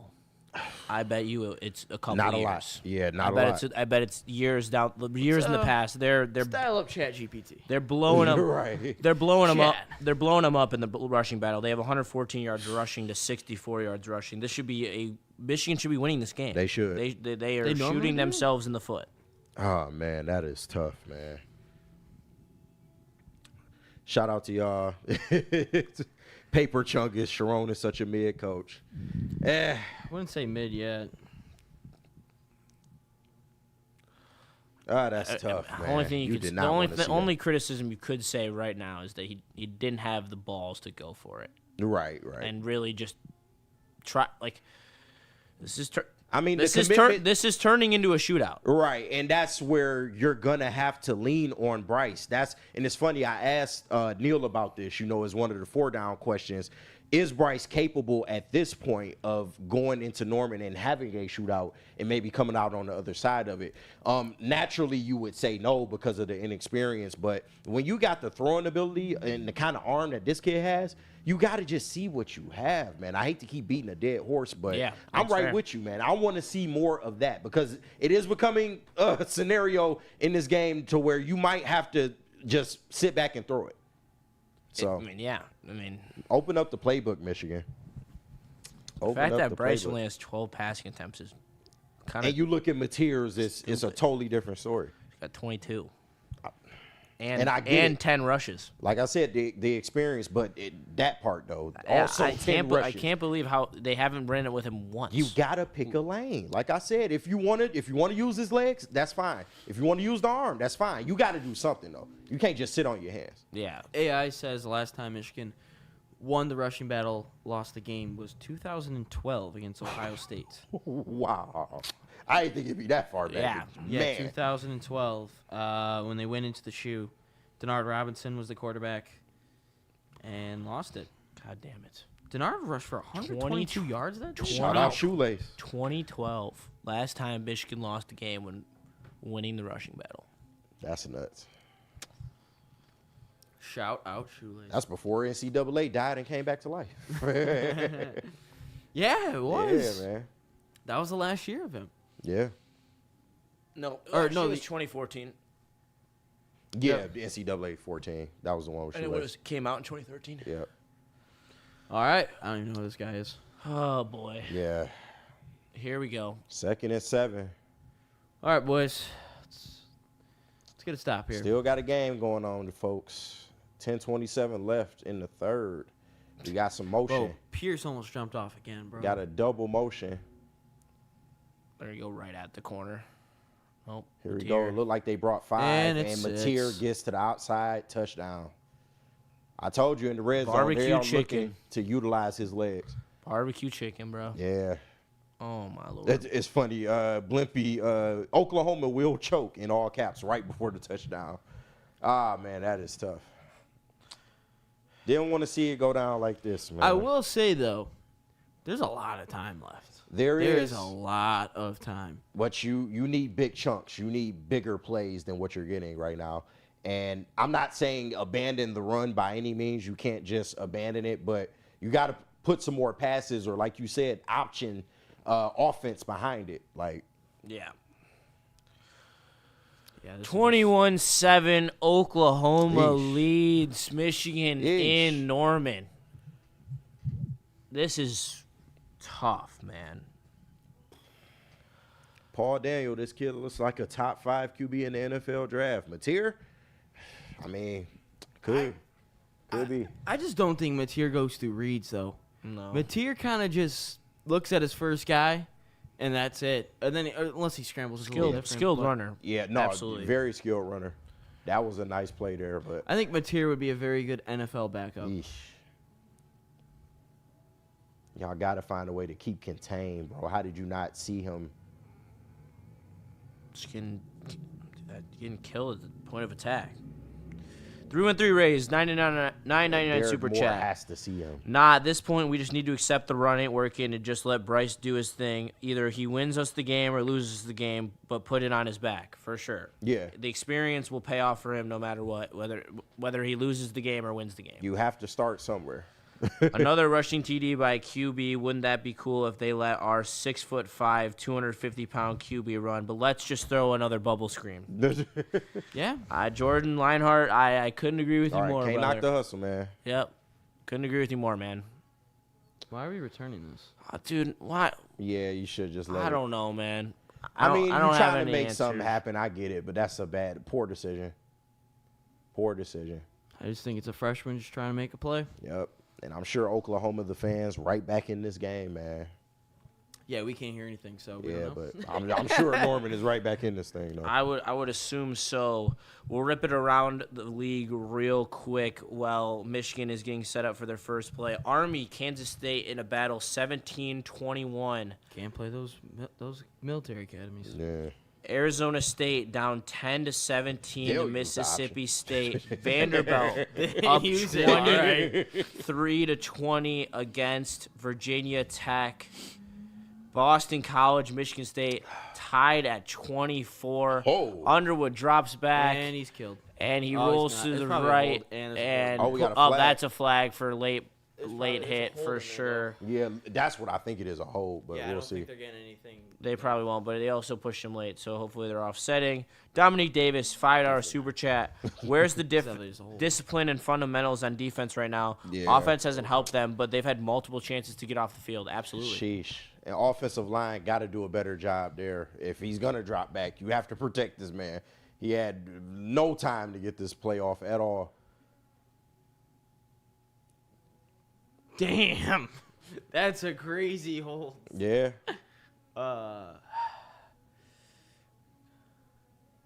I just think there's just a lot of young guys out on the field right now. Yeah. A lot of new guys. They could put us away with their next drive. We They need could. to score here. They could. Seriously. It's an important drive.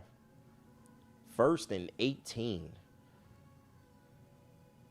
Almost backed up to the goal line. I think they're on the 4. Oh, no, that's the 9-yard line.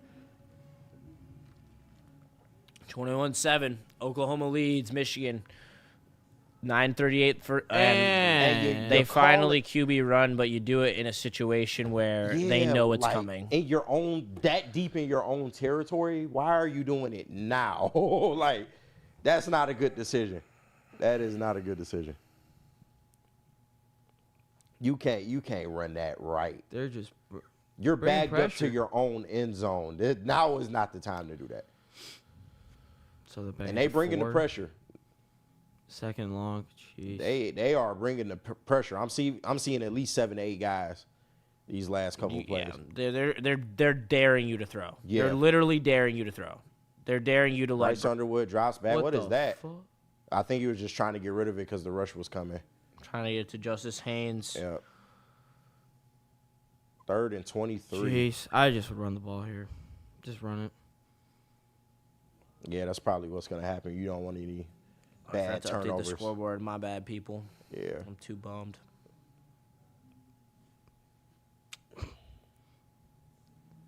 Yeah, the energy was high. Yeah, coming out of the half, you thought the momentum was swinging, but mental mistakes have got you right back in the same spot. They Bryce in the shotgun. Yeah, they're gonna bring the house. They're disguising one. They didn't bring anybody, and they just run the ball there, play it safe, get some room for your Keep their punt. pants around their ankles. Yeah. Punt it away. Alex Prather, $1.99 super chat. Fire Sherrod, what a disgrace of a head coach. I wouldn't say that yet. I wouldn't say that yet, but Yeah. this is definitely not even like giving their offense like a true chance to go win the game is Yeah. where I kind of I can live with Bryce throwing some picks in the effort, the attempt to go win this game. But yeah, this is you're handcuffing him a little bit. nice punt. That was really. Ball! Fumble. Michigan ball. Michigan ball. There we go. Oh my Lord. There we go. That's what we needed. That is what we needed. Oh, my God. Huge. Bringing us back in. They're just bringing us back in. I was out, they pulled. They pull us right back in. Come on, That man. is huge. What a big He play. he straight up Yeah. dropped it. Like he botches What it. a great punt. Drove him Cole back. Sullivan, that was our guy. Yeah. He botches it. That is nuts, man. Huge play by Cole Sullivan when I picking thought I was up out. that fumble. Yeah. Man, what a huge turnover. Now You gotta get six. Now you run the option. Now you run when the backed up yes. to your own end Yes, zone. literally. Man. Come on. Are man. we back, chat? We've We won. might be back. We have won the turnover battle. The Honestly, rushing battle. We're still deep not shot. scored. Xavier McCauley, end zone. Right, Right for now. real. End zone Apply shot pressure. right now. Apply pressure, and they're not. Yeah! Gonna do it. But Run the ball. Yeah! Run the damn ball! Just run it! That boy Michigan made. But no, 4-yard gain there. But man, I would have struck.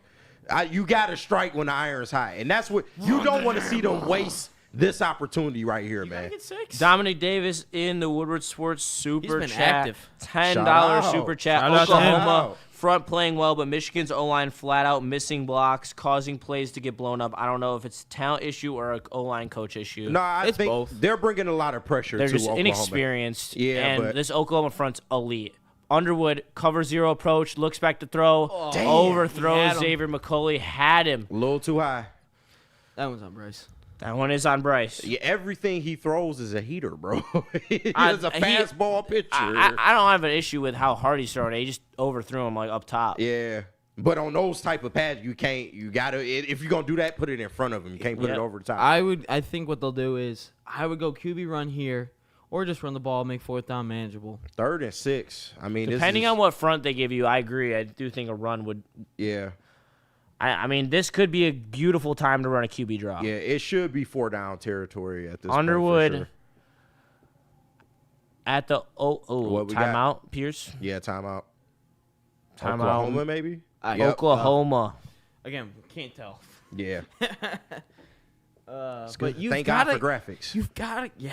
You're Facts. right. could you imagine if we were doing this like when they had like the graphics would flash like every 10 minutes on the screen? Yeah, like, no. I remember during like COVID they would like throw up like the old Bad Boys games. And I was like, I don't even know what's going on. I don't Yeah, know the for score. real. But they'd flash the graphic like randomly. Right. Oh, we'd be cooked. We'd be so cooked. Yeah, I don't know if you saw this. Florida lost to USF. today. That's crazy. 13. Oh, by the Shout way, out Justin, Oklahoma did not play directional Illinois school. They played Illinois State. So not a directional. So we were like- state school, not a directional Yeah. school. we couldn't figure it out. I was like, some directional school. Right. Yeah, it was Illinois State. 3rd and 6 here. Big 3rd down. Underwood in shotgun. They are bringing the Oklahoma heat. showing the heat again. 8 in the box. They'll probably pull out Motion of it. man over to the right side. They drop back. Hand off to Haynes. That means they're going to go for it. Yeah. They're going to I go really for it hope on so. 4th. I really 4th hope. and 3, I would assume they're going to go for it, especially with Zavada missing his last kick. So, yep, Sharon's keeping the offense out there. No. Oh, wait, no. Oh, ho, ho. They taking Bryce off. Why? Literally, why? Oh, my God. Oh, man. Dude. I would have gone for it. I thought that's fourth- what they were doing. This doesn't two. do anything for you. This literally does nothing for you. You are still down 2 scores. I think What? You're down 2 scores. What do you want? I think justify it. what this is telling me is that they don't trust the offensive line because, like, Zavada. why wouldn't you? I mean, you've been running the ball this much. Why wouldn't you at least line it up for another running play at the very least? 4th and 2? That's tough. Sharon's just trying to cover the spread. I don't think they trust this offensive line. Nobody, against this front. $2 super chat. Just punched out of work, listening while I'm on my way home. Shout out to you. I hope you have a great rest of your night and you enjoy. Yeah, be safe on the time road, off, Brody. For real. But you could, if you don't want to throw the ball, fine, bro. No, dude, that's- you don't run the ball on 4th and 2. I can't vibe with that at all. That's ridiculous. That's absolutely ridiculous. I can't. That's scared. This entire game. That is playing That's scared. They have for That's sure. a played Ryan Day play call right there. scared, bro. You playing scared. I think they do not trust this offensive line. I mean, they don't. See, against this front, they don't. See that works. And you did get the field goal, so 10-21. But yeah, Like that makes sense if they went for it. That makes sense, but Quick update on Michigan State. They are tied at 24. They have the ball at the 50-yard line, 1st and 10. what a barn burner over there. they've got to win that one. BC. Stone Cold music plays. Here comes Connor Stallions from Da-da, the locker da-da, room. da-da. Can you believe it? Da-da, Connor da-da, Stallions is on the sideline. Oh my God, it's Connor Stallions. It's Connor Stallions. Connor Stallions on the boss sideline. voice. He must have. Dude, this guy sucks. Bro, get him. There we go. All right, so What is the special teams doing? yeah, they tripping. They are. Okay, maybe it's where they shoot the muskets behind them. Like, because if you notice on kickoff, the Oklahoma muskets just go off. Right. Like, why are you shooting it behind them? Yeah, that's. He probably dumb. got scared. Oh, another bro. What? That's odd too. Yeah, that's odd, man. Damn, Jay Knott's got to figure it out. Got a case No, of the that's why. dropsy. That's why he ran. That was gonna be a fair catch. Yeah. All right, so Oklahoma down at their, I think 4 or 5 yard line. The 6 or 7 Not yard the 6 line. or 7 Oh, yard 6 or line? 7? All right. Excuse me. All right, Michigan think they with might be a at the- chance I think they to might be at get the 6 or back 7 in yard this line. game. I think they're at the 7. Yeah, they're at the 6. They're at the 6. 7. 7. And here Six, comes seven. Matier, drops back to pass, finds his tight end Why in the are we- flat, and we can't tackle, and he gets a first down. Got to get the first down. man. Why do we just want to blow someone up? Why can't we just wrap up for a change? That's the biggest problem. This tackles. Barham, you're supposed to be the savior of this second half. You just blew a dude up. Pause. Hillman, dude. Here Doesn't wrap comes up. the Sooners. 6 minutes to play. John Matier in the shotgun. 17-yard line. Hands it off up the middle. Finds a crease. Gets 5 before Michigan is able to wrangle him down. Make it 2nd and 5. Can't let the running attack beat you now because that's only going to make things worse. It's bad enough they beating you in the passing game, but now the running attack is starting to get a little bit loose for Oklahoma. Especially the quarterback runs as Matier shoots one. Dude, I'm not going to lie. I thought that was going to go right in number 5's hands. And 3rd and 4, Michigan a chance to force a quick series out of Oklahoma as they are now in a 3rd down situation. What a play, man. By Jimmy 30. Rolder. That is a Jimmy great Rolder, play. he's been, like a third stringer for like 3 or 4 years. And All He's ready right, to start. here we go. Matier, shotgun, 3rd and 4. Huge snap for Michigan as they need a stop desperately. Matier's killed them on 3rd down, especially in the run. And here they go. And they bring the pressure, and they drop him in the backfield. Michigan able to force a stop Take that, as Sparty. Oklahoma Shout out Mango. will be forced to punt. shout out Beautiful. to MSU transfer. Beautiful pressure right there from Wink Martindale. Made it tough for Matier to escape the heat. Beautiful. Stick to what's working. The pressure Great is working contain right against there Matier. by everyone. Everyone kept containing. There was nowhere for Matier to go. And once again, the play that Matier made where they did get down the field, that was just a missed tackle. It was the right play call. I like the consistency by Wink in his play calling right now, man. Keep that pressure up. Make Matier work for everything. That is dope. As Samaj Morgan gets back, finds room, is going to be able to return this one. Makes a man miss. That's a gets a nasty juke. nice return out to the 24-yard line, able to give Michigan an extra 10 yards of cushion for Bryce Underwood to go to work. That was a nasty juke, but Chad Henne shot out. We just had a conversation about that earlier. Would you have JJ or Chad Henne? Like as a Michigan quarterback. JJ, bro. JJ? I said Henne. He said JJ. Henne's the better passer, but JJ brings so much else, so much more. Like Notable true freshman. the problem is they never really unleashed JJ either, and that's kind of that's the Michigan, Michigan the way. Michigan way, baby. Yep. Don't run our mobile quarterbacks. Right. All right. Bryce Underwood settles in at the Michigan 23-yard line. And you know it's a run. Let the 5-star. As play action play action. drops all day to throw. Underwood unloads deep. Oh! And he's got it! Oh, what a catch by Xavier McCauley. Let's go! Good boy, McCauley. Let the 5-star. That's the touch I was talking about. You saw he put a little extra air Oh, on that yeah. pass. That was nice. And McCulley was able to get under it, made a good play on the DB, and came down with the ball. That is nice. He pinned it to him too. Oh, nice Off the catch by McCauley. Off the helmet catch. Beautiful. Let the Beautiful play. 5-star. Yes, sir. What a throw and catch. And you see Oklahoma's pants were down. They were not expecting it. And here we go, Justice Haynes, decent run there, about 4 to 5 See, yards. and now that's open because now they have to respect the pass game. Exactly. And it could now all be so simple. we're cooking. It could all be so simple. Xavier D, not a good throw, but amazing catch. I mean, he put it there. All right, I can't lie. If they score here, it might be time for a J-Saw double down. Uh-oh, here you go. No fucking double downs is what got us here, bro.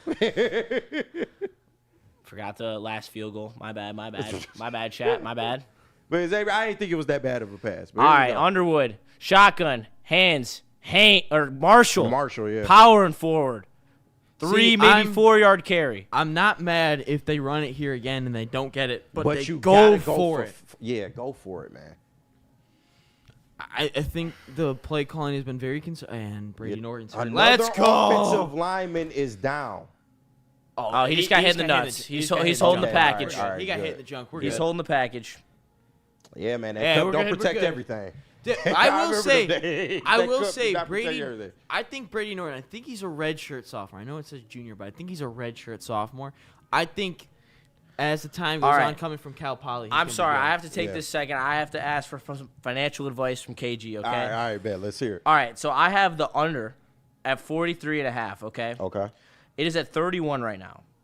I can cash out, losing a little bit of profit, but I could put it on Michigan money line. I do that, and it would make Michigan more money. What's that line? Depends on plus 360. Even with a field goal, they are putting themselves in a pretty damn good spot to give themselves a chance. You're gonna mess up your bet nod, so yeah, cash out. Because cash out. I don't think they're driving down the field. The miles only gonna go down. Because these are like I don't go. Yeah, okay. First down. I don't think that under's hitting. Oh yeah. I don't think that under's hitting. I think this is going over. I mean clearly, especially if Michigan score again. It's probably going OT. To be honest. Yeah. Norton just got hit in the balls. We're good. Yeah. We're good. No, you playing with fire with that 43.5 at this point. Yeah, I agree with. You still got another quarter of football to go. I agree with. KG. And it just jumped up to plus 400. There you go. See, that's why I say get in while they're getting good, bro. They driving down the field. Because it's 2nd and 10. Sorry to spoil it. No, you good. Oh, great. So at least they let him throw then. And I like that they're winning the rushing battle. If they weren't winning the rushing battle, I probably wouldn't be. Oh my God! That was literally a touchdown. Oh my God! Miscommunication. Oh my God! Right there. Yeah, and you can tell him and McCulley have had some miscommunication issues tonight. Oh my God! That's 6. I don't know whether that was on Bryce or them, but somebody had a miscommunication here because that was wide open. Look how open that is. Yeah. Oh, I think McCulley saw how open it was when. Yeah. I think that's on McCulley. I think that's on McCulley. I don't know who that's on, but Jesus. McCulley. Yeah, I think that's all on right. McCulley. Here we go. Bring out the quarterback run, please, for the love of God. Someone call a quarterback run. Up the middle. Oh, that's a good run. Yeah, I like that. Was that Jordan? I think it was Jordan Marshall. Marshall's been given the carries this whole drive. He's been good. He's a tough runner. Yeah. He's very Blake Corum type runner, as in just like he just runs into contact and pushes the pile. He ain't afraid of it for sure. Yeah. They have him in that cleanup role for a reason. I don't say he's Blake Corum. I'm not saying he's Blake Corum. I don't know if anyone's gonna get pissed, but once again, O-line sucks. I wouldn't say that. They got pretty solid push there. It's not Michigan standard, I'd say. And pass pro roll out Underwood, throw. Yeah, in pass pro they need to be a little bit better, but that's a. I would have liked to see him tuck there. Yeah, a little bit. I think it's just part of the learning experience for Bryce, man. They kicking it. All right, yeah, over. But that pass once cooked. again had a lot of heat on it. You didn't necessarily have to force it, but he just missed him right there. All right, come on, Zavada. See, if Zavada made that kick, the one that he missed, I think they would have gone for it because it's a one-possession game. Yeah, and Sharon kind of wanted to just put some points on the board to, get some kind of momentum. And now is back. A one-possession game. You just need to touchdown and go for 2. All right, cool. He made it. That was but he made it. A little more to the left than you would like, but Zavada. But no, I'm not mad at them going for the field goal. In retrospect, now I know, of course, in hindsight, it's 2020. But you didn't want to not get points on that drive. And if they had failed on that 4th down, that momentum goes right back to Oklahoma. So you come up 6 points, but you got to be able to execute when you're getting down the field, man. Yeah, we need to stop. That is clear. Yeah, I mean, defense has kind of been your calling card this second half. There's a lot of time left, too. So defense has stepped up in a big way. But see, you're going to see them shoot guns once the kickoff goes off. I'm telling you, it's dumb. Right. I think they scare their own player.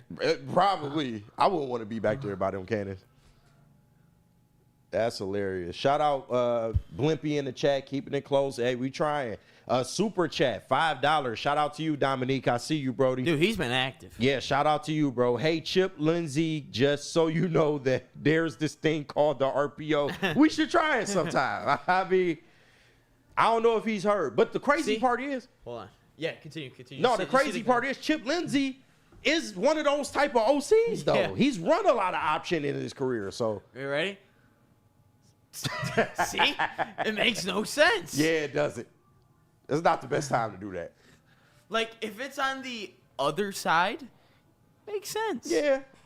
But, I mean, that's just something they do down south, though. I think, does Texas do the same or something similar? They fired the Cannons on kickoff returns, I believe. I have no idea. But, yeah.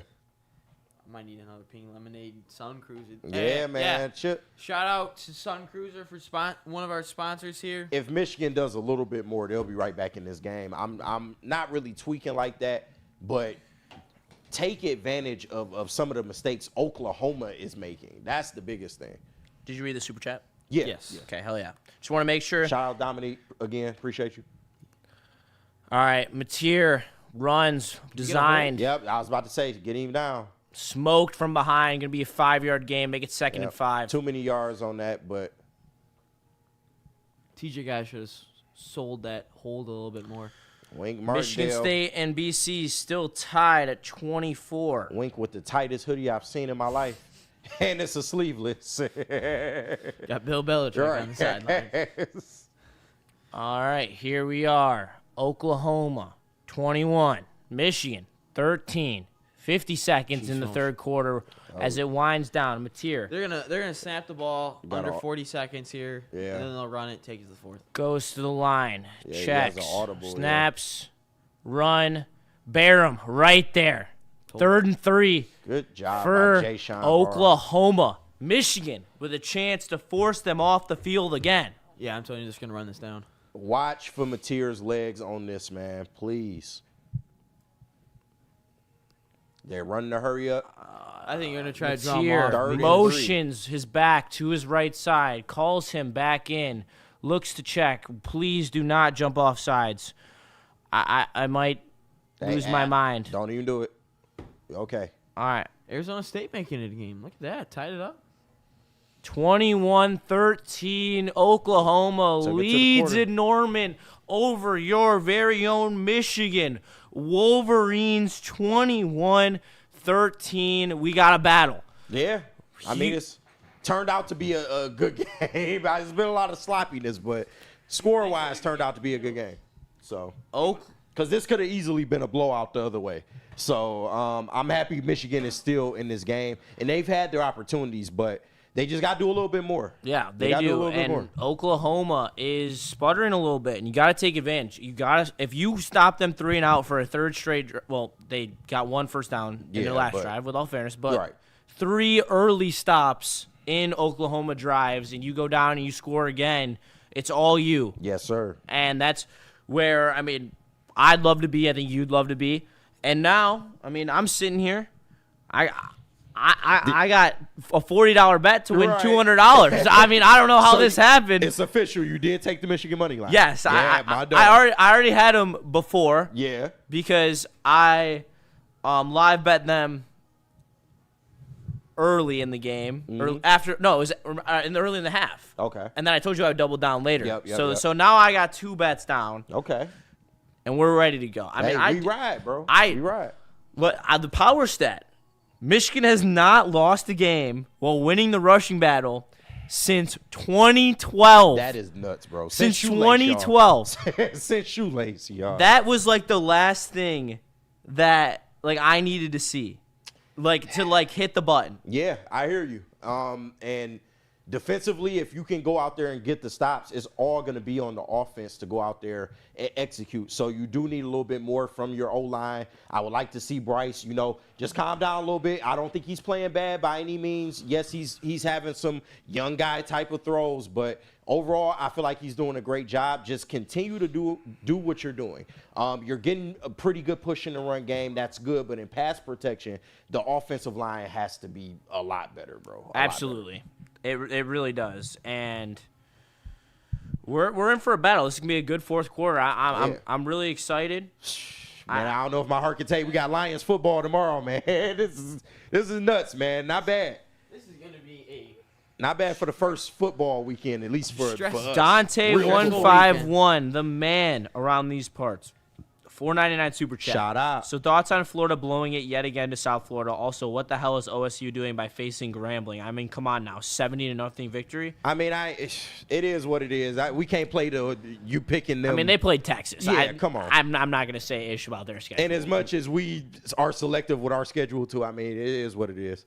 Yeah, I ain't mad at it. I'm not mad at it. But Don't let Neil Florida Rule hear that shit. Florida, on the other hand, that's a bad loss for them. Yeah. And yes, Notre Dame did lose to NIU last year, then make the national title game. And, Right. Florida was a second half merchant Florida last year. Ain't Notre Dame though. I wouldn't say they okay. I think Notre Dame's a better team. Yeah, the status of them possibly taking the step to the next level is probably gone for this year, which is kind of sad. I mean, I didn't watch that full game, but I mean, South Florida didn't even have their starting quarterback for the first half. Like, I mean, what the fuck are we doing? Yeah. It was a low-scoring game, too, so probably a lot of sloppiness. Yeah. But, yeah, that's tough. That is tough. I didn't know what we were talking about. You were talking about the Florida game. Oh. Yeah. Shout out to Ryan being engaged, man. He's all in right He's now. tired. He hasn't done one of these long-ass streams Nah, before, I know. so. I'm just messing with you. Mateer, up the middle, wide the hell open. What are we doing? I said watch for Mateer's legs. And they gave him a different look because he came right up the A-gap, but still, man, like. Is this how? Oh, Wanna spilling. That's a bad omen, bro. You can't spill. Want to Sun throw me Cruiser. the paper towel over there? Yeah, it should be over there. You fumbling the Sun Mateer Cruiser. out to the flat, tight end. Come on, bro. Wiggles for a first down. And Oklahoma is going to be in Michigan territory on Michigan's 42-yard line. Back-to-back first downs, man. It's tough. we had 22,000 people check the stream though. Hey, so we appreciate y'all. shout out man. to the chat and everyone viewing in. Shout out to you guys. You guys are goated. Yeah, they're doing it Mateer again. up the middle. Oh, How'd he absolutely hang on- bodied. how'd Hey, he got to hang on make the him wall? feel it. Got to make him feel it if he's going to come in there like that. If I'm Oklahoma, yeah, I wouldn't keep doing that. Like, let's not be disrespectful now. They are scared to throw. Yeah, you'll get Mateer killed coming up the middle like that. 9 targets in the first half for Burks and 0 in the second half so far. Yeah, that pressure has really gotten to him for sure. Michigan has definitely looked a lot better defensively in the second half. Only could have imagined this whole game with Barham, but Mateer sets Oklahoma up on the 41-yard line, 2nd and 7. He drops back, no pressure, all the time in the world to throw. Throws it behind. Oh, please don't be a flag, and it's a flag. Oh, no. No, I don't. Wait. That's not flag? No flag, no flag, no I flag, saw- no flag. No I flag, saw no a flag. yellow thing fly All right. in. I think that was Michigan. You need it. You need it. No, See, wait. See, there's something like yellow flies in. Probably one of their gloves or something. I don't know. Oh, maybe I'm tripping. I'm tripping. But great play by the linebackers there. They ran the double slant. They didn't fall for it. Made the team double. All right, no looking at chat. 3rd and 7. Right. Here I'm, we go. I'm done looking at the chat. Mateer with the double clutching. You get the This top. is everything's on the table for Oklahoma. They could definitely decide that they want to run it, play conservatively. They could try to throw it over the top. It's going to Michigan showing pressure. Play clock. Oh, they bring the Mateer, house. They bring the house. Oh. no, and they slip it right over the defense. I mean, that's a miracle throw. That's tough, bro. There was no way he was supposed to get that throw off. Bro, Cover 0 on this play. Bro. Jesus, man. They brought everybody. And he, by the skin of his teeth, got that pass off. Why'd they have no one guarding the running back? They sold out, bro. They sold out. That's tough. I don't know. That's the one You bad gotta thing get- about Wink. You got it. Yeah, but Wink, yeah. You got to find a way. It's his calling card. Mateer, hands, double reverse, pass. Mateer, deep. No way. Fuck off. Oh, my God. God. He dropped it. Thank the Lord. God, yeah, he was open. He was open. Oh, my Lord. They run the flea flicker. Jeez, man, or a double reverse shot. I don't even know what that was. It was a double reverse. Double reverse flea flicker. He did take a hit. Yeah, you can't allow him to get over the top like that. Just past him. Oh, boy. All right. It's all right. Come on. Need a turnover, man. Need a turnover. Yeah, you're getting killed right now. Or a sack. You need a change of possession type of play. Let's see what they got. Michigan bringing pressure again. Oh. And they get to Mateer, misses the tackle. He gets the throw up, and he throws it out of bounds. That's grounding. He wasn't out of the tackle box. It might have been a receiver in the area, though. I don't know. It did not look like it. It didn't but- look like it, but I don't know. All right, it seems like we're just gonna bring pressure every time now. We're just gonna dare Mateer to beat us. And I'm not mad at it. I mean, I'm not mad at it. I'd rather him beat us in the air than on the ground. But if you're going to get back there, make the tackle. That's the Yeah. problem, too. Yeah, you gotta make sure that you get him. They're getting home. They That's are. not the problem. Here we go. Showing another blitz look. It could be a facade this time. I see them checking at the line, too. I think they're dropping some linebackers into coverage, but we'll see. I mean, this is the time to bring the pressure though to get him on a field goal range. Bring the house again. Get 'em. Oh! Good play on defense, man. Bringing the pressure. All right.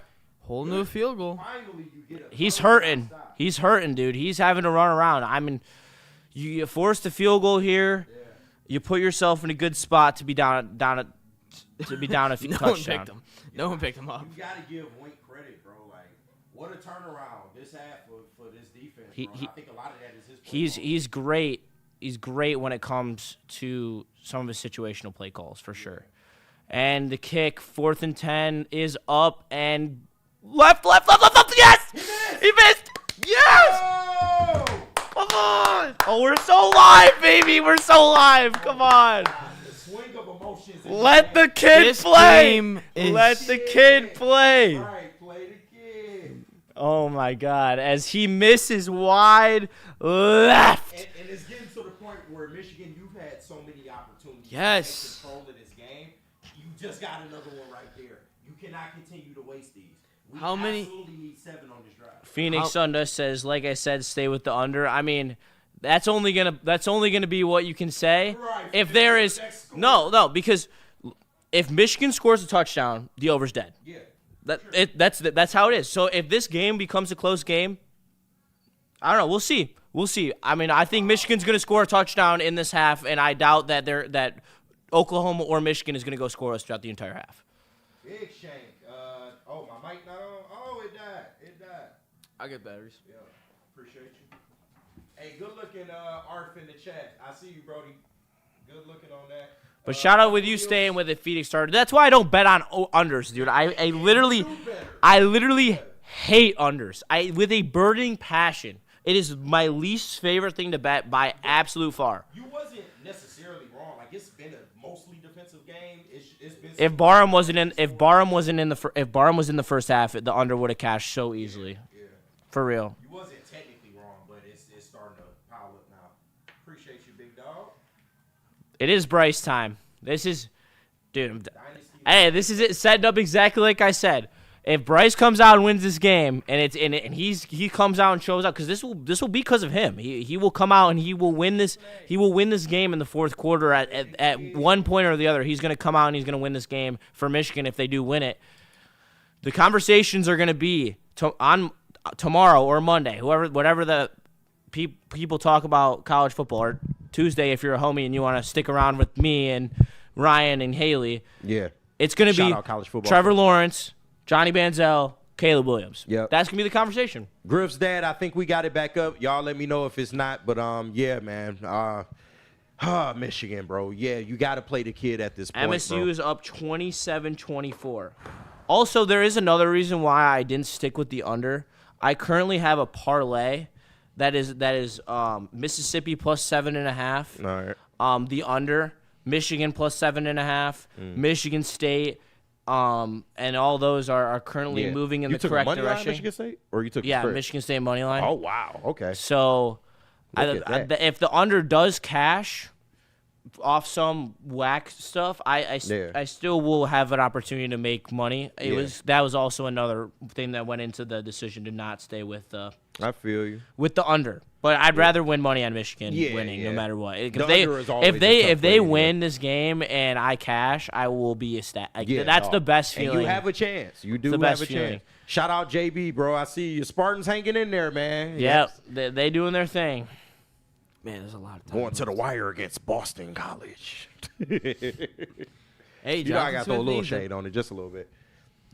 Shout out to the chat. All 250 of y'all joining us right now. We appreciate y'all. Drop your feelings right now, man. Is it Bryce time on this drive? Here we go. Double Put it motion. in 19's hands, even though they're going to run the ball probably the first 5 plays. Oh, No, no, drop straight back. drop.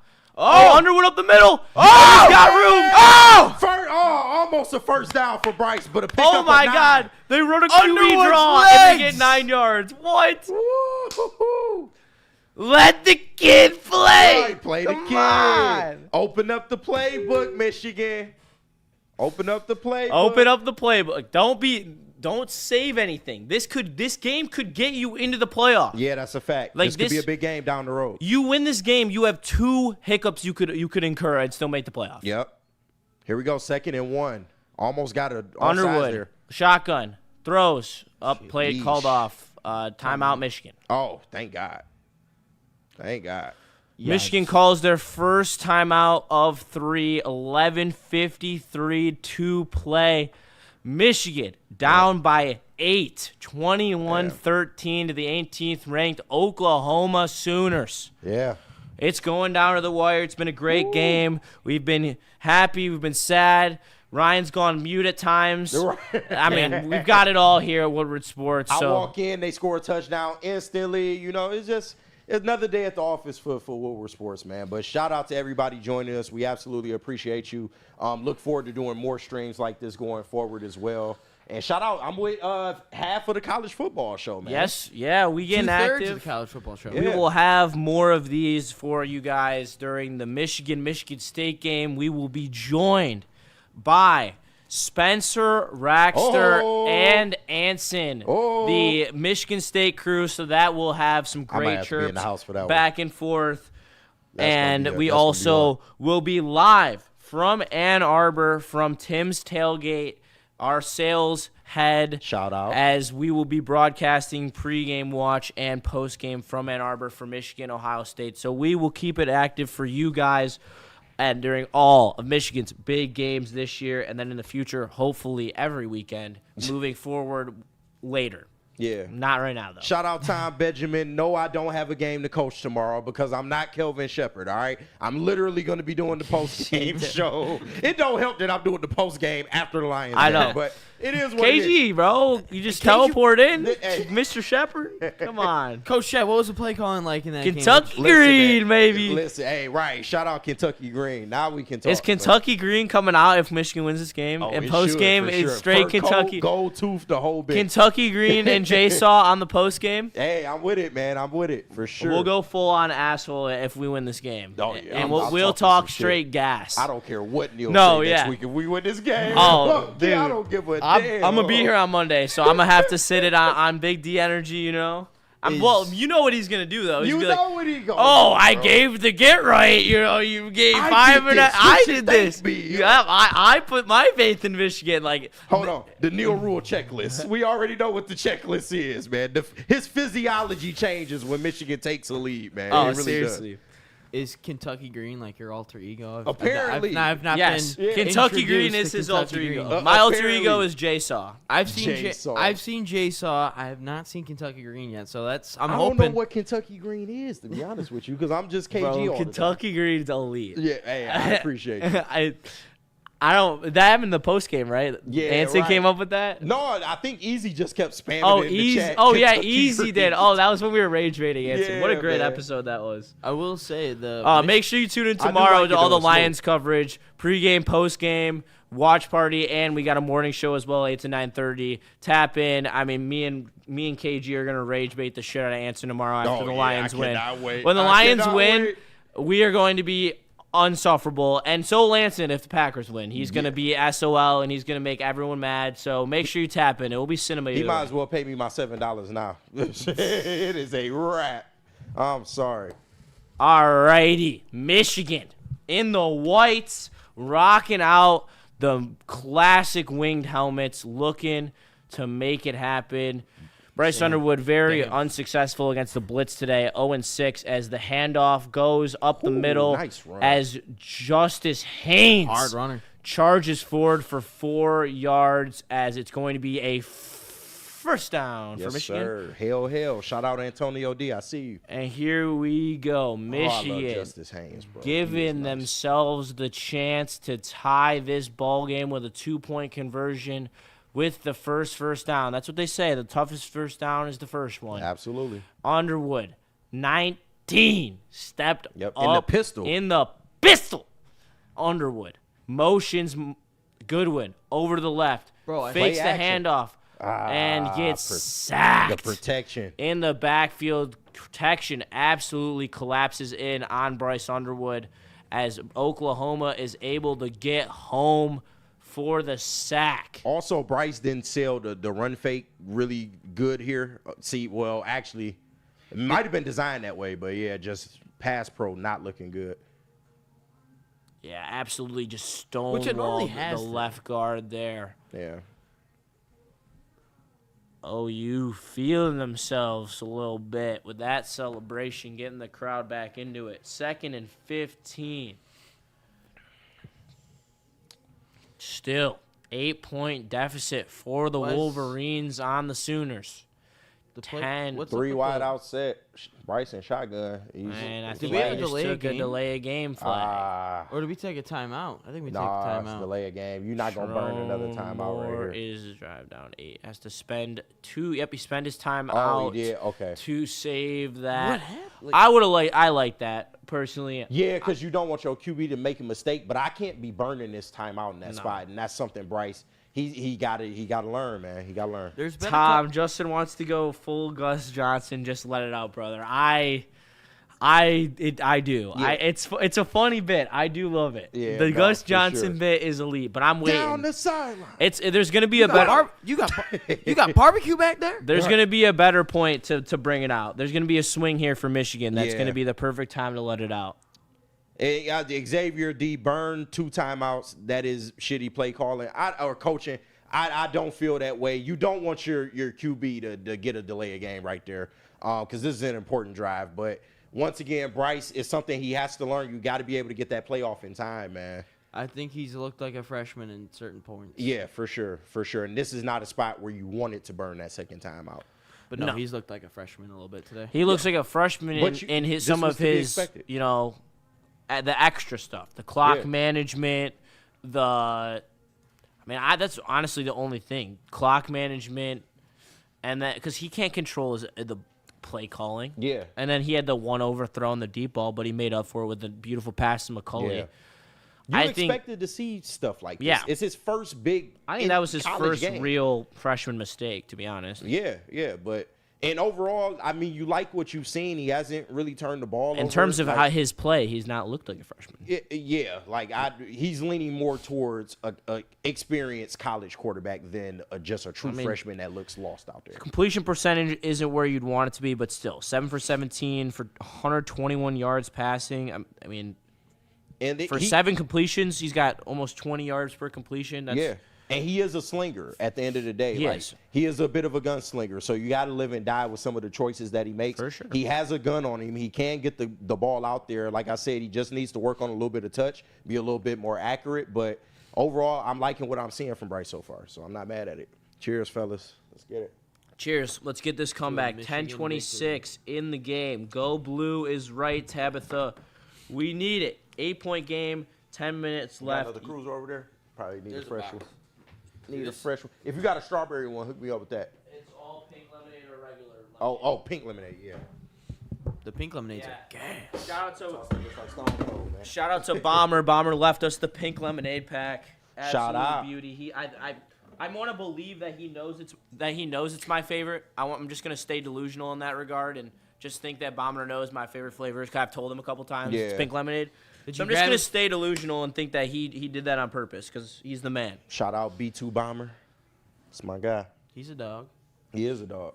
He's a dog. He stepped in Brady's place flawlessly. Yes, Tigers just did win their game. So shout out to them. out. So that means we got a winning record now for the year.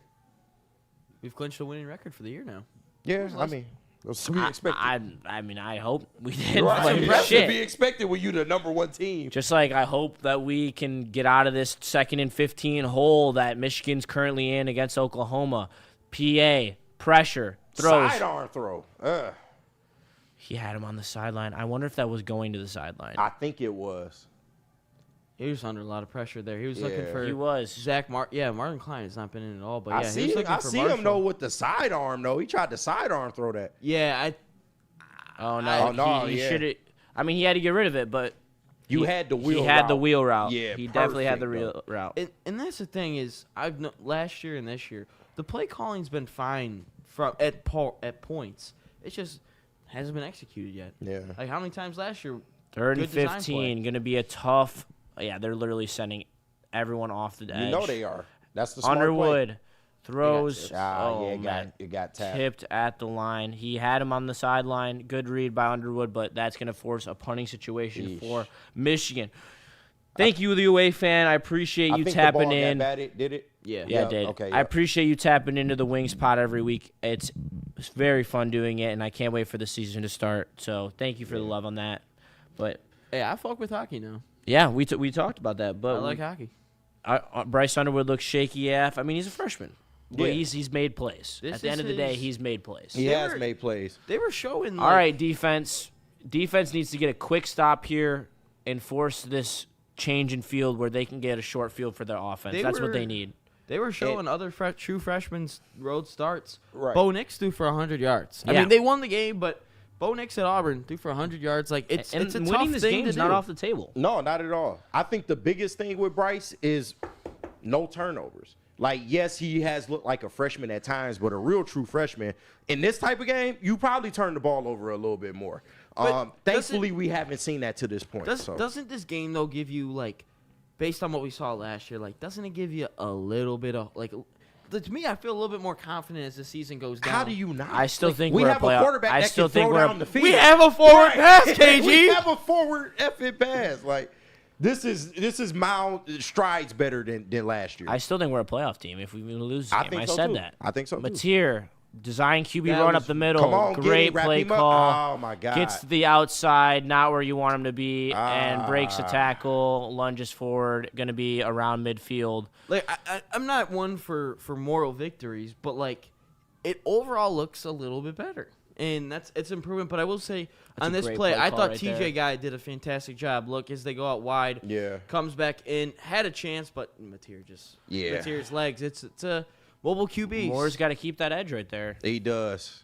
And Mobile that's been a QBs. problem. The defensive line Yeah. has been, They're not been they're containing break and contain all the at time. every time. God, Nebraska's 68 points right now against Akron. That's crazy. Akron is Oh, there we good go. wrap up Akron there. is dog shit. Like Wait, you said Akron what? Akron is down like by 60. right now. 60 points to Yeesh. Nebraska. Yeah, 60? there's two teams in the MAC. Hey, that I should told be, y'all about Nebraska. No, I'm playing. 27-27, MSU, That's Boston tough. College. It's tied. 116 left, yes. Is that JB saying that? I know JB sweating bullets. JB? man.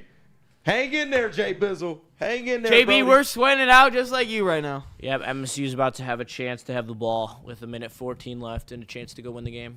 All right, look at these quarterbacks. Put up or shut up, Aiden Childs. Put up or shut up. Yeah. Childs and Underwood. They're gonna have chances. Mateer, 2nd and 10. Up 8. Drops back. Clean pocket. Looks Oh. right. Looks He left. double clutches. Double clutches. Barham on the. him.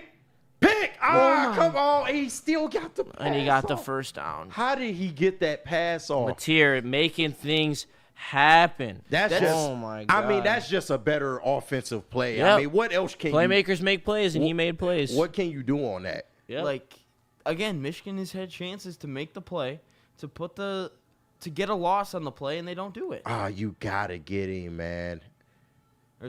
They must not have given him the first down, First down. but they do now. Yeah. It's a backbreaker. All right. This is where you got to get the stop now. Yep. You gotta force a field goal or you gotta get a turnover. I mean, Yeah. you probably got one more stop to force a punt. Definitely one more. agree, George Ellis. Too many first downs. But yeah. This is, I believe, the edge of field goal range. Yep. one more first down. They're probably. Oh, well, I mean, the kicker did just miss one. So this ain't guaranteed. For not sure. guaranteed. And around. Stop Defense it. Come on. is there, Too but he many yards. falls forward. God, they got to be more aggressive. Yeah, too many yards. I'd rather load the box right now. Plays to the let outside. Let Matier beat you. Yeah. Seriously. Plays to the outside are killing this team. Like, the lateral movement is just not there. They're not really seeing it when it develops. Like, it's bad. They're going to send the house here, 100%. I mean, you got to stick They're to either what's going to been try to working. sack him for third and long, or they're going to try to run stuff on by sending the house. Yeah. Stick to what's working. Big play out. by Childs in the Michigan State game. 2nd and 2, They do send the handoff up the house. middle. That's a good stop. Nice play. Was that Braun? Was that Jay Sean? No. Jay Sean was in there. All right, going to be 3rd I think and one. 1. All right, I still think this is 4-down territory. It is definitely Unless- 4-down unless the fourth territory, down is- especially with the way that Oklahoma has been running the ball. No The doubt. second half for sure. Yeah. No doubt this is 4-down territory. This is going to be a run, and then they're going to run it again, whether that be a QB run or a running back run, maybe even a QB sneak. I wouldn't be surprised. Mater set up, All right, Michigan. jumbo package. 8 in the box here. Matier A 7. looks Yeah. handed off. Yes. Oh, damn. They got back there, but couldn't make the Got play. back there, but he extends for the first down. That Running clock is out of tick, real tick, estate tick, is tick, this tick, Michigan tick. defense to get a stop here. Run out of time, too, and that timeout, once again, that's going to be huge, man, because one timeout, the time dwindling, hopefully you can get a stop, but, oh, wow, you got an injured Sooner on that play. Looks like a lineman. That's a lot to get off the field that quick like that. For real. He, you Give saw, the- he give the guy- jumped up out of there. He was jogging. Give that guy credit. 1st and 10. Matier, shotgun, 5:42 left, handoff up the middle. Oh, you got to Breaks. wrap up. Oh, He 9-yard suck at gain. He breaks an arm Gonna be tackle and gets through. 2nd and 1. They are horrible at tackling. Yeah. Definitely shouldn't have got as many yards as he did on that one.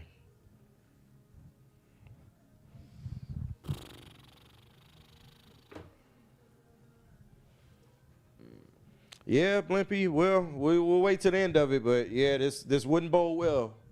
This would not bode well, and the clock continues to run, getting toward the 5-minute mark. 2nd and 1. Defense has got to make a play. Yep, here we go. Matier with Matier another up the run. middle. And he's going right back to the outside. Slips, still gets the first down. I mean, like, what do you like? Someone make a play. Yeah. Tackle him in the backfield. I don't know what. They take I don't it too even long like to this, set that and I edge. can't even blame this on Wink. There's been so many missed opportunities. Like Yeah. the tackling, like, wasn't great. Yeah, I feel like the play calling has been good. It's just They just don't have execution, man. And especially in terms of setting the edge and keeping contained, they've been getting killed. They just don't. Absolutely killed. They're just not making the plays. Matier, shotgun, Oh, Barham, Barham with a stuff hell of him. a play. A loss of 2. All right. I mean, you 2nd gotta down, but the clock is just steady draining down. Yeah, so. it is. tick, tick, tick, tick, tick. Clicking down quick. Yeah, and I think we're going to see a lot of these runs, man. They're trying to run clock at this point. Yep. Get out of here with a dub. Don't want to risk getting sacked either. It's gonna be a read option or a design QB run right here. Yep. The defensive line of Michigan has to be ready, especially They the got to make a edge. play. Yeah.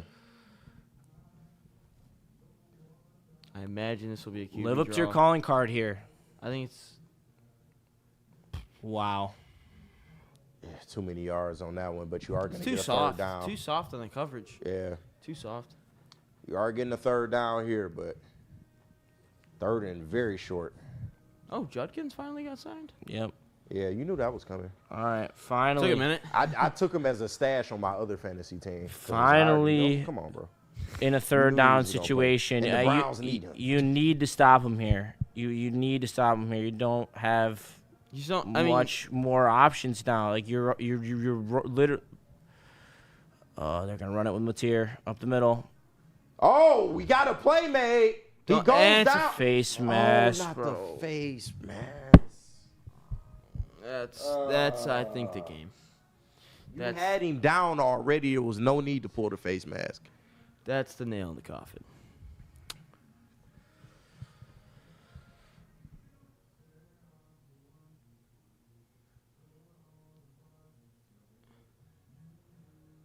Oh no, he just straight up grabbed it. I think if he doesn't, Man's already going in the group chat. I see you. What's he saying? He said, Venable's better than Moore. You know, Baz, he's never been a believer in Sharon, so. Yeah. Childs just got hurt. Who? Childs? Yep. Childs got hurt? Sheesh. Like bad? Sheesh. I don't know. Don't like Green, but Hand you don't want off to hear that. Up the middle. No, you don't. Stop. Yeah, that's 2-yard gain. Yeah, that's I think. God, dude, this sucks. That's tough. Yeah, I think that's the game unless they block a field goal, take it to the crib. But yeah, that sucks. Down 8, 2:26. Clock is literally draining.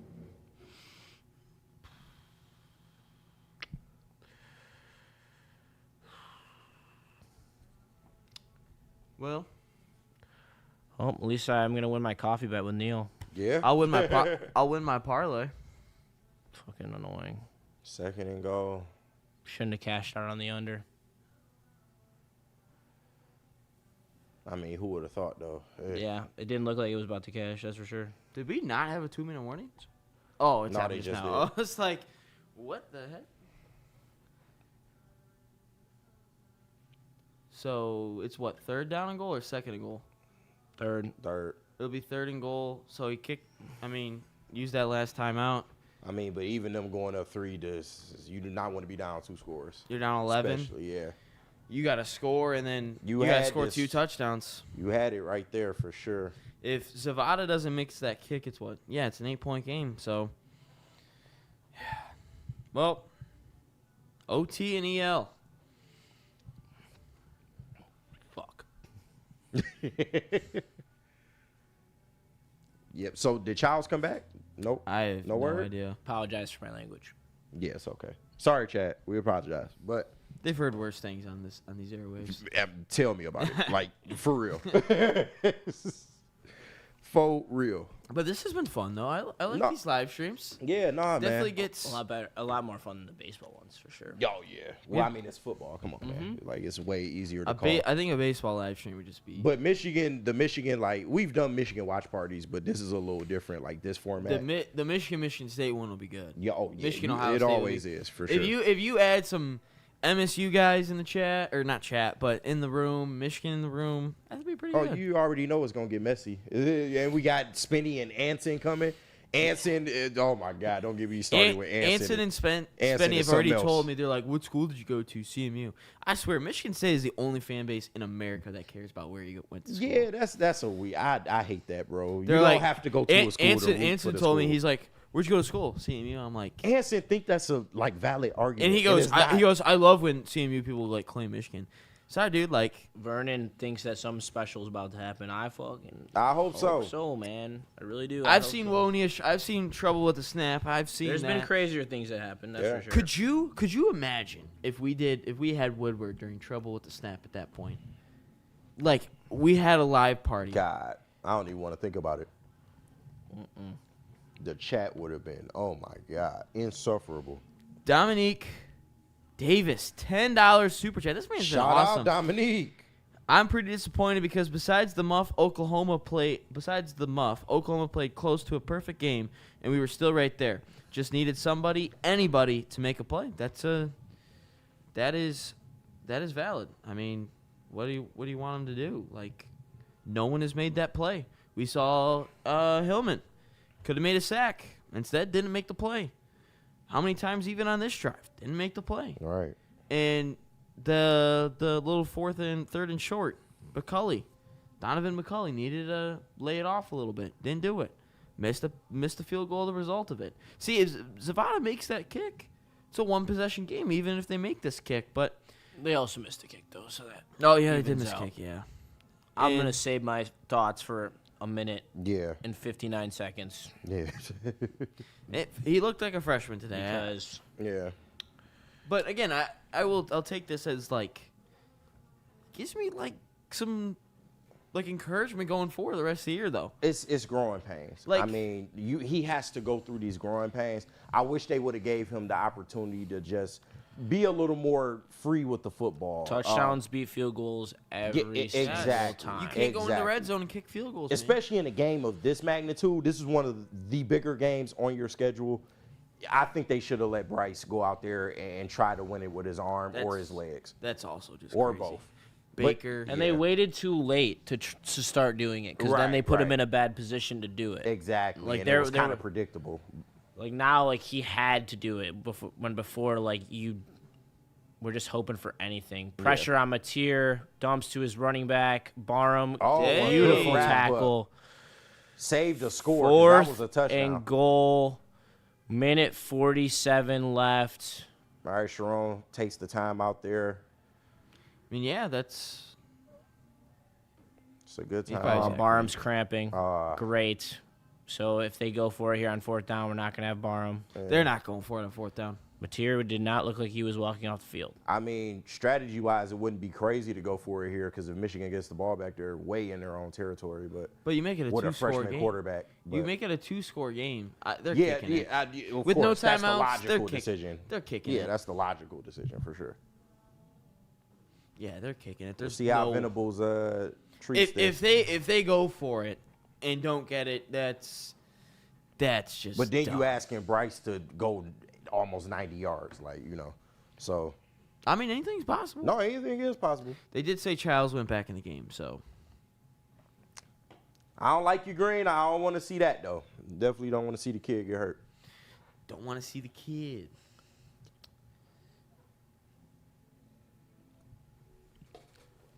Sandal, please, man. Miss. Damn, the BC quarterback. Oh, fucking. Look at this stat line. 30 for 41, 350, and 3 touchdowns. He torched State. Jesus. Oh, my God. They got some questions to answer on defense for sure. And their top running back's only 47 yards. Yeah. Childs stat line. Not too shabby as well. 3 tuds, 207, 16 of 26. What the turnovers look like, though? It doesn't say these got any turnovers. I really don't. You gotta get the full. No pick. Yeah, no picks. Oh, no picks by anyone. that's a success. Yeah, You that's ask me. That is a good day at the office. Damn, Bama, All 66. right. Oklahoma lining up for the field goal. Let's hope a win goes into Norman, and it doesn't. And that's your nail. Yep, pretty much. Down 2 That's your nail in scores, the no coffin. timeouts for Michigan. And I already know how a lot of people going to view this. They going to put it more on Sharon Moore and the timeout usage and all that. I can see that being a narrative. I don't think that should be the story, though. They were in it to the end. I mean, I'm not one for moral victories, and I know you guys probably aren't either. And No, the Michigan but fan base is. Michigan had a lot of opportunities in this game to take control of this game or at least keep themselves in it. But, yeah, it just they did not execute when they needed to. Oh, yeah. Wait, this was the play? Oh, my God. Gusto! Oh, my God. That's how you lose a game. Mississippi State with the gusto play. People probably thought we were like, Bryce Underwood, oh, my God. Yeah, nah. No, that's – wow. That's heartbreaking for Arizona State, Sam Levitt. Kyle Dillingham is the coach name, right? Yeah. Dillingham's coach's name? Okay. I mean, Bryce, he's got all the swagger in the world, but And I don't think you're. It's week 2. You got bigger games that will have way more significance. It's not a Big Ten game either. Right. You will have games with way more significance coming up. Just let him go out there and sling it. Just give him the man. experience Go down against swinging. Oklahoma's defense. Like, And to me, you have a favorable matchup next week with Nebraska. So it's CMU. you can see him Oh, and then CMU Nebraska. next week. Oh, yeah, yeah. CMU, So, then come on, you know that's a Nebraska. dub. But Hey, you don't think my Chips got a chance? I will say, CMU, when you guys watch them, you'll probably be like, what the hell's going on? They play 3 quarterbacks. And MSU just won. MSU just won? Yep. Wow, look at that. Shout out Jonathan Smith for keeping his job. right? He lives to fight Shout another day. He keeps his job. But, yeah, if you watch next week. No, that was a litmus test game for them. Like, beating Boston They College, needed a win. And they shot it out with them. So, yeah, that was a big game for them. But, no, when you watch next week, you guys will be like, what the fuck, dude? CMU's running 3 quarterbacks. And the thing is, they run the ball the whole time. Oh, yeah, that's cool. I pray they do that. Here we go. Bryce, drop I think back. it's all a PI or a pass holding. interference? No? Yeah, there's a flag. Yeah, I think it come was on, man. holding.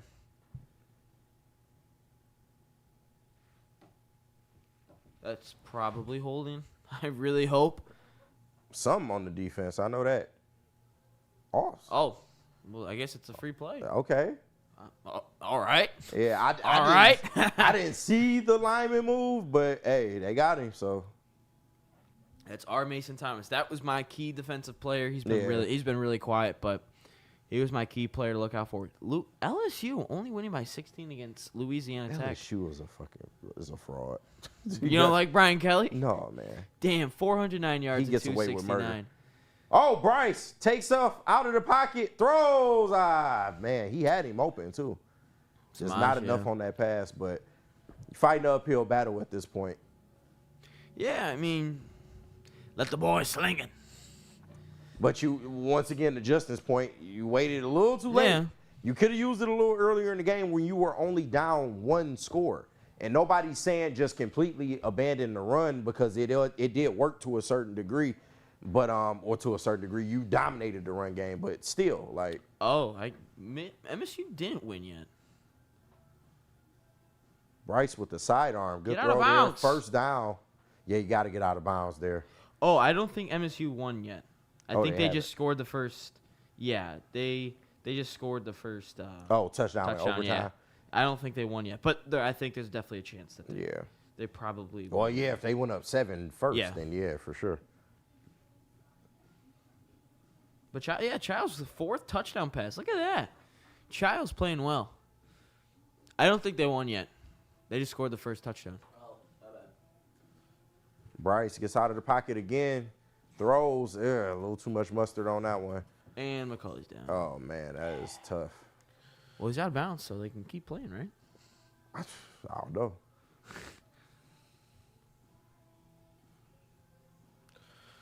Oh, man. Yes, I mean, it's a tough one, but Well, I won $13. this could have been worse. Like, I won $13. to me, it could have been a lot worse. I lost all my money because I fucking was a dumbass and cashed out my under. Hey, man, It life how it is is. about risk. It is. And he's cooked. Oh, he gets out of it. Look at that. Gets out of the pocket, still looking downfield, sidearms, Jesus. and That's Justice just some- Haynes could not get a hold of it. Well, I mean, you're starting to see it, man. Bryce is a freshman. You are starting to see it. BC just tied it. they go for 2. Yep. Double OT. Game of the effing Oh, weekend. no, they didn't. They didn't. What is going on in that state game right Central Michigan, Nebraska, Wisco, USC, Washington. Yeah. Those are all winnable games, man. Those are all winnable now? games. Very much so. Bryce drops back. Pass. Does he get the first down? I don't think so. It looks like he got McCulley. No, they giving him the first. Oh, Nope. 4th. Okay, yeah. Just go for it. Sharon looks Who like a cares? beat man. Yeah, at this point, Sharon, right? Sharon knows it's over. Do they spike it? No. Talk about do they spike it. And what the? Bro, why are we running? That didn't make any type of Dude, sense. that epitomizes the game. And Venables knows I just saved my job. Yep, we just did, for sure. He lives to fight another day. 2-0 start for Oklahoma, man. This is a mixed bag for me in this game. We'll get into it. Stay tuned for the post-game show. No, we're just going to continue the we stream. going I right already into it? changed the title. Oh, bet. Okay, cool. But, yeah, like, this was a mixed bag, but I don't think it's any one sole thing. I think it was a collective of things, ultimately. I'm interested to get y'all thoughts because me and Justin share the sentiment.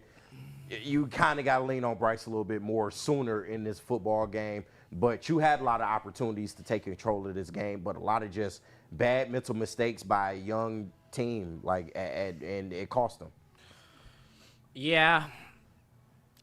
Oh, where do we want to start here? I got a lot of things to say, that's for sure. Yeah, no, I know you do. I'm gonna give you the floor. Let's start with Chip Lindsey and his play call today. Hey, taking this Oh, my bad. You ain't No, call you're fine, call you're for fine. check. I was so unimpressed with this new age Michigan offense that we're supposed to have now that we have such an elite talent at quarterback. Yeah. And I failed to see it time after time.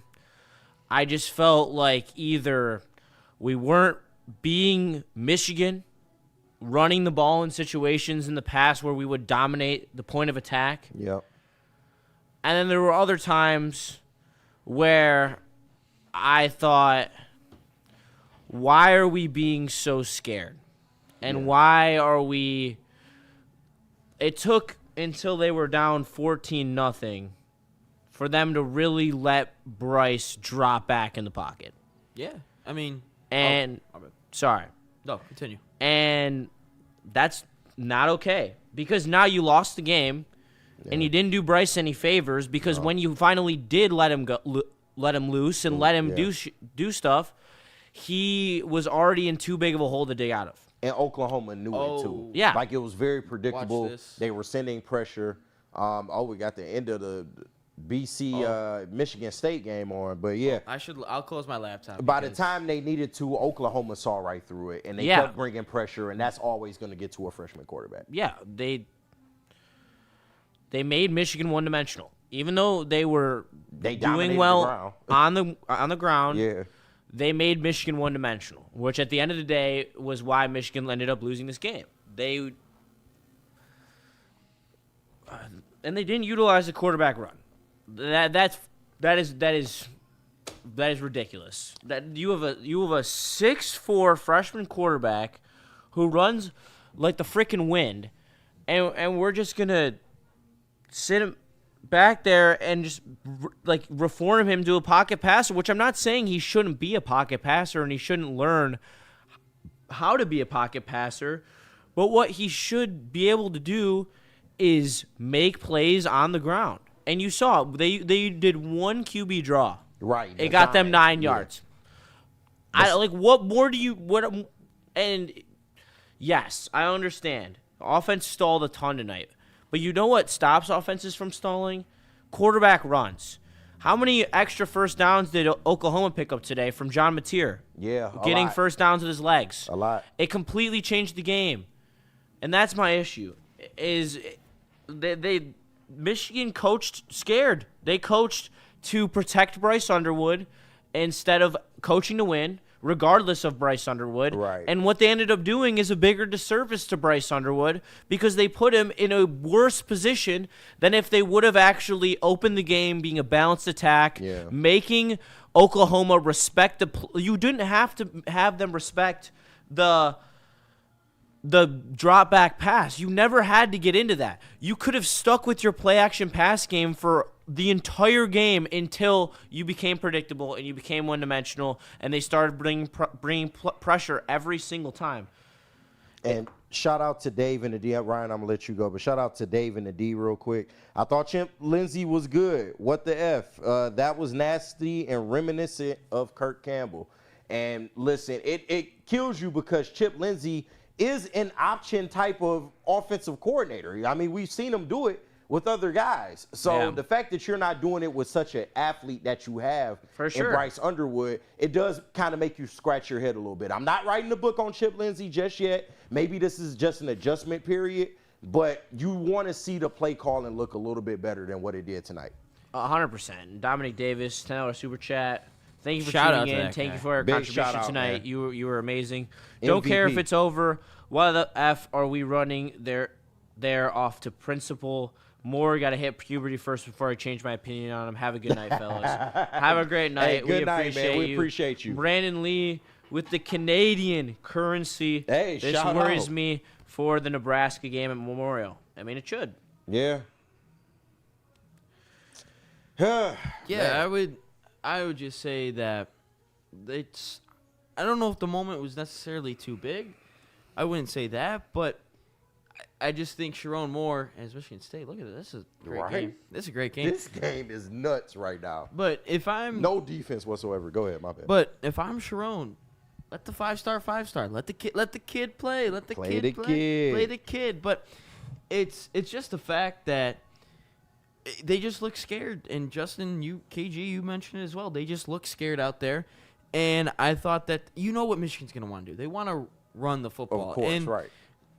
But I don't think they have the offensive line right now capable of running the football like they did in previous years. They just don't. But in pass pro, they don't look horrible. And I know that, there's no Marlon Klein. There's no El Hadi. He was out. But Michigan, you can't go into the red zone and kick field goals. You just can't. But how many opportunities did they have to make a play? And they just didn't make the play. And that's what ultimately it came down to, was the red zone and making the plays. And they didn't make the plays or capitalize in the red zone. So I'm not saying Michigan beat themselves, but in a way they did a little bit. No, I'm saying that. Michigan absolutely beat themselves in this game. And it wasn't everything, because Oklahoma's a good team. I'm not trying to take anything away from them. But, defensively, I can't hold this game on Wink Martindale, because the way he responded in the second half, I thought was really, really great. Did they make every play defensively? No, but I felt like the play calling was there, and he put the players in the right position to make plays. To me, offensively, it kind of falls on the offense for this one, because when your defense went out there and provided the opportunities for you to get back in this game, you just didn't do quite enough. And I think you spoke to the offensive line. That's more of my thing. I think they kind of showed their hand in that they don't trust this offensive line, especially with the El Hadi injury earlier in the game. Oh, wow. Michigan State knows how to run a quarterback power. I know, right? Wow. Wow. And they just scored a touchdown. Oh. Do they have to go for two right here? Maybe. I don't know. They can just win the game with a kick. BC prematurely went for two. Yeah. Michigan State's about to kick this kick and then win the game. I think, they do not trust what this offensive line is, especially in pass protection. Because you said that they didn't look horrible. Oh no, they have to go for two. I don't think they looked like the worst offensive line ever in pass pro, but it was way too many missed opportunities on that end, and that's something that you want to see improve. Absolutely. The offensive line play was inexcusable, to be honest. Yeah.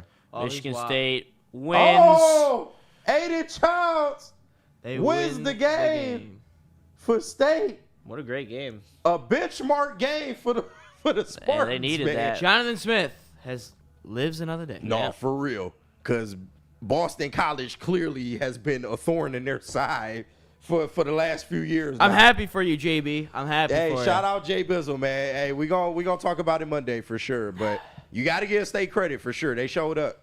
Although no defense was played whatsoever in this game. But, man, back to Michigan. It sucks because you kind of know what you have back there. And let's not say that Bryce Underwood was perfect today, because he missed a couple of really good throws, a couple opportunities. I know a couple of people mentioned that he missed a couple of that Donovan McCulley touchdown. Yeah. Or that was missed. That was more on McCulley, but yeah. But this Michigan team, I think they're still a playoff team. Let's be real. They're still a playoff team. It's week 2.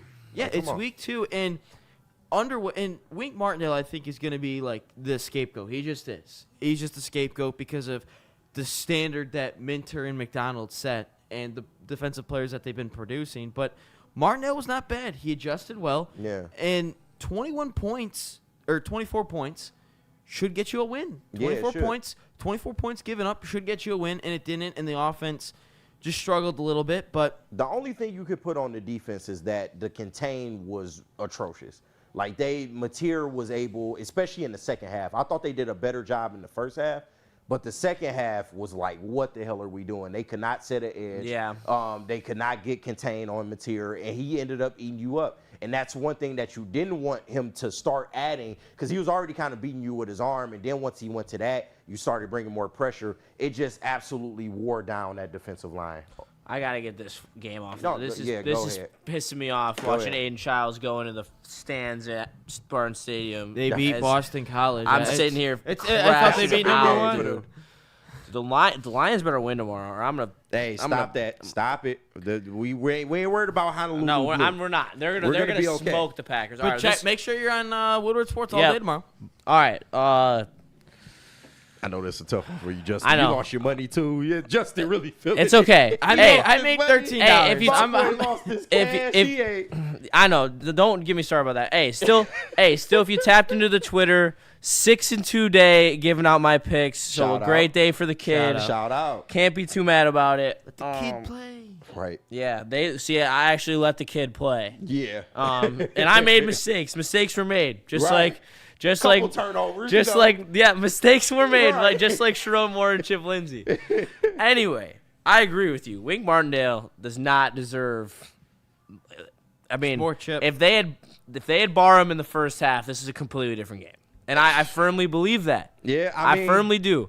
And I'm not gonna deny it for sure. I think it actually is the true rock fight. I believed it was going to be initially. Yeah. I think that without Barham.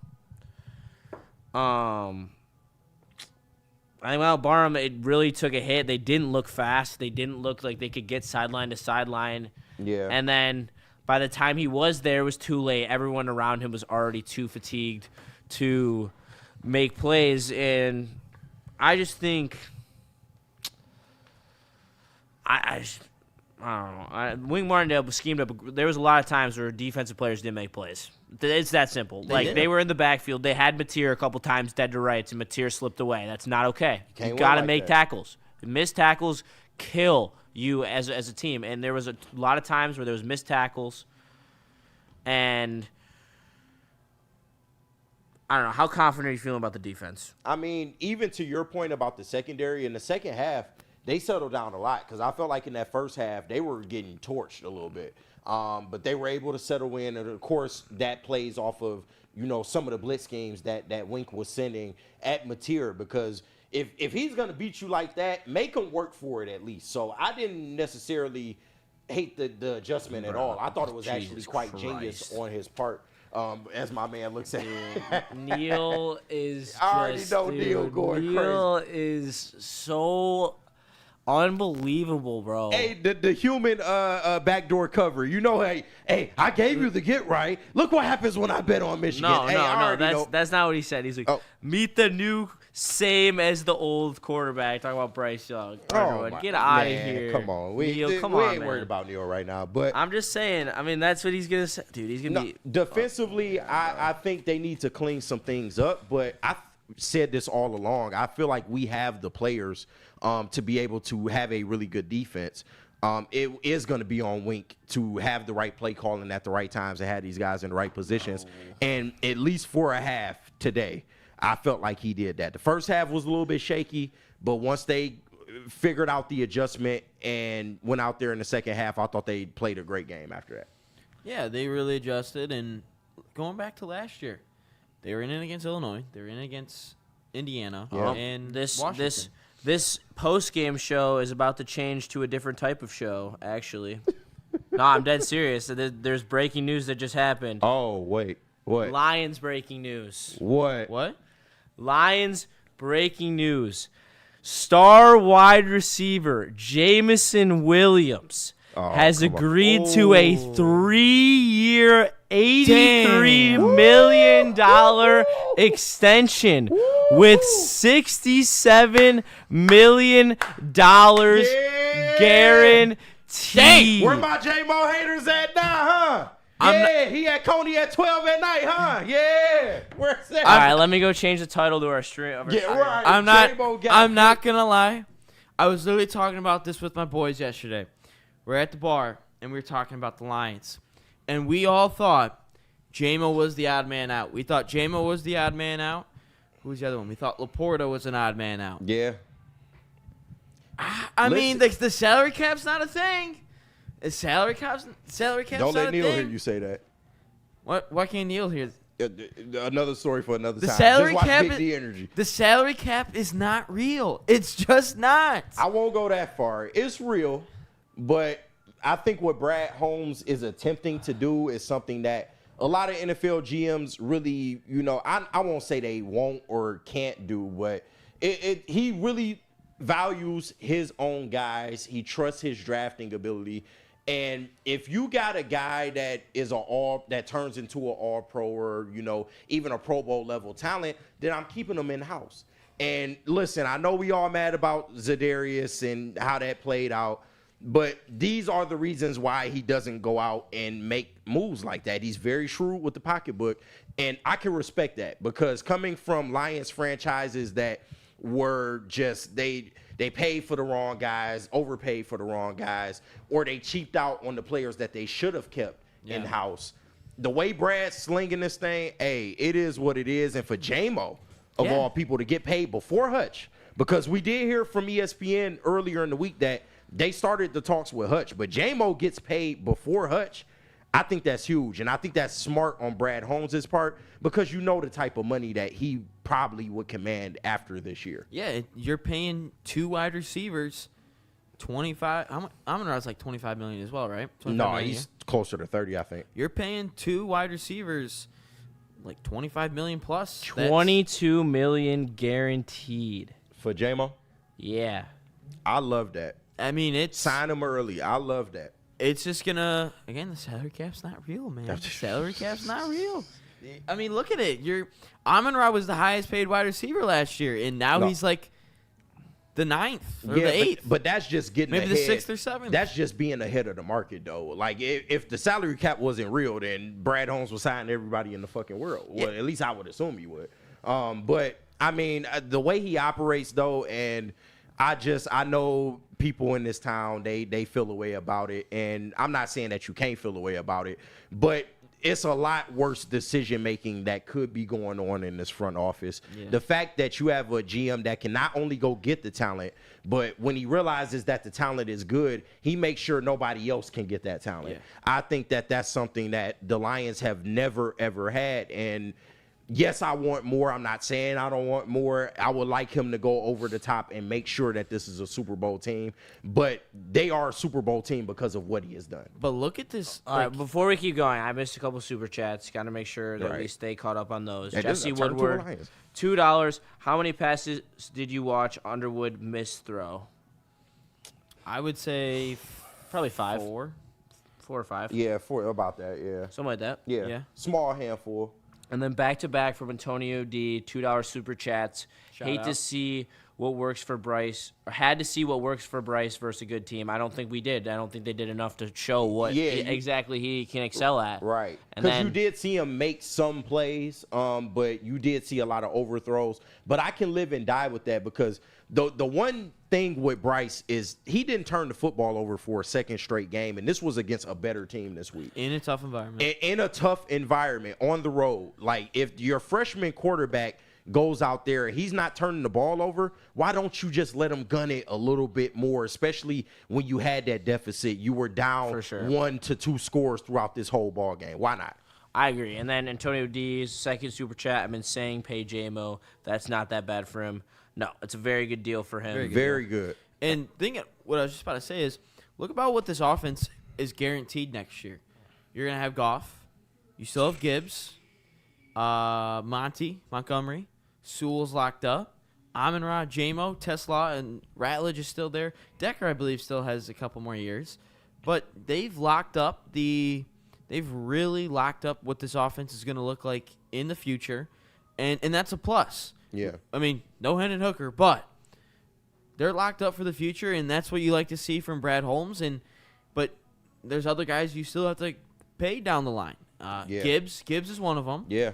Brian Branch and Laporta and did you say Hutch? Because I mean, Hutch, yeah, Hutch has as well. To be next on the list. It's just Hutch. I mean, let's face it, Hutch is in a contract year. We don't know what he's gonna be after it's a gruesome injury. I gotta know what he's gonna be. If he's balling out like he was last year, pay the man right away. But do we mentally? Physically, he's definitely there. Yeah. Mentally, is he there yet? I'm sure he is because Hutch is an animal. But Hutch is different. Let's see see how long they have to pay. And it's not like we haven't seen Hutch survive a big injury before. Even at Michigan when he had that big injury. That's an ankle. Yeah, I get that. But even then, he came back even better than he was. They won the Natty. So defensive schemes changed. Yeah, no, for sure. Jesse Minter, shout out to him. But that was McDonald at the time. Oh, that was McDonald. But still the same. Yeah, that was still McDonald. The same. Yeah, you're right. But no, I think Hutch will be more than fine. And maybe he needs that mental because, I mean, yeah, you can say, hey, I'm ready to go all you want. It's different once you are actually in the heat of it. But if anybody's ready for it, it's Hutch. Yeah. I mean, the motor on that guy is unbelievable. You know he's chomping at the bit to get back. He hated having to see his team losing the way they did in the playoffs. They could have used Aiden Hutchinson out there that day. So, no, I have no qualms about Hutch at all. But that was a freak accident. Like, I have no qualms. But I'm excited now. Like this, I'm excited for tomorrow. Make sure you tap in all day tomorrow. We got your Lions coverage, baby. We got like Lions weekly update or something Look like that. Look at them getting breaking news to start the day. Yeah, and then I'm on the pregame show. No, I'm trying to post Michigan State's win. Okay, my bad. Yeah, that's why I figured Justin would be posting on social media. But we got the pregame show with Sean and Neil. I'll also be there in the morning. Yeah. And then the watch party, then the post game. Like, yeah, man. It's gonna be Lions all day tomorrow. Lions, baby. Stat card tomorrow. Make sure y'all tap in. We got breaking news off the jump to start off the day. Of course, the Zadarius news hasn't even really been discussed as well. We got a lot for y'all. A little, not necessarily breaking news, but Mississippi State stormed the field, took the field goal post, and. Yeah, that's just. Yeah, hey man, shout out to them. I will say, I think the best one was Vandy last year. They walked down Nashville with the field goal post, which again, how you get a field goal post out of a stadium, I don't know. But they ain't the sturdiest things in the world. I don't know if you saw when Hendon Hooker beat Alabama, that they actually have on Google Maps. Like if you look on it. On the river, they have a location for the field goal post. Oh, wow. Like, that's crazy how they do it. That's nuts, bro. But, yeah, we've been on air for 5.5 hours. Dude, I am pretty pissed. I know you are. That's what I'm like. You can kind of guys it under you doing stuff for socials, but I know. I don't like how that Michigan game ended. I trust me. I and feel like you. the JMO news isn't enough to like. I hear you. Like they should have won that game. They should have. They should. They were sloppy. They missed too many tackles. The play call called like, PUS. Yeah. If you can finish that one, I don't want to call them that, but it's how I feel. Just being honest. It's still early enough to say maybe they're just I don't know. It's definitely trying too to figure early, it but I cannot rationalize putting Bryce Underwood in that situation where they didn't let him go try and compete in the game until it was too late. Yeah. And then he had to do everything at that point instead of just having to manage the game like what Michigan does for their quarterbacks throughout their entire history. But instead that we're going to make him do everything and drop back to pass, roll out every single time. The biggest thing that we talked about pregame were designed, schemed, open routes. Right. Using rollouts, using play action, finding open receivers on man coverage, and they didn't do that at all today. Absolute malpractice. I think what irks me the most is the times where you had fourth and very, very achievable, you chose to go the other way. Like there were too many times where it was 4th and 2, 4th and 3 in this game, and you didn't become aggressive. And that's what you want to see more out of this Michigan Wolverine team going forward. You have talent. Be more aggressive and don't be afraid to make mistakes because it's not going to look perfect. Look at this game today. It's not going to be perfect throughout the year, but you have a chance to get better as the year goes along, but you got to give yourself a fighting chance too. And I feel like in a lot of ways, in a lot of crucial moments in this game, they did not give themselves a fighting chance. You did not put enough pressure on Oklahoma's mistakes, and that's why they were able to win this game. 2 more super chats. Antonio D, $5 super chat. Shout I out. know I complain because our D-line depth is all on IR still, but Brad should know that we expect a Super Bowl. I've been watching since Billy Sims kick. I think he knows that. Yeah, absolutely. It's just he didn't want to pay him that much money that the Eagles paid him. It's just that simple. Yeah. Jesse Woodward, $5 super chat. The Lions star edge Aiden Hutchinson are expected to agree to terms on a new deal prior to the season, sources say. Where'd that come from? Super chat. Oh, Sources say. sources, right? So how about that? Cite your sources. Dante151, $4.99 super chat. The OG. So how about that JMO extension? Also, go effing the Michigan State colors. What a game by Childs. 5 touchdowns and 0 interceptions against BC. I mean, yeah, he turned up, dude. He had a game. He was a put up or shut up game, and he put up. He definitely put up. He put up, and So, he made plays time and time again. And he didn't turn the football yeah. over. So that's the biggest key. Shout out to Niard. I can't hear him in his head. He's a turnover factory. But no, love the JMO deal for sure. Not trying to, keep bringing up the Lions in the Michigan post game, but It's a dual post game now. yeah, I mean essentially because no, that's Let me look at this Aiden Hutchinson stuff. Let me see if I can check that. find a Please source fact-check on that. Source on that. Please check facts on that. But if the ESPN did report that they were starting the talks, so I'd be surprised if they. Ian Rappaport, the Lions and star edge Aiden Hutchinson are not expected to agree to terms on a new deal prior to the season, sources say. Yeah, and that the makes negotiations have been professional and amicable, and Detroit has done deals during the season in the past, but not yet for Hutch. Yeah, I mean So, they yeah, just they're started not- the talks for real. So I don't think they pay. I mean, there's a chance they could pay Hutch during the season. I think they wait until toward playoff time if they really want to pull the trigger on that. Because he's going to be the highest paid. Let's just be real about it. He's going to be the highest paid. Give that man a blank check at this point. But yeah, the JMO extension that is huge, bro. Because he had a lot of doubters. He had a lot of detractors in this town. And I get it. He did have to kind of prove himself. He had to mature as a person. I'm not denying that at all. But I think Brad Holmes realizes the ability that this kid has. And I've said it time and time again, the most coveted skill in the NFL is speed. And you have maybe the fastest man in the NFL on your sideline. So for them to lock down JMO, I think that's huge. I think he's going to have a big year. I continue to stand by. We could see a maybe all-pro type of season from him, especially now that he's paid. I think this is great things going forward. He seems to have gotten, past all that other silly stuff. He's matured a lot. He's helping the younger players out as well. He's become a very valuable commodity to this Lions locker room. And Jesse Woodward with another $5 super chat. Appreciate you. And he said the same thing about the Rappaport stuff, that they have not and will not agree before the start of the season. Makes sense. They got too much to worry about right now. In due time, but we all know Hutch is getting paid. I'm not going to lie, my legs hurt. Hey, you got to do what you got to do, bro. Yeah. Long stream. You're doing good, by the way. Crush. Dude, this has been fun. This is like the most fun thing I've ever done. Damn, we are at Woodward 20 minutes away from 6 hours. Damn. 6 hours straight. And then you got to do Lions. Man. Then you got to do the Lions all day. And here I come tomorrow. sauntering in for 3 hours. Yeah.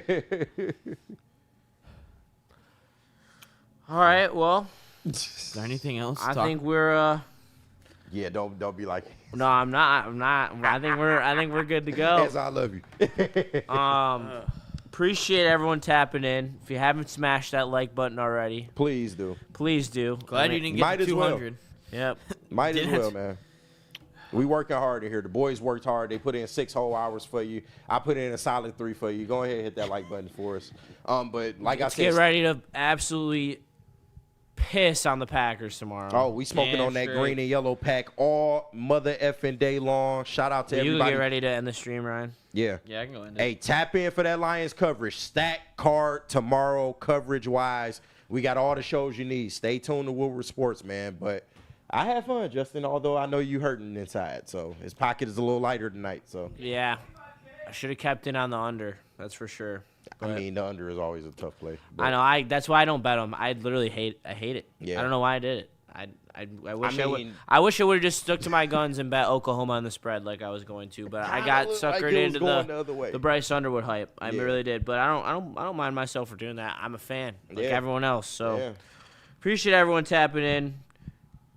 Go follow me on Twitter for more college football bets. I did go Right. 6-2 today, so And check out the college football yeah, show, bro. please. Y'all help my mans out, bro. That show is great. Thank you. That show is great. But everyone have a great night. Drive safe. Sleep well. We'll catch you in the next